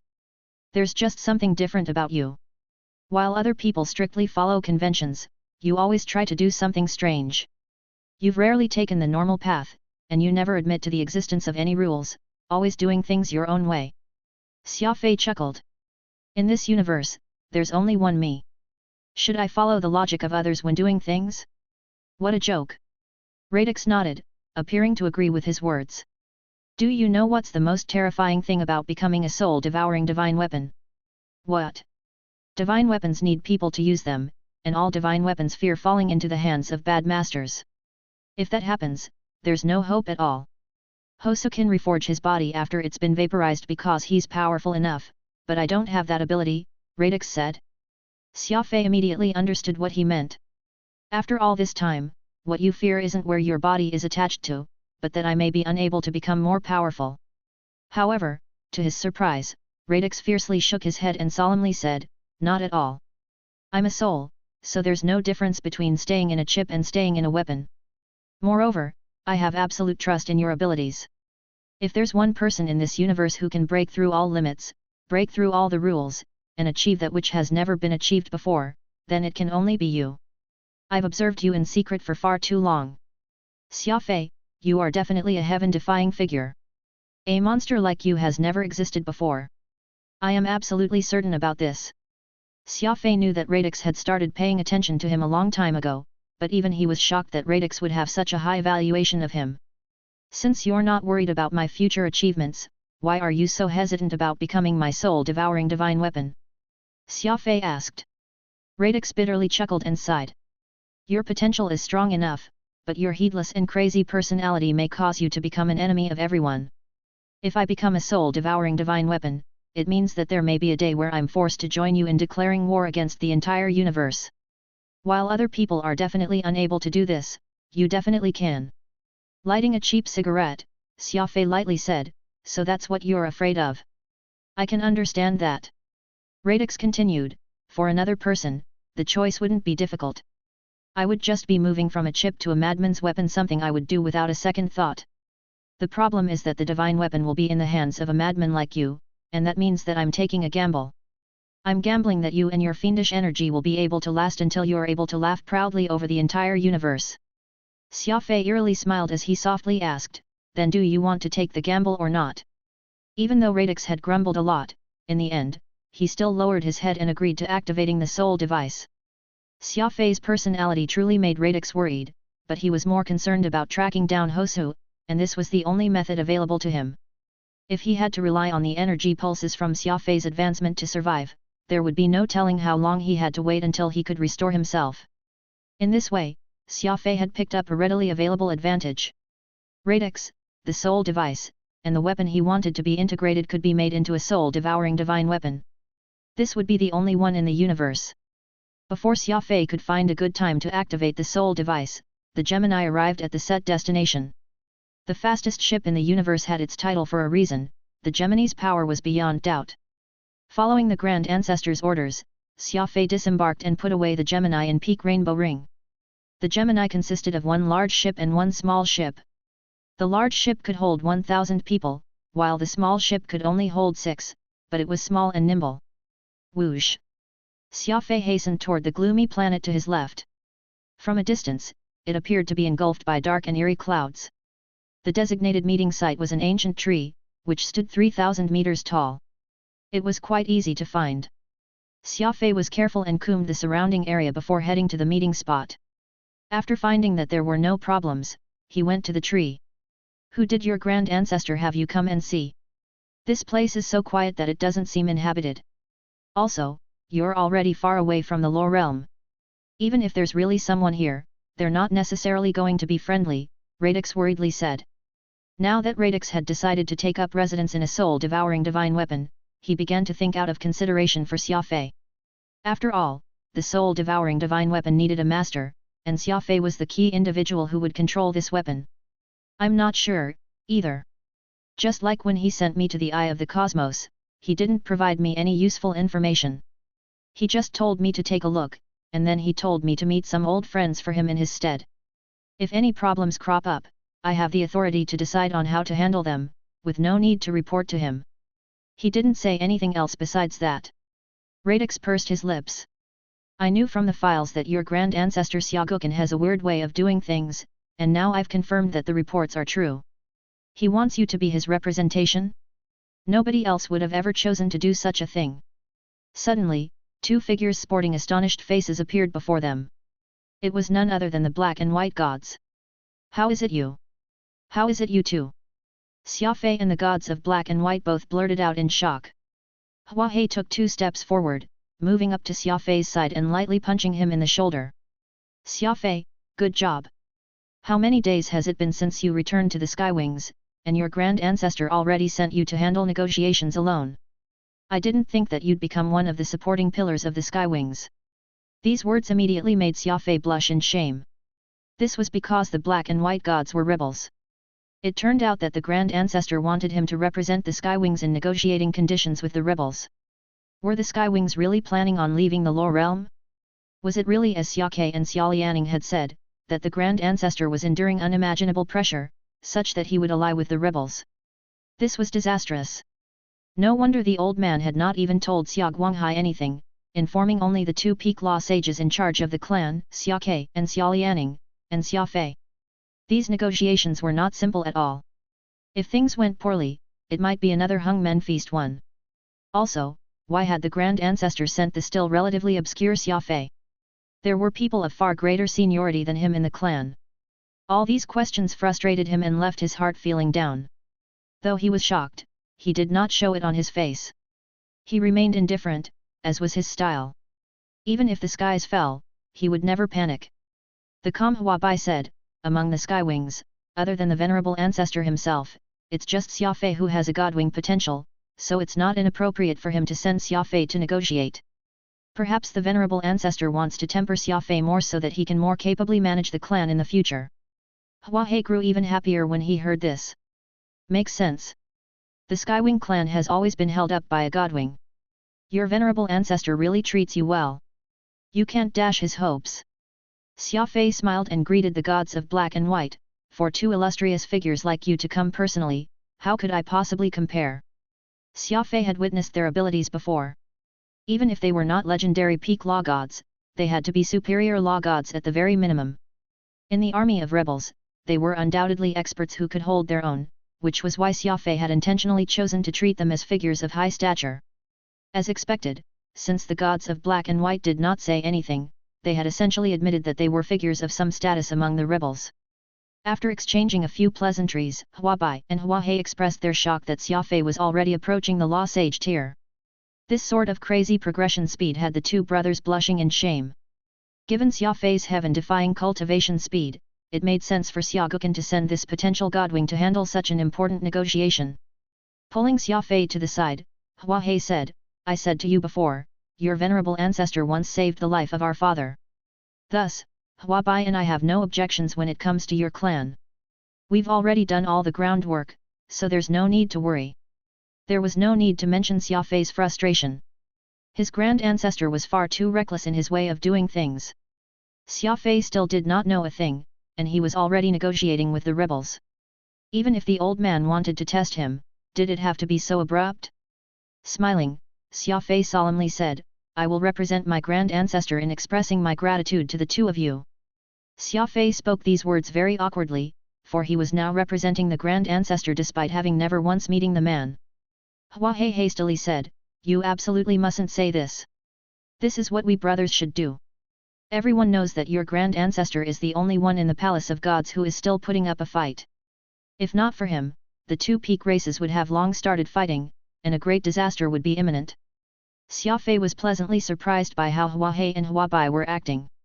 These two seemed to have a good relationship with the Grand Ancestor and were also on good terms with him. While he was deep in the base of the rebels, these two might be people he could rely on. It's getting late, so let's get moving, Hua Bai said, glancing up at the sky. The three of them prepared to leave for the base of the rebels. Xia Fei was a junior, so he took up the rear, but Hua Hei and Hua Bai refused to let him do so. Hua Bai solemnly said, regardless of what our relationship was in the past, today, you are representing the Skywings. The plenipotentiary of the demon sealing fiendish blade.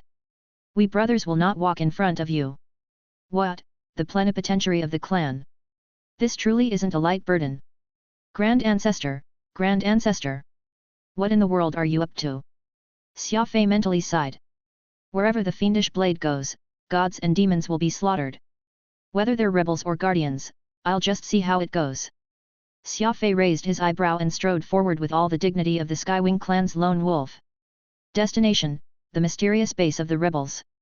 1. A reference to an event during the power struggle between two historical figures of China, Liu Bang and Xiang Yu, during 206 BC that led up to a civil war for control over China. Chapter 922, The Three Heads. Dark Space. Level 7 Great Law Sage Xia Dian was leading a small team of Skywing elites on a covered mission. With the help of the King of Demon Chrysalises, Little Goldie, the team had been able to make rapid progress. After all, Little Goldie was a professional at moving through the dark space. With its incredible judgment, Little Goldie was able to take Xia Dian's team to wherever they wanted. Without it, Xia Dian's team would have probably gotten lost in the boundless darkness. No one knew where they were going or what they were doing. At present, the Skywing clan was in a poor situation. Grand Ancestor Xia Guocan was resisting the entire Palace of Gods, single-handedly stopping a war. On the surface, no one dared to fight against the demon-sealing fiendish blade, but in private, the dissatisfaction toward the Skywings had reached an all-time high. A conflict might break out at any moment. The Grand Ancestor had secretly deployed the clan's numerous war gods, leaving them extremely busy. Even Xia Fei, who had only joined the clan a short while ago, was inexplicably thrown onto the negotiation table with the rebels. Xia Dian's team was presumably also on some secret mission for the clan. It was all going very smoothly, but Xia Dian's team had no idea that there was a small Ejisa team accompanying them in the endless reaches of dark space, but their goal was not the Skywings but Xia Fei's Little Goldie, instead. It's the Skywings.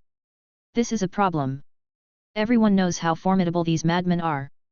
We'll definitely lose a lot if we try and fight them directly, Demon Chrysalis Tamer Captain Aoife worriedly said after hearing the scouts' report. While there are only 15 of them, these are the Skywings. Speedy madmen. We won't have any advantage if we try to fight them directly, and most terrifying of all is if we provoke their ceaseless revenge. The number of clans annihilated because they offended the demon-sealing fiendish blade hasn't been small at all. Aoife's words were rather pessimistic. On the other side, Law God Mirado was also very unhappy, but he could only grit his teeth, unable to retort to Aoife's words. The Skywings are truly fiendish, but it's fine as long as we can wipe out all of them at once. The demon-sealing fiendish blade has far too many enemies, so without any evidence, they'll never think that it's us, Mirada said, but it seemed more like he was trying to pump himself up. Clearly, even this law god had become hesitant after learning that Little Goldie belonged to the Skywings. This was the Skywings. Even an idiot knew that these madmen were not to be provoked. Aoife frowned. Wipe them out? Easier said than done. The Skywing clan has inherited the law of speed, so completely wiping out these speed maniacs probably can't be done with just us. As long as one of them manages to escape, our clan will be doomed. Mirado was stunned, and his eyes dimmed. Xia Dian's team was not that scary. What was scary was the revenge that would follow. As long as there was one survivor, the manic revenge of the fiendish blade would come, and when the demon-sealing fiendish blade was unsheathed, only one clan would survive between the Skywings and the Ejisas. The risk was far too great.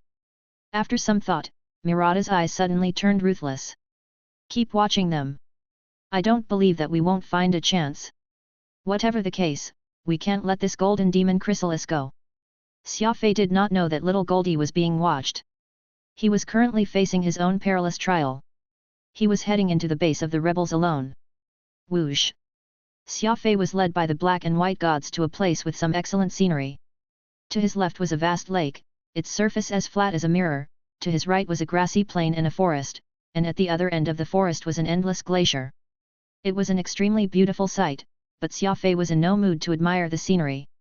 Many brightly armored warriors stood on the shore of the lake. They had been waiting there for some time to welcome the representative of the Skywing clan, and there was no fewer than 3,000.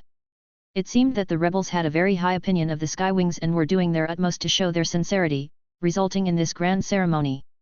When these warriors saw Xia Fei, they all expressed their confusion. After all, he was too young, absurdly young. They could not help but ask, how could someone so young represent the Skywings? Please.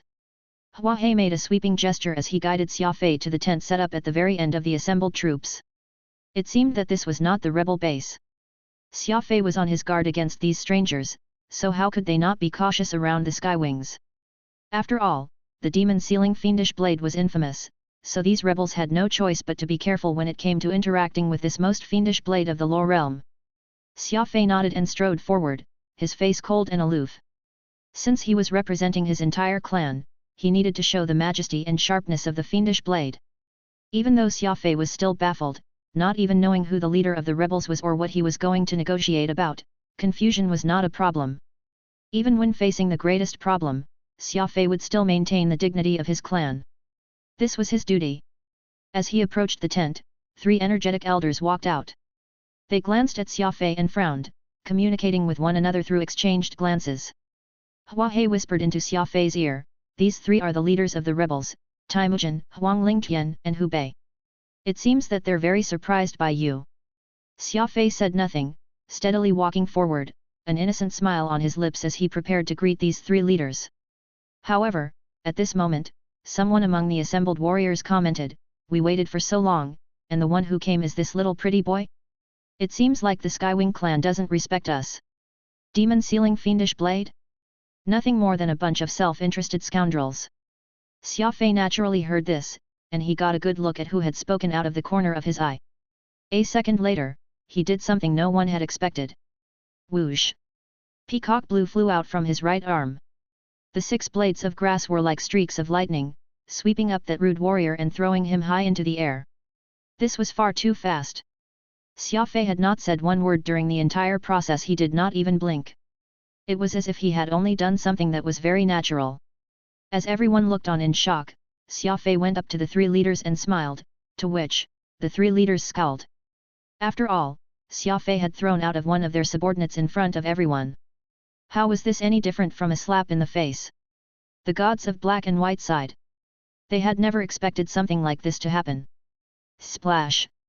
That warrior had drawn an arc in the air and plummeted into the lake. The rebels were all furious. They stared coldly at Xia Fei, a ruckus beginning to rise from their ranks. "What's the meaning of this?" asked the rebel leader, Hu Bei, his face dark.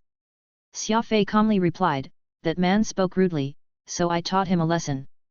Hu Bei's brows furrowed as he spoke in an even harsher tone, "These are our men, is there a need for you to discipline them?" Xia Fei's eyes chilled as he spoke in a tone that was neither meek nor proud. "I have already given you the most respect I could by not killing him. The Skywings are able to stand firm in the Law realm not because of our compassion but because of our power. Our ruthlessness. Anyone who dares to provoke the Skywings will receive 100-fold in return. Anyone who blinks first isn't a man of the Skywing clan." Wu! Wu! The crowd was stunned. Xia Fei was a rather minor character in the circle, yet he dared to speak to the 3 leaders of the rebels in this way? It was absolutely audacious, utterly insane. It must be understood that Temujin, Huang Lingtian and Hu Bei were all equivalent to hegemons of the Palace of Gods. Their statuses were truly lofty, and even the gods of black and white had to listen to their orders. Did Xia Fei not want to live? Xia Fei did not actually want to be on bad terms with the rebels, but he needed to do this because he represented the Skywings. Anyone who dared to take a stab at the Skywings would be buried with his entire family. This was the law of the Skywings. If anyone insulted them and Xia Fei pretended not to hear, no one in the clan would agree with him. The demon-sealing fiendish blade needed to be this sharp. The situation became rather awkward. The 3 rebel leaders frowned, as Xia Fei's actions had left them without a way to de-escalate. The gods of black and white hurriedly came up to mediate, and everyone sullenly went into the tent to take their seats. As for the soldiers on the shore, they dispersed. The Skywing clan truly lives up to its reputation. Even a young kid from their clan is this tyrannical. It seems like they deserve their title of the Fiendish Blade. That sort of insanity has already taken root in the bones. I know, right? Look at Xia Fei's attitude just now. If the three leaders kept questioning him, there might even be a fight. The rebels chattered, feeling some admiration for Xia Fei. It was truly rather amusing. If Xia Fei had yielded, nobody would have respected him or the Skywings. This was exactly why he needed to be tough. This way, everyone would shut up. As the saying went, the soft feared the hard feared the domineering feared the unreasonable, and the unreasonable feared those who did not care for their lives. The Skywings happened to be madmen who were tough, domineering, unreasonable, and did not care for their lives. Anyone would get a headache trying to deal with them. In the tent, the gods of black and white introduced Xia Fei to the three leaders and then withdrew. Hua Hei and Hua Bai did not have the right to participate in the confidential negotiations between the Skywings and the rebels. I think I know now why the old wretch from the Skywing clan sent Xia Fei, Hua Bai said once he was out of the tent. Why is that? Hua Hei asked. Hua Bai glanced at his older brother and smiled. Didn't you notice? Xia Fei is basically like another Xiaogukan, unreasonable, tough, and cunning. He won't be reasonable when it comes to anything, and no one can make him suffer a loss. Hua Hei was startled, and then he muttered, "Hey. That's true. It seems like the old monster had Xia Fei come not because of his experience or status but because he's the most similar to himself. So it's like the venerable ancestor has come personally." Hua Bai nodded. The three leaders thought that the talks will be easier since old monster Xia didn't come himself, but it seems like they've got the wrong idea. Xia Fei won't be that easy to deal with. Hua Hei and Hua Bai turned to the tent. In this unfriendly atmosphere, the talks between the Skywings and rebels were about to begin. Chapter 923, Forging a Soul-Devouring Divine Weapon. Xia Fei was left alone in the tent with the three leaders. The incident from earlier had left the mood somewhat tense. Temujin, Huang Lingtian and Hu Bei were all very old people.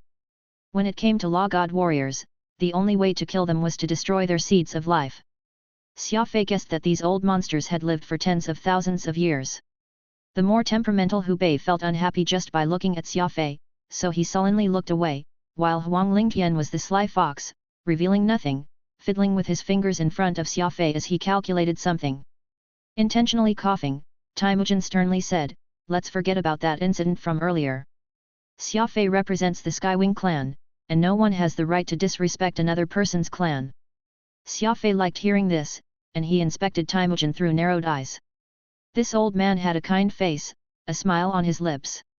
He was clearly much better to work with than the sly Huang Lingtian and the irascible Hu Bei.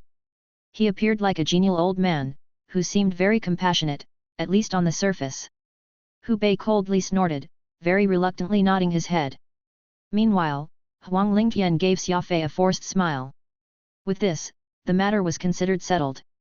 Xia Fei realized to his surprise that, though the three all had the title of leader, Temujin clearly outranked the other two. Even though he was doing his utmost to act like he was an ordinary person, from how the other two acted, Xia Fei could tell that Temujin actually had absolute authority over the rebels. After pausing, Temujin continued speaking. "The three of us are very familiar with your clan's grand ancestor, Xiaogukan, having interacted with him for quite some time in the Palace of Gods. Later on, we got sick of the surreptitious way of doings in the Palace of Gods and took our clans out of the Law Realm." This was a rather frank self-introduction. Xia Fei smiled and said, "My name is Xia Fei. I have come today on the Grand Ancestor's orders to represent the Skywings." Xia Fei's introduction was much simpler. He only gave his name, mentioning nothing about his experience, cultivation, or status in his clan. Temujin slightly frowned. He smiled and said, "Since my young brother has come representing the Skywing clan, what are Xiaogukan's demands?" Xia Fei indifferently said, "Senior Tai, this isn't an appropriate question. The Skywings are taking an enormous risk by meeting with you. Shouldn't you be somewhat more sincere? Negotiations could be compared to Taiki. The person who lost their patience first would have to pay the price, and Xia Fei was a master of Taiki. After all, he had played the ruthless businessman before, and he understood how the minds of people like Temujin worked.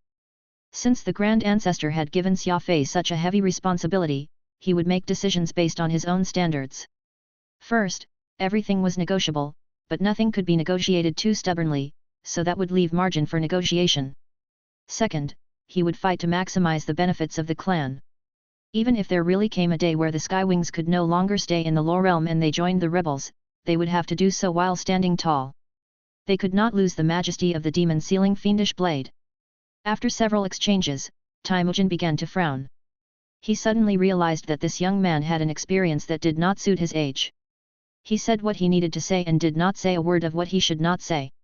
No matter what traps he laid, Xia Fei refused to walk into them, and if he was not careful, he would end up walking into one of Xia Fei's traps. Gradually growing frustrated, Temujin said, Xia Gukan wants to know why the Cosmic Gate has become a taboo subject, and this is something that we, the rebels, have been investigating for many years. In short, the two peak races have been concealing this matter to everyone. I can tell Xia Gukan the truth, tell him about the awful acts of the Palace of Gods, that until these parasites are overthrown, the Law Realm will never know peace. What about it? Is that sincere enough? Xia Fei calmly asked, and the condition? The condition is that once we tell your Grand Ancestor about all the crimes of the Palace of Gods, he must immediately take his clan out of the Law Realm to join the rebels, no longer mixing with those dregs from the Palace of Gods. Temujin slightly leaned forward, his eyes flashing. Xia Fei made no expression after hearing this. He stood up and stretched his shoulders before smiling and saying, I'm very tired after this long journey, so I'm going to rest for a bit. Let's talk some more tomorrow. When the time came for Xia Fei to talk, he decided to run off. The three leaders had an instant reaction, with the temperamental Hu Bei jeering, Humph! What plenipotentiary! Just go back and call over that old monster from your clan. Xia Fei replied in a tone that was neither humble nor proud, all right, if that's how you want it, I'll give it to you straight. The Skywings will never agree to such a condition. You should go back and think about it. Why? Temujin hastily asked. Why? Because the person who can control the Skywings hasn't been born yet. Not the two races, and not the rebels. We must join the rebel camp? As if. The demon-sealing fiendish blade recognizes no one except the people of the clan. Xia Fei explained. If you can't accept the style of the Skywings, then it's best if we just end things here. Zing! Hu Bei stood up and shouted, for what reason can you make decisions for your clan's old monster? Relay our message and have Xia Gukan answer himself. That won't be necessary. Since I'm the clan's plenipotentiary, I can answer for the Grand Ancestor right now. If you want to ask him, go and ask him yourself. Seeing how Hu Bei was being so intimidating, Xia Fei dropped his courtesy, and the air in the tent once more became tense. At this moment Temujin stood up, said that Xia Fei was tired, and told him to go back so that they could talk tomorrow. Hu Bei was dissatisfied, but he had no choice but to agree. After watching Xia Fei leave, Hu Bei sighed. Old Tai, I told you that the Skywings wouldn't accept this condition. Xia Fei is just an ordinary member of the Skywings, and his mood changed almost instantly. If it were that stubborn camel Xia Gukan, he would probably have already started a fight. Temujin had no reaction, only looking at Huang Lingtian. This old man had said nothing this entire time, just sitting there like Mount Tai. What do you think? Temujin asked. After some thought, Huang Lingtian softly said, he's not easy to deal with. Whether it's Xia Gukan or Xia Fei, they're both people who are unmoved by both force and persuasion. It will be very difficult to get anything from this. Temujin nodded, his face grimacing. The forthright Hu Bei sighed. If the demon-sealing fiendish blade joined us, we would be able to contend against the Guardians. If we can't get the Skywings, we won't be able to deal with those watchdogs, let alone the two supreme races. What's the point of rebels who can't rebel against anything? Huang Lingtian suddenly narrowed his eyes, his right fist clenching. Temujin and Hu Bei were both astonished. Hu Bei exclaimed in shock, Old Huang, isn't that too much? The Black and White Gods had personally sent Xia Fei to his residence, asking him how the negotiations had gone. Xia Fei spoke in vague terms, saying to Hua Hei and Hua Bai that this was an extremely important matter that he could not decide on his own. Blinking, Xia Fei suddenly put on a strange face and told the gods of Black and White, a good bird knows how to pick its nest, as I'm sure the two of you understand.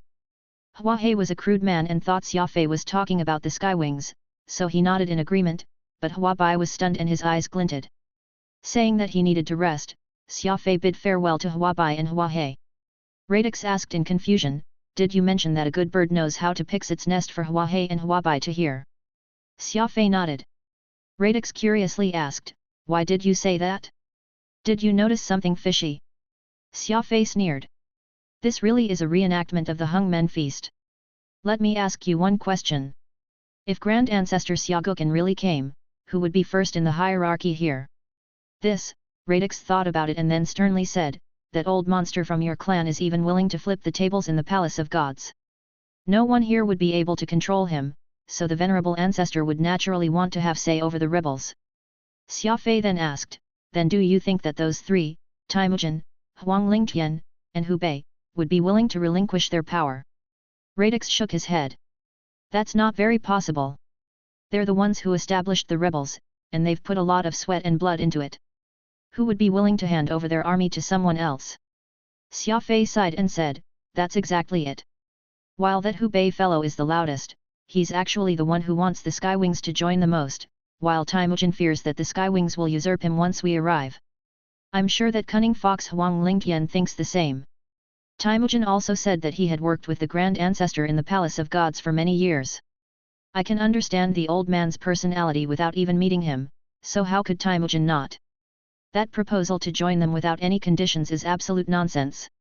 Even thinking with my feet, I know that the Grand Ancestor will never accept such unequal terms. Thus, they're only acting friendly with the Skywings to satisfy the urgent requests of their subordinates below, who want to increase their fighting power. The rebels do lack for people, but they don't lack for experts like the Grand Ancestor. What they lack is people who can sacrifice their lives but who won't try to seize power. As for the black and white gods, I can only grieve for them. It's clear that the leaders of the rebel camp is very petty. Being with them won't end very prettily, so I gave them a warning." Radix was startled, and he looked in shock at Xia Fei. "So you already saw through Hu Bei and the other two? No wonder you refused them so cleanly." It must be said that Xia Fei truly had an astounding ability to see through people. Even old monsters who had lived for tens of thousands of years could not escape his eyes. The look in their eyes, the way they moved, and some thought as to how both sides stood to benefit allowed him to conjecture quickly and easily what the other side was really thinking. Even Radix had to express his admiration for Xia Fei's ability to read people. After inspecting the tent, Xia Fei took out the precious brilliance space and the soul device. "Let's not waste time. Since you've already agreed, let's work through the night to forge the soul-devouring divine weapon." Radix was startled. "Here? This is the territory of the rebels. Plus, have you already decided which weapon you're going to modify into a soul-devouring divine weapon?" Xia Fei casually said, "Relax. The more dangerous the place is, the safer it is. Besides, I represent the Skywing clan, so they'll never dare to touch me. As for the foundation for the soul-devouring divine weapon, let's use this." Xia Fei placed the bloodthirsty and crazed blood crystal on the ground. Chapter 924, The Emergence of Nirvana. The precious brilliance space. Xia Fei placed the soul device, the blood crystal, the blood scale wisdom tail, and the dark night illusion pearl together. He had prepared these as the foundation to reforge the fiendish blade. Radix said, "The soul device Hoso left consists of 3 overlapping epochs, so the most it can integrate is 3 items. Are you sure about these 3? Xia Fei nodded. "The blood crystal has a bloodthirsty attribute and is the strongest weapon in my possession. The blood scale wisdom tail can strengthen my control over the weapon after the integration, making it steady, accurate, and vicious all in one.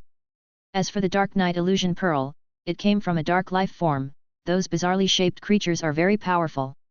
I wish to borrow their strength so that the blood crystal will have the greatest advantage possible when dealing with dark life forms." Radix replied, "This is a very good idea, but there's one thing I must warn you about. Hoso left this soul device, so I don't know how he designed it. In other words, the blood crystal may be modified into something completely different from before." Xia Fei answered, "I understand all that. I just care about one thing, will the blood crystal be stronger after being modified?" Radix very earnestly replied, "That's a certainty. I can guarantee that with my head on the line." Xia Fei chuckled. "You're a soul, so where is this head coming from? Still, since it can make the blood crystal stronger, I naturally won't refuse." Following Radix's instructions, Xia Fei placed the blood crystal, the blood scale wisdom tail, and the dark night illusion pearl onto the 3 layers of the soul device. Meanwhile, the microchip containing radix was placed in a special instrument at the very top. This is enough. Once you activate the soul device, I can take over from there, radix sternly said. Whoosh! Xia Fei swept a small knife across his left thumb, squeezing out a drop of blood. He let the blood drip into a small impression at the very top of the soul device. This was a life marker that could ensure that the soul-devouring divine weapon would be Xia Fei's once it emerged, and that no one else being able to claim ownership over it. Xia Fei then lightly pressed a button on the side of the soul device, and the divine weapon crafting process began. Whoosh!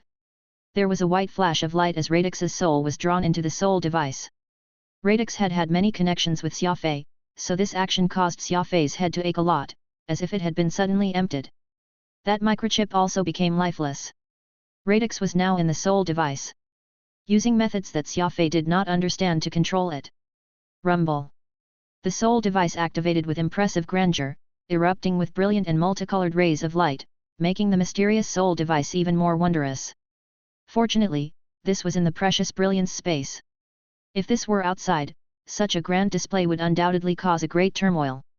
Several seconds passed, and then the blood crystal, blood scale wisdom tail, and dark night illusion pearl all disappeared. Add latest chapters at free.novelo only. The soul device began to spin like a flying saucer as it fused all the items together. The soul device's integration process lasted all the way until dawn. Everything else had disappeared, and what was before Xia Fei was a berserk blade of wind and fire. It was described as such primarily because of its savage appearance. The blood crystal had been very inconspicuous, but this blade was like the lightning and thunder of the 9 heavens. It had the cutting harshness of the wind and the violent temper of fire. Rather than a work of man, it seemed like a divine work that had been born from nature. It was a cross-shaped blade of the highest caliber. It had neither a hilt nor any dull edge. The blade was peerlessly sharp. Any portion could take a human life. Xia Fei was amazed. He had never imagined that the blood crystal would come out as such a bizarre cross-shaped blade.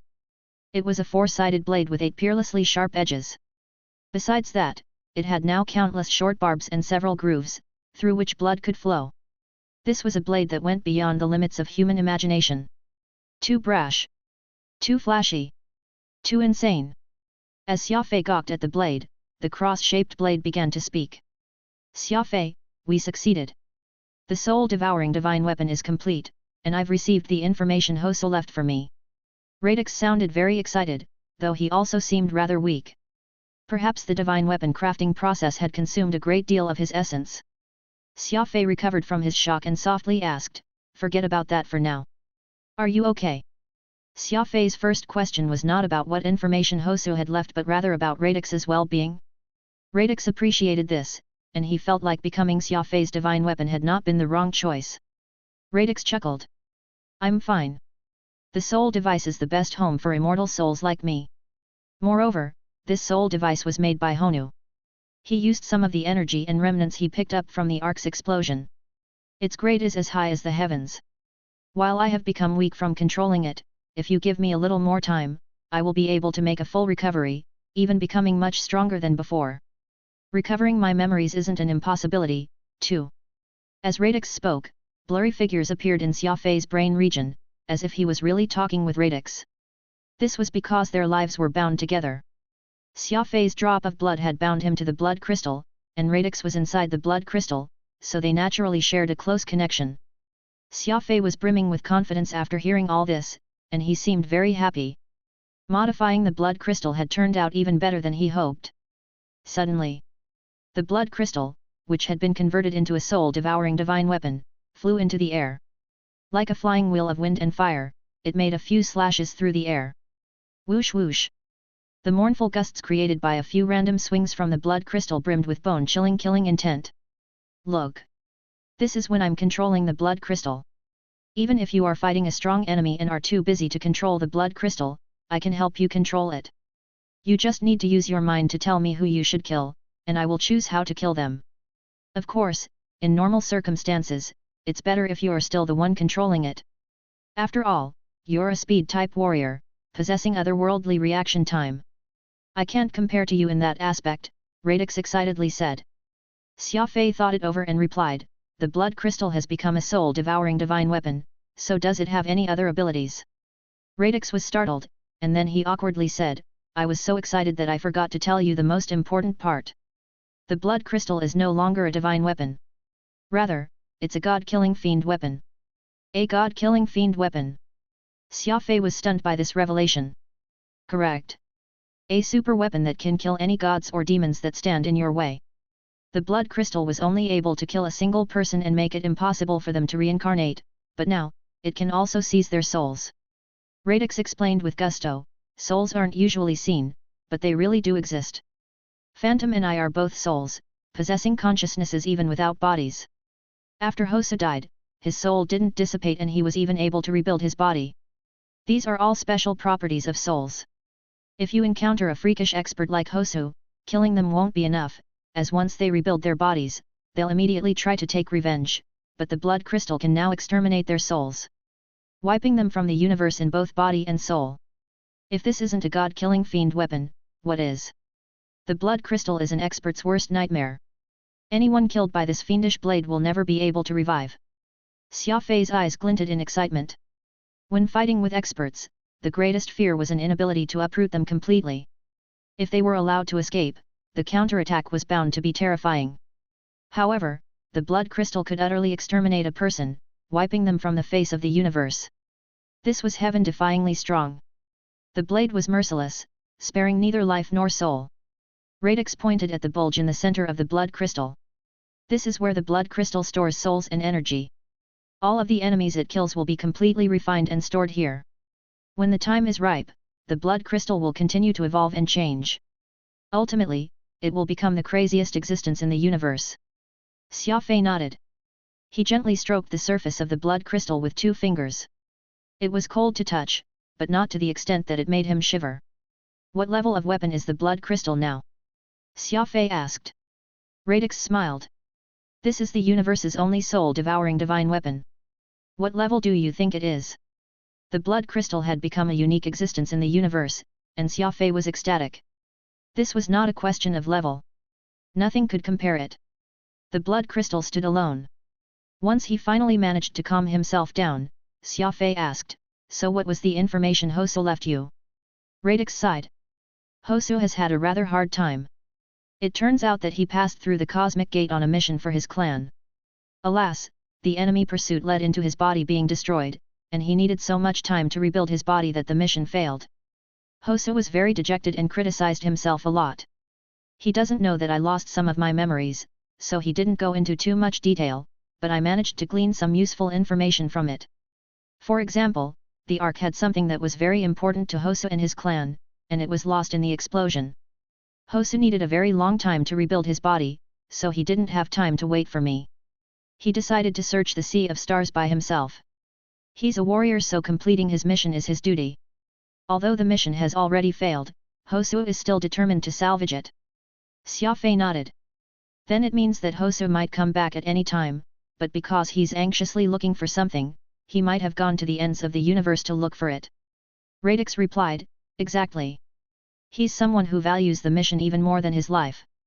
The information he left also contained bits about the Cosmic Gate. It turns out the Hosu predicted that Cosmic Gate becoming unstable after many years. He warned me that beyond the gate is hell for both me and him, that unless it was absolutely necessary, I was never to get close to it, and that he will try to get back before the Cosmic Gate is pushed open. Xia Fei said nothing. Hosu and Radix had enemies outside the Cosmic Gate, so Hongsu naturally was unwilling to get close to the Cosmic Gate. As for him saying that he would try to get back as soon as possible, Xia Fei was very curious. Where had he gone that a round trip would take hundreds of millions of years? Radix now stared at the blood crystal and said, the soul-devouring divine weapon has emerged into the universe. It's no longer right to call it the blood crystal. You should give it a new name. The blood crystal did not seem like an exquisite crystal at all, and when the cross blade was fully unfolded, it was even taller than Xia Fei. Radix's words made sense. After some thought, Xia Fei said, then let's call it Nirvana. Radix was taken aback by the name, and then he muttered, everything the blade's edge touches experiences Nirvana. Never to be reborn. An excellent name. Chapter 925, 7 consecutive kills by the lake. On the afternoon of the second day, the negotiations broke up in discord. The reason was very simple. While the rebels had verbally expressed their wishes for the Skywings to join their faction, they were really just exceptionally afraid of the demon-sealing fiendish blade. Temujin and Huang Lingtian were both narrow-minded and petty, afraid that the Skywings would snatch away their authority after joining them. Xia Fei could already tell as much, and an insincere negotiation would be pointless to carry any further. As such, he got up and bid farewell to the three rebels, opening the door and striding away. The black and white gods were still anxiously waiting for news, hurriedly heading over to Xia Fei to ask how it went the moment they saw him leave. "How were the negotiations?" asked Old Blackie. Xia Fei smiled. "We, Skywings, aren't your common cabbage, well worth our weight in gold. If your people aren't interested, there are plenty of others out there who are.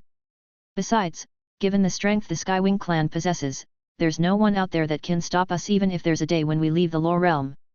Xia Fei had uttered this word with indignance. He was feeling very disgruntled that the esteemed rebels, who were determined to open the cosmic gate and explore the unknown realm beyond, would actually be so calculative. It was utterly unbearable. Hua Hei and Hua Bai were shocked. It was very apparent that the negotiations had fallen through. The Skywings would not be joining the rebel faction.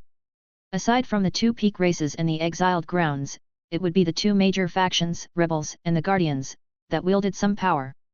Of these two, it was the rebels that had the least manpower and was in urgent need of the Skywings' cooperation to maintain the balance in power with the Guardians. Unfortunately, the negotiation that the black and white gods proffered after much effort had been messed up by Temujin and Huang Lingtian, so of course the Hua brothers were unwilling to resign themselves to fate.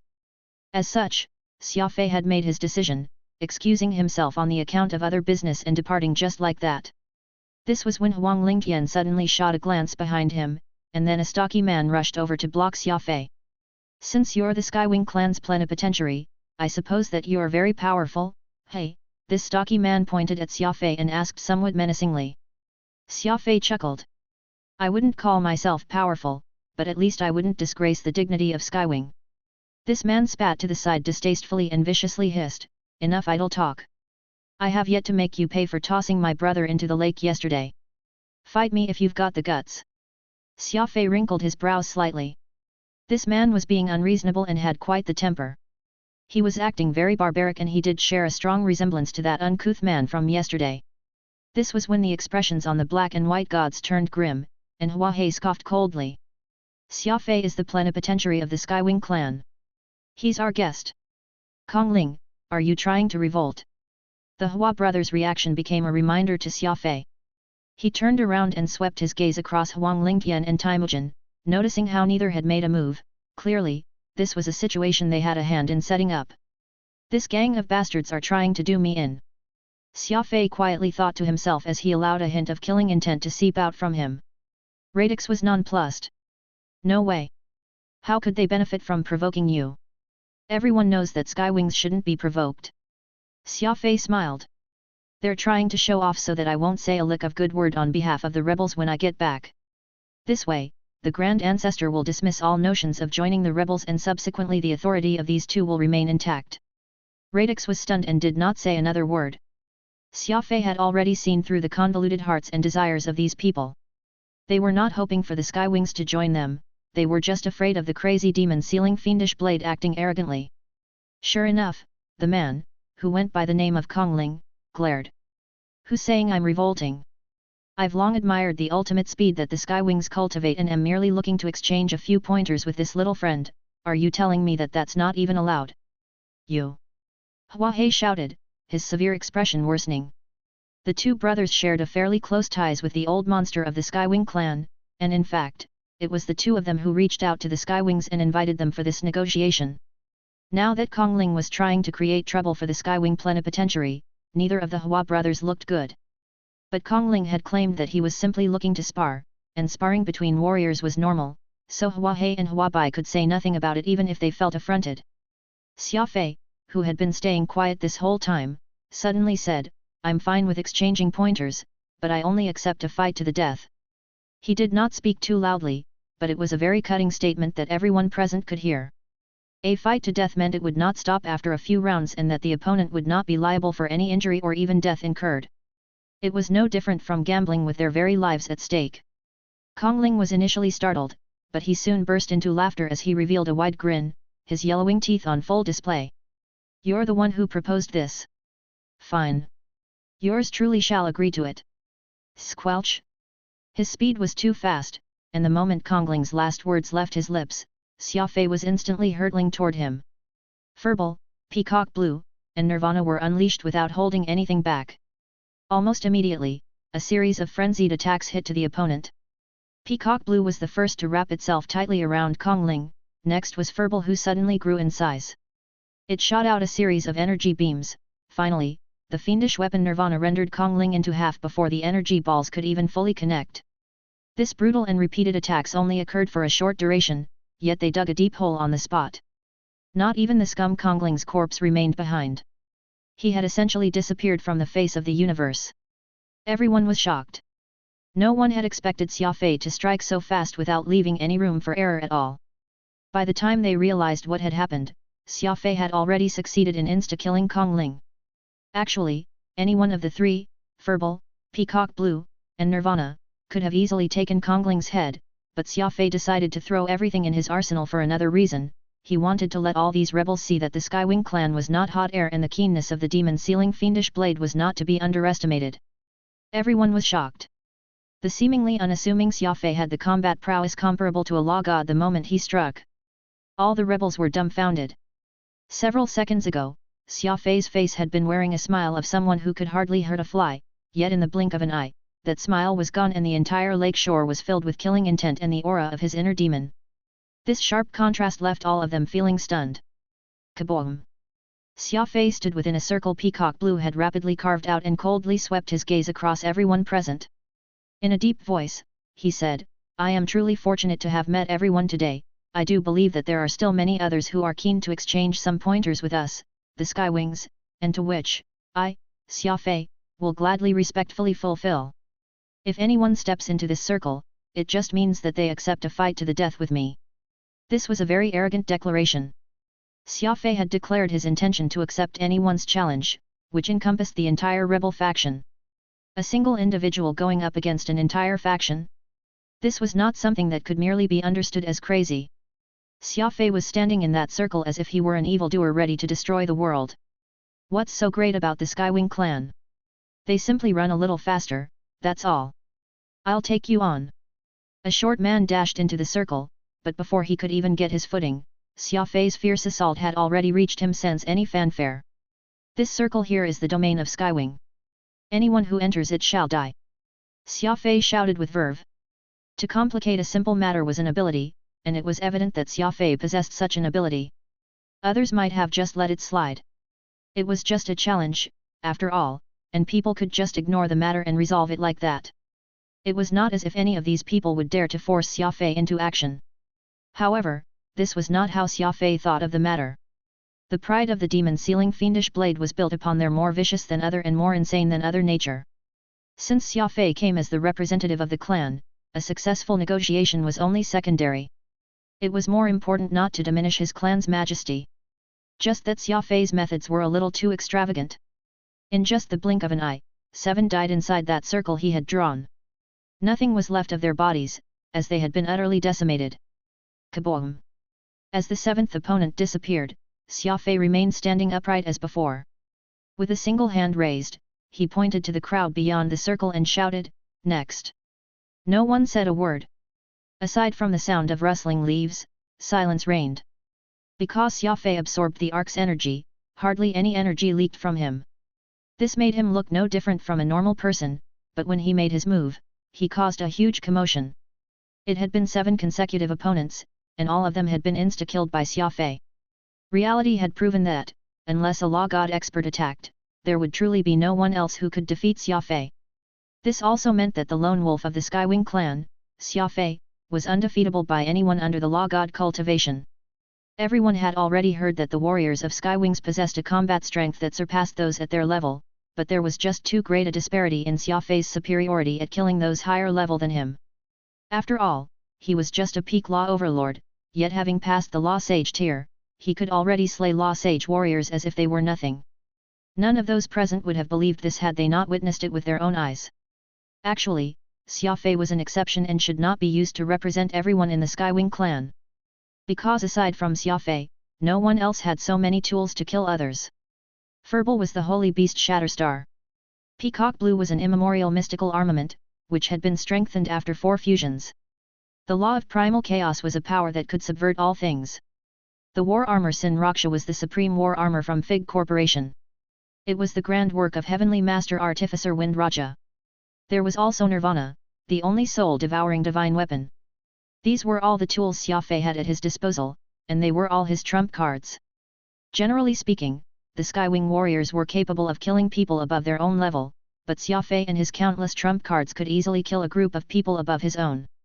Forget 7 consecutive kills by the lake, even if there were 70 or 700, Xia Fei might not have any problem succeeding in the same feat at all. Temujin and Huang Lingtian had very ugly expressions on their faces. They originally intended to deflate Xia Fei's spirit and bring an end to the idea of the Skywing clan joining the rebels. How could either of them know that this lunatic Xia Fei would actually tear off their faces and toss them straight into sewage? They had lost face, big time. Given how things went, Temujin and Huang Lingtian even entertained the thought of killing Xia Fei but realized that they may not have the ability to do so. They could not possibly send law gods to fight Xia Fei, could they? Utilizing the Law Sage warriors was clearly their attempt at leveraging on their numerical superiority to bully the young man. If they were to send the undying law gods to the field after all this, then they would essentially lose every bit of face they had left. Seeing that no one else was stepping forward to challenge him, Xia Fei smiled and called Peacock Blue back. Furball also yawned and leaped back onto Xia Fei's shoulder, a look of contemptuous disdain on his face. Furball realized that his master was becoming stronger and stronger. The enemies were already falling like flies before he even needed to attack. When others killed a strong foe, they would always hold back for a very long time, so as to unleash every ounce of their strength. Xia Fei was different. Furball, Peacock Blue, Nirvana, etc. were all fighting to do so. If they were lucky and got a chance to display their prowess, they would get to cut Xia Fei's enemies, but anyone who was too slow would be left out. Turning around, Xia Fei trained his eyes on Temujin and the others. Looks like no one else is interested in having a duel. Since that's the case, I, Xia Fei, shall take my leave now. The 3 figures were slightly startled, before they awkwardly gave a slight nod. Remember, we, the Skywings, are given the moniker of the demon-sealing fiendish blade. With the fiendish blade, both gods and demons can be slain. Don't provoke me if you have nothing else to do. Xia Fei hollered this line before departing.